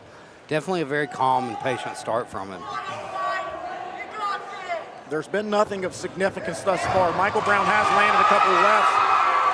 There's a left to the jaw and into the body for Michael Brown. That was a tight left hook, and that left hook hurt Pagano. Duncan Pagano is in trouble. Pagano is trying to shake off the cobwebs here, getting on the outside. That's where he wants to be in this fight. Boy, Michael Brown's left hook has dynamite attached to it. And when Duncan Pagano's throwing his left hand out there, that right hand's dropping clear to his waistline. that's going to spell lights out if that continues to happen. That's why he's finding a home for that left hook, and it's such a tight, See short when he reaches hook. out and throws that jab, and that right hand's staying way behind. The thing I like about Brown is everything he's throwing is tight. He's and very, crisp. very reminiscent of a Mike Tyson type, where he's very calculated, composed, but when he throws with ill intent. He's been very accurate this round, this opening round. And I don't think Pagano's landed anything significant against him. Ooh. There's some steam on those punches. Yeah, he's throwing with some those body shots, some ferocity here. And a good job with his footwork there too, his footwork and his head movement to kind of avoid anything that Duncan Pagano throws at him. Very good round for Michael Brown, showing some great composure, and I look for him to turn it up a little more here in the second round. This is a very impressive start from Michael Brown. That looked good. He clipped Pagano with a left hook a couple times. He's crafty. He's been around a while. Like he knows the game. Out of all your amateurs I've seen tonight from Dawghouse, this guy, I'm pretty impressed. He's going to go pro his next fight, and the only reason he hadn't so far because there for a while he was getting a lot of money to fight in those rough and rowdies because he was the champion. He beat Bobby and all that, you know. That's good money. He padded his checkbook for a couple of years right there. What are they doing? $5,000 now for a knockout bonus? Something like that. That's good money for anybody. He was getting that much to just fight, and then a win too. Add that, and a knockout was that much more. All right. I mean, heck, you're making more as an amateur than you could if you turned pro in the beginning. Here we go. Yeah, so that's why he didn't. Round number 2. Let's see how this one goes. Michael Brown takes the center of the ring. Duncan Pagano, again, Pagano here, when he's throwing that left hand, that right hand's dropping, Mike, he's going to get in trouble. Oh, that left hook was money. I don't know what Pagano said to him there, but Michael's being really crafty, backing up and punching too. He did that against that Demetrius guy a couple years ago. Big, tall guy. Oh, yeah. And again, these tattoos, look at the tattoo on his back, glutton for punishment. That whole back's covered up. You know, Pagano's almost pushing with his punches. That's the difference. Well, he's been clipped on the jaw a couple hard times now. When you see anything that Michael's throwing, he's sitting down on it. Now, I will say this, Pagano has done a better job changing it up here, and like Mike said, leading with the right hand opposed to leading with the jab all the time, because Michael Brown will time you up. Pagano has an unorthodox style too. He's hard to figure out. He's got odd movements, and that's a good thing sometimes.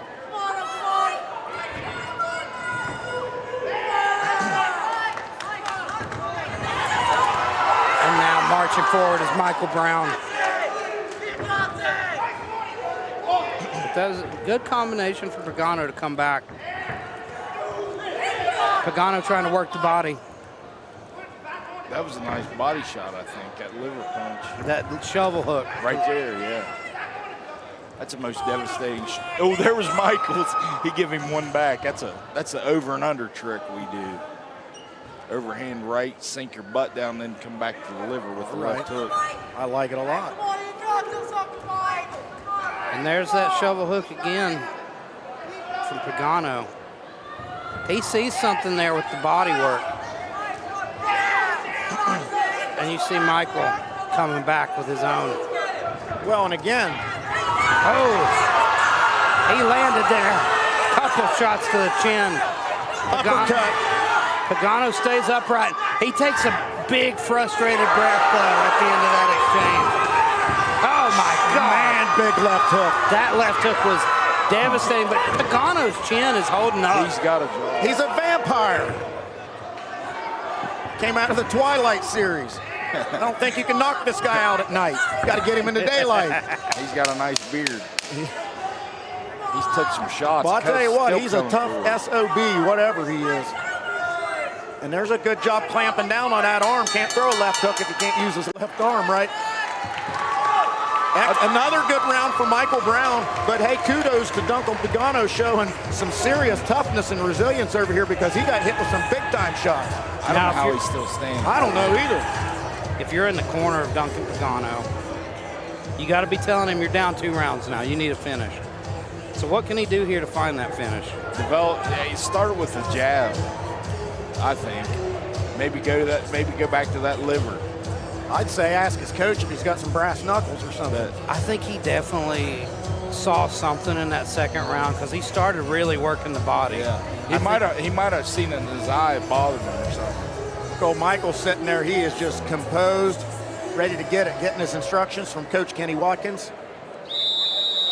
All right, here he comes. Duncan Pagano. Michael Brown has boxed beautifully. Very nice. I'm wildly impressed. I'm wildly impressed with the patience and the composure. Not overextending himself. Excellent performance thus far. Here's one more round to finish it and take 2 nice belts. Even in the moments when he's in the fire, he's not brawling. And that's very impressive for a guy with only 7 amateur fights.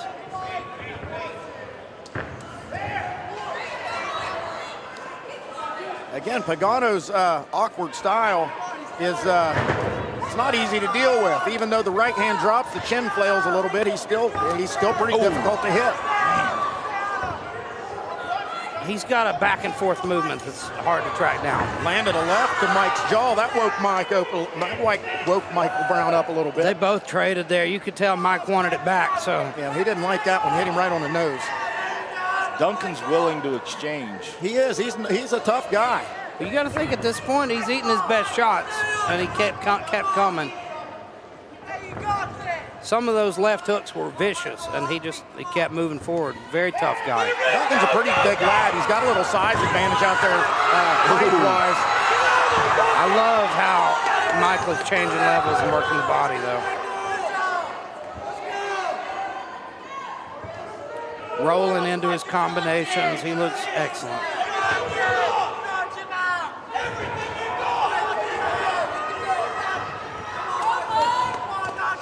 Good straight right, followed up with a hook. I think that bothered him. I think that liver shot did. bothered him. You can see his elbows. His hands are lower now. He's guarding that liver right now. He is. And now that's an opening for that left hook to the jaw. And you know, a guy like Pagano, who's fought so often, he sees it. He's got to dig deep here, though. He's not got much time to work. And there he goes to try to work the body again.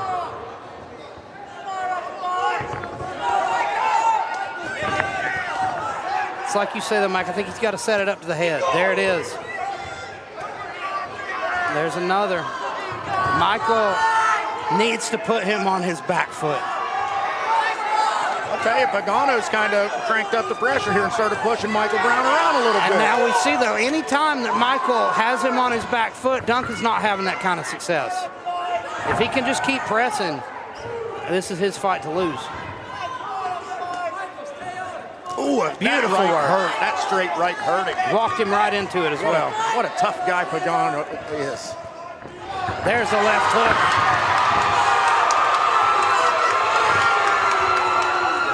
Michael Brown doing his best to take this final round. Ooh. They are going to work here, ladies and gentlemen. Absolutely. Wow. That's how you fight for a finish. I'd love to see it. Barn burner there at the end. And you got to give it up for the just dog toughness of Pagano. Unreal. Ladies and gentlemen, give it up for these two athletes. I have a feeling that Michael took that pretty cleanly, though. I think unanimously, but man, what a performance by Michael Brown. But what a show of toughness and will power by Duncan Pagano. Let's go talk to Michael Brown here. Or Will Pagano, we'll see.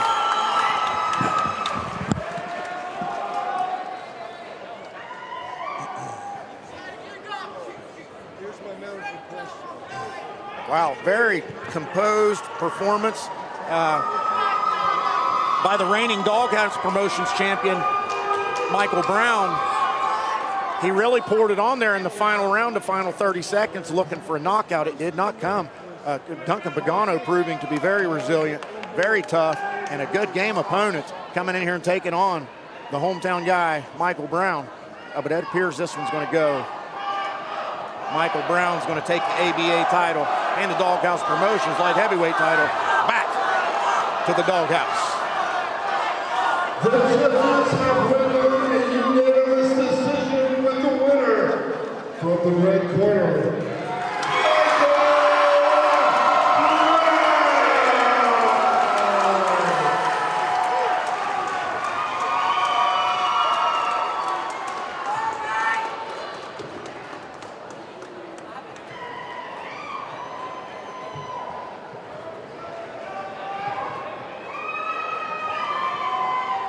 Ladies and gentlemen, give it up for your hometown favorite and your champion, Michael Brown!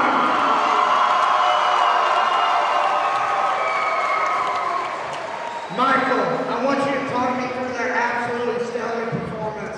You look so sharp and clean in there. You had a very tough opponent. Were you surprised you didn't get him out of there? Honestly, no. Duncan's a great guy. He trains hard for a good gym and good work. I thought it was a good match, just solid. He took some solid blows, and it was just a great lineup. Now, you've come a long way to get here, overcome a lot in your life. What does this fight mean to you? So I only fight for one reason, really. Like, I love the sport, I love the guys, I love the friends that came. I fight for God, and what it means to me is just to show people that you can do anything with Christ. And he's got me here. I've came a long ways in life. I've been all over the world, and all glory goes to the end of the world. Ladies and gentlemen, give it up one more time for your champion, Michael Brown. A man of few words, but a man of faith, and a very good example for anyone who's in the deep waters and needs help overcoming addiction or any problems in your life. Find yourself a fight gym and get to training. And if you don't know how to do it, just hit Michael Brown up. He'll help you out. All right, we're coming down to our final fight of the evening, and this is going to be a big one. This is for the Dawghouse Promotions heavyweight title, as well as the new line Cagefighting heavyweight title. So 2 belts on the line, 3 3-minute rounds, and this is a rematch. Darton Wilson owns a victory over Jonah Atkins, but Jonah Atkins is back for redemption, and this is going to be an excellent boxing match. This is the one. Tell me about the first fight. Do you remember the first fight? I'm pretty sure I called the fight, but I don't remember. It was a close decision. It was just one of those where Darton kind of had his number. He was pressing forward and landing more shots. But Jonah, I think this is going to be a different looking fight. Jonah Atkins is a tactician. He's not got nearly the experience as Darton. That's the big thing. Darton's been in there many, many times. He's got a lot to overcome in this fight. He's the underdog. He's already lost to him before. It's one of those fights that it takes some guts to take another one with him. You've got to think that Jonah has a lot of self-belief that he can beat this man. Well, and I'll tell you what, 17-4, 21 fights, 21 times inside the ring. That is substantial experience. Jonah Atkins comes in the veteran of 8 fights, but like you said, he trains hard. He's a very smart fighter. So what can you learn once you fight a guy once and you go back in the gym and go over your blueprint, go over your game plan, come back in with a better opportunity to take the win home? I think it comes down to coaching a lot too, and that's one thing Jonah Atkins has is a great coach in Chad Van Sickle there at Team Van Sickle, a guy that Mike's fought before. You know, that's what's interesting. You've got a Dawghouse guy and then a guy from Team Van Sickle. So it's like, you know, Chad Van Sickle is a dog. He really is. 100%. Truly. And, yes, absolutely. And knows boxing. Chad Van Sickle knows boxing. And he's very good at getting the best out of his fighters. He's told me, he's talked to me about Jonah. He's like, Jonah should have won every fight that he's ever lost. He's like, Jonah's lazy. He calls him out on it right in front of him all the time. He's like, if Jonah worked hard enough, he'd beat everybody. And that's how good coaches are, man. That's what a good coach has to be. Keep you in your place, encourage you when you need encouraged, and knock you back when you need knocked back. Hey, what a great show, man. Here he comes, the big man, Darton Wilson. Darton Wilson's a big, big man, ladies and gentlemen. And hey, I'll tell you, they made this the main event for a reason. We're expecting some fireworks here. We've got the smart tactician fighter over here, and we got the big bomber. This is going to be a good one. It was such a good and competitive fight, you know, in the first one. I'm excited to see it again. These are two guys, consummate competitors, and they're vets. They know the sport. And Darton Wilson's another guy that's cut a bunch of weight. As big as he is right now, he's down 100 pounds. Wow. That's impressive. I bet he feels like a new man. Yeah. He's down 100 pounds total. He's down at least 20 to 30 pounds from his last outing. And you know, when you feel that change, when you lose that much weight, you can move so much better. That's the big difference for a guy like him. I bet he feels like a lightweight now. You know who he reminds me of a little bit, the way he carries himself and look. Have you heard the name Brandon Conley? Yes. And the bare knuckle fight. Yeah, they look like they could be brothers, don't they? Very similar stature, and maybe Brandon Conley's a little more ripped, maybe probably a little smaller. But I think he's shorter. That's the thing. He's just, but you know, same type of fighting style as well. You can tell that Darton is a big, strong man. And that's the thing. That's one thing about Jonah. Jonah's really clever and crafty in the clinch, but it's going to be difficult for him to deal with such a strong opponent in the clinch.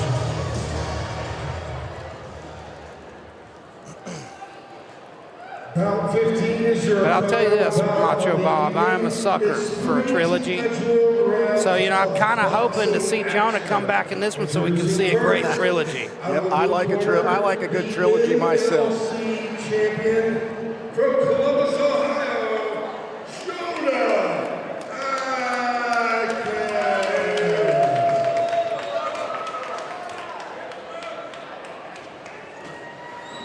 Across the cage, in the red corner, the Dawghouse Promotions champion, fighting out of Parkersburg, West Virginia, Darton Wilson.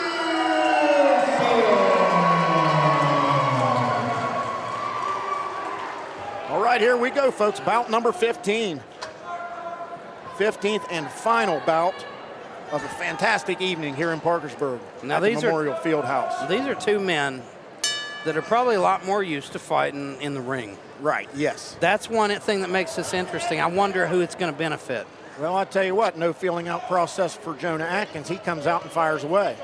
A lot of times you see that in a fight like this where they fought before. There's no feeling out. They've already done it. So, like, it's just like round. Man, Darton Wilson just threw a vicious right hand that just missed the jaw. And that one landed. Darton Wilson just walking his opponent down. Now there's a big left. That rocked the head back. Jonah Atkins fires back. I think that was the issue that Jonah had in the first fight, dealing with the pressure of Darton.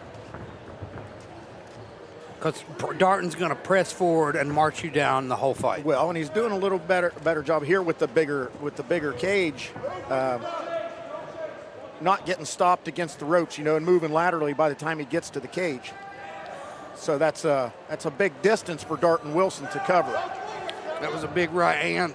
And that right hand's again. He's camping. He's loading up on that thing.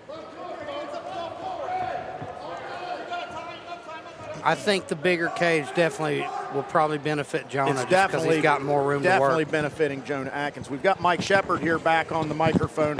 And Mike, this is right up your alley, these big heavyweights. How does this big cage benefit Jonah Atkins with Darton Wilson on the constant pursuit? Well, it gives him more space to do his thing. Now, Jonah's having good success on the outside as long as he can keep away and not let Darton walk him down. And he's putting some serious heat on that right hand, and it's been close. Oh, that was a massive right. Jonah's chin is something else. You know, we've seen him take shots from Earl Collins. Don't say that name anymore. Yeah. Fuck that guy. Pardon my French. But we've seen Jonah take shots from some of the biggest heavyweights in the state, and he eats them. Yeah, man, Jonah Atkins doing a decent job here thwarting the pursuit of Darton Wilson, who's just nonstop walking forward. Darton knows finding a home for his shots, and he's taking this round because of it. Jonah's going to have to get busier. Man, that is a big dude. Darton Wilson. And even when he comes in leading with that head and shoulder, that does damage on its own. That jab got through and landed on the chin. Jonah kind of shook his head as if it didn't land, but it landed. There's a shoulder and then a right hand. That one rocked him. That was a massive right. Yeah, Jonah's wobbled. Jonah's wobbled. He's going to show us how tough he is right here. There's another big stiff jab. And even Darton's jabs, you see the power. And boy, he does good also when he comes in and rolls a shoulder and an elbow. He's making contact with all type of body parts in here. There's a big right hand from Jonah, but Darton eats it and comes back with his own. Good first round for Darton. Not a bad first round for Jonah Atkins, who did a good job thwarting the action, but he ate some massive shots. He ate some big right hands there. But ate them like candy, kept coming forward. Yep. I think that first round definitely going to Darton. And he's, Jonah's over here in the corner, hands up on the side of the cage. Chad Van Sickle in his ear. It feels a lot like they've picked up right where they left off. There you go, Kenny Watkins over there giving Darton Wilson some instruction. Matt Denning in the ear.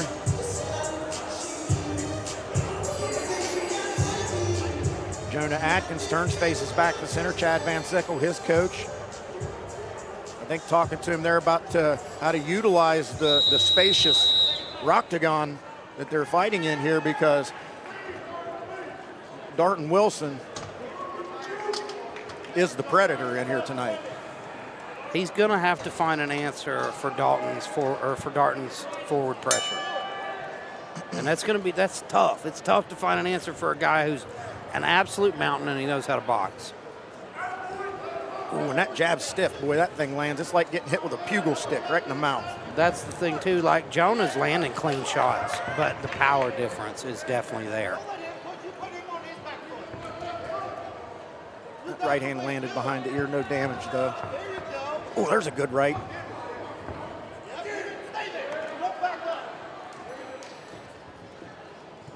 Good boxing fight here. You were right, the tactician, the man on his back foot, doing a good job avoiding big damage, doing a little bit of damage of his own. Jonah's a very smart fighter, but I think he tends, even in there, to get a little lazy and not throw as much as he needs to. And in this fight, he's got to be perfect.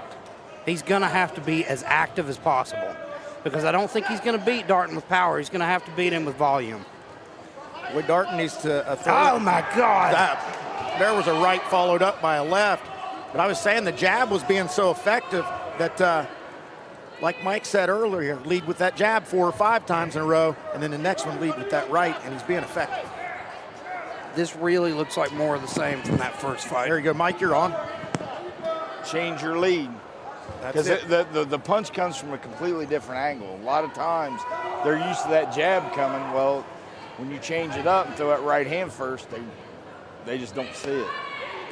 That was a nice body shot from Jonah. Jonah's nose is bloodied there from the constant jabs of Darton Wilson. There's another heavy right hand from Darton. Jonah's still eating them, but how many of these can you take? Boy, I don't know, but now he's working on that body. Got a couple good shots in there on the inside. There he is digging with an uppercut, another uppercut. That was nice work inside from Darton. Boy, Darton is a powerful, powerful man. And Jonah fires back. A little nod on the head there. It looks like there might have been a clash of heads at some point. A nod on the head of Darton Wilson. Ooh. Jonah shakes it off and says no, fires back a stiff jab to the face of Mr. Wilson. Oh, that was a nice left hand from Jonah in the middle of that. Hey, Jonah is being effective here late in the second round. He didn't need as many bombs as he did in that first one, but he still ate some big shots in this one. I think Jonah's landing with more volume in this round. He has in the second half of this round. He's being very effective with his jab now.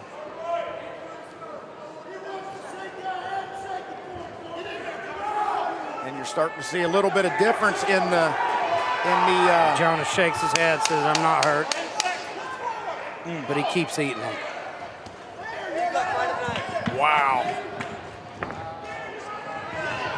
Oh, and a good 2-punch combo to finish the round there by Jonah. Jonah Atkins is not out of this fight. Darton Wilson I believe, won the first round pretty clearly. The second one, he came out fast, started the second round fast, but Jonah Atkins came back a little bit there in the second half of that round, started landing some jabs, had a nice two-punch combo there to finish the second round.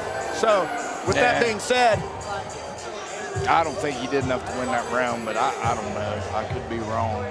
You too, buddy. I'm just saying, worst case scenario, you got to fight like you need the third round. Jonah needs something big.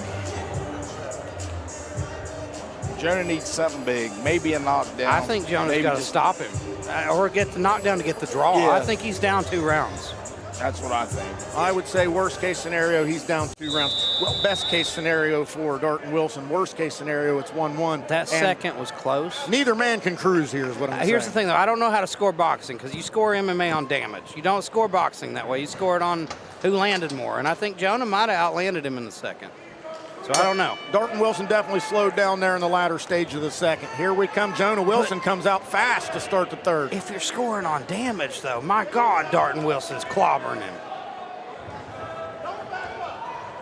Jonah hanging tough, though. I'm so impressed with Jonah's chin, always. I am too. Oh, a little showboat, and he ate her right because of it.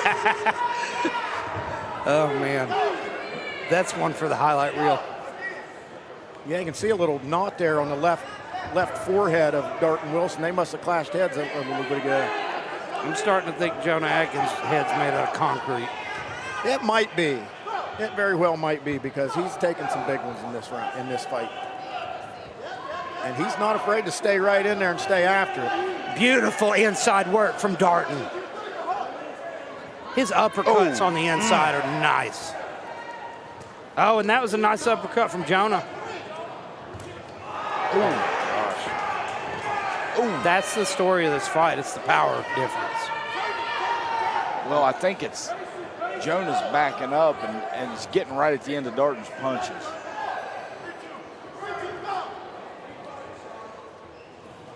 I'll tell you what, for as many of those big mitts he's ate in the middle of his face, man, he still looks pretty composed in there. Still trying there's to another land his big own. right. We're at short time here, though, and it looks like it's too little too late.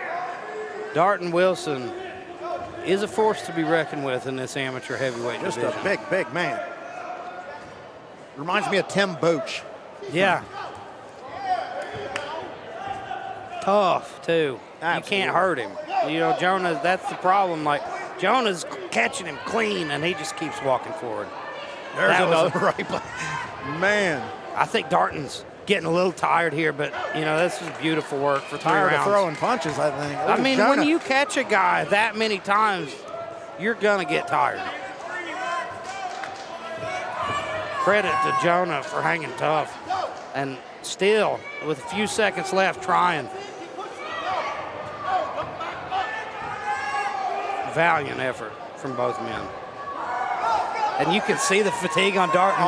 This is the longest last 30 seconds in the history of boxing. Oh, a huge right hand. They're swinging, ladies and gentlemen. There's a clinch. Jonah's like, please clinch me. Wow. Stop hitting me. Jeez Louise. And there's Jonah coming forward. I can't believe the gas tank on these Eating big shots. guys. Big man, big gas tank. Man, how did he not go down from that right hand? He's got an iron chin. There's the 10-second knock. They both do. Yeah, you can't hurt Darton. Look at that body work. Has Darton ever been stopped? Oh, he's going to puke. Yeah, I don't see it. Iron chin, iron will. That was macho. That was a macho performance. Fired up as Darton. I can get behind that. I can get behind that. Let's go talk to your heavyweight champion. All right, what has been an exciting night of fights here in Parkersburg. New Line Cage Fighting in conjunction with Dawghouse Gym. Again, let's touch on some of these sponsors here. Cunningham Concrete, Cherry River Construction, Interstate Insurance Agency, Astorg Auto, Dutch Miller Auto, Polo Club, home of the after fight party, AWOL Bail Bonding, Twisted Glass Smoke Shop, Pro One Electric, Speed Max, Route 95 Auto Works, and Marion Tennant Pre-Owned Autos, Dishman Pre-Owned Autos, and Pro Trust Advisors. And Fly CKB. I'm not sure what Fly CKB is, but it's down here in the corner with a nice West Virginia logo. And here comes Danny Ray with the judges' scorecards. And we're going to render the decision in our final fight of the night. And the winner of this one takes home 2 beautiful belts, Dawghouse Promotions and New Line Cage Fighting Heavyweight Boxing belts. My vote goes to Darton Wilson, the big man from the Dawghouse gym, but I have seen crazier things in this lifetime. And it looks like Danny's got the decision in hand, and here we go. The judges have rendered a unanimous decision for the winner out of the red corner. I think we all expected that, but boy, what a performance and what a show of toughness and grit by Jonah Atkins, who proved that he's got one of the best chins in the game, because Darton Wilson hit him with some big, heavy leather straight to the middle of the face, the forehead, the jaw, the body, and Jonah Atkins soaked it up and drove on. What a game fighter he is. That was an excellent fight. See the big man in there holding up 2 beautiful belts. Give it up for your heavyweight champion, the dangerous Darton Wilson.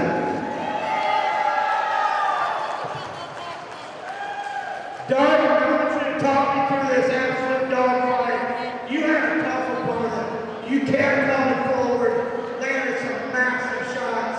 Were you surprised you didn't get him out of there? Yeah, the first time we fought back college, I think the fourth round, kind of almost dropped into the knee. I started playing better time. He's tough to stay off, but I can beat those things. So, tell me, your heavyweight champion, I don't see times 10. Now what's next? Who's next for you? Thanks, everybody. Ladies and gentlemen, I want you to give it up for a real monster here, Darton Wilson.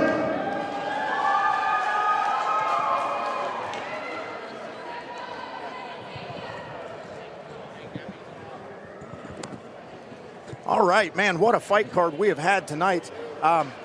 Just heard from the Dawghouse Promotion New Line Cage Fighting Heavyweight Champion there, Darton Wilson.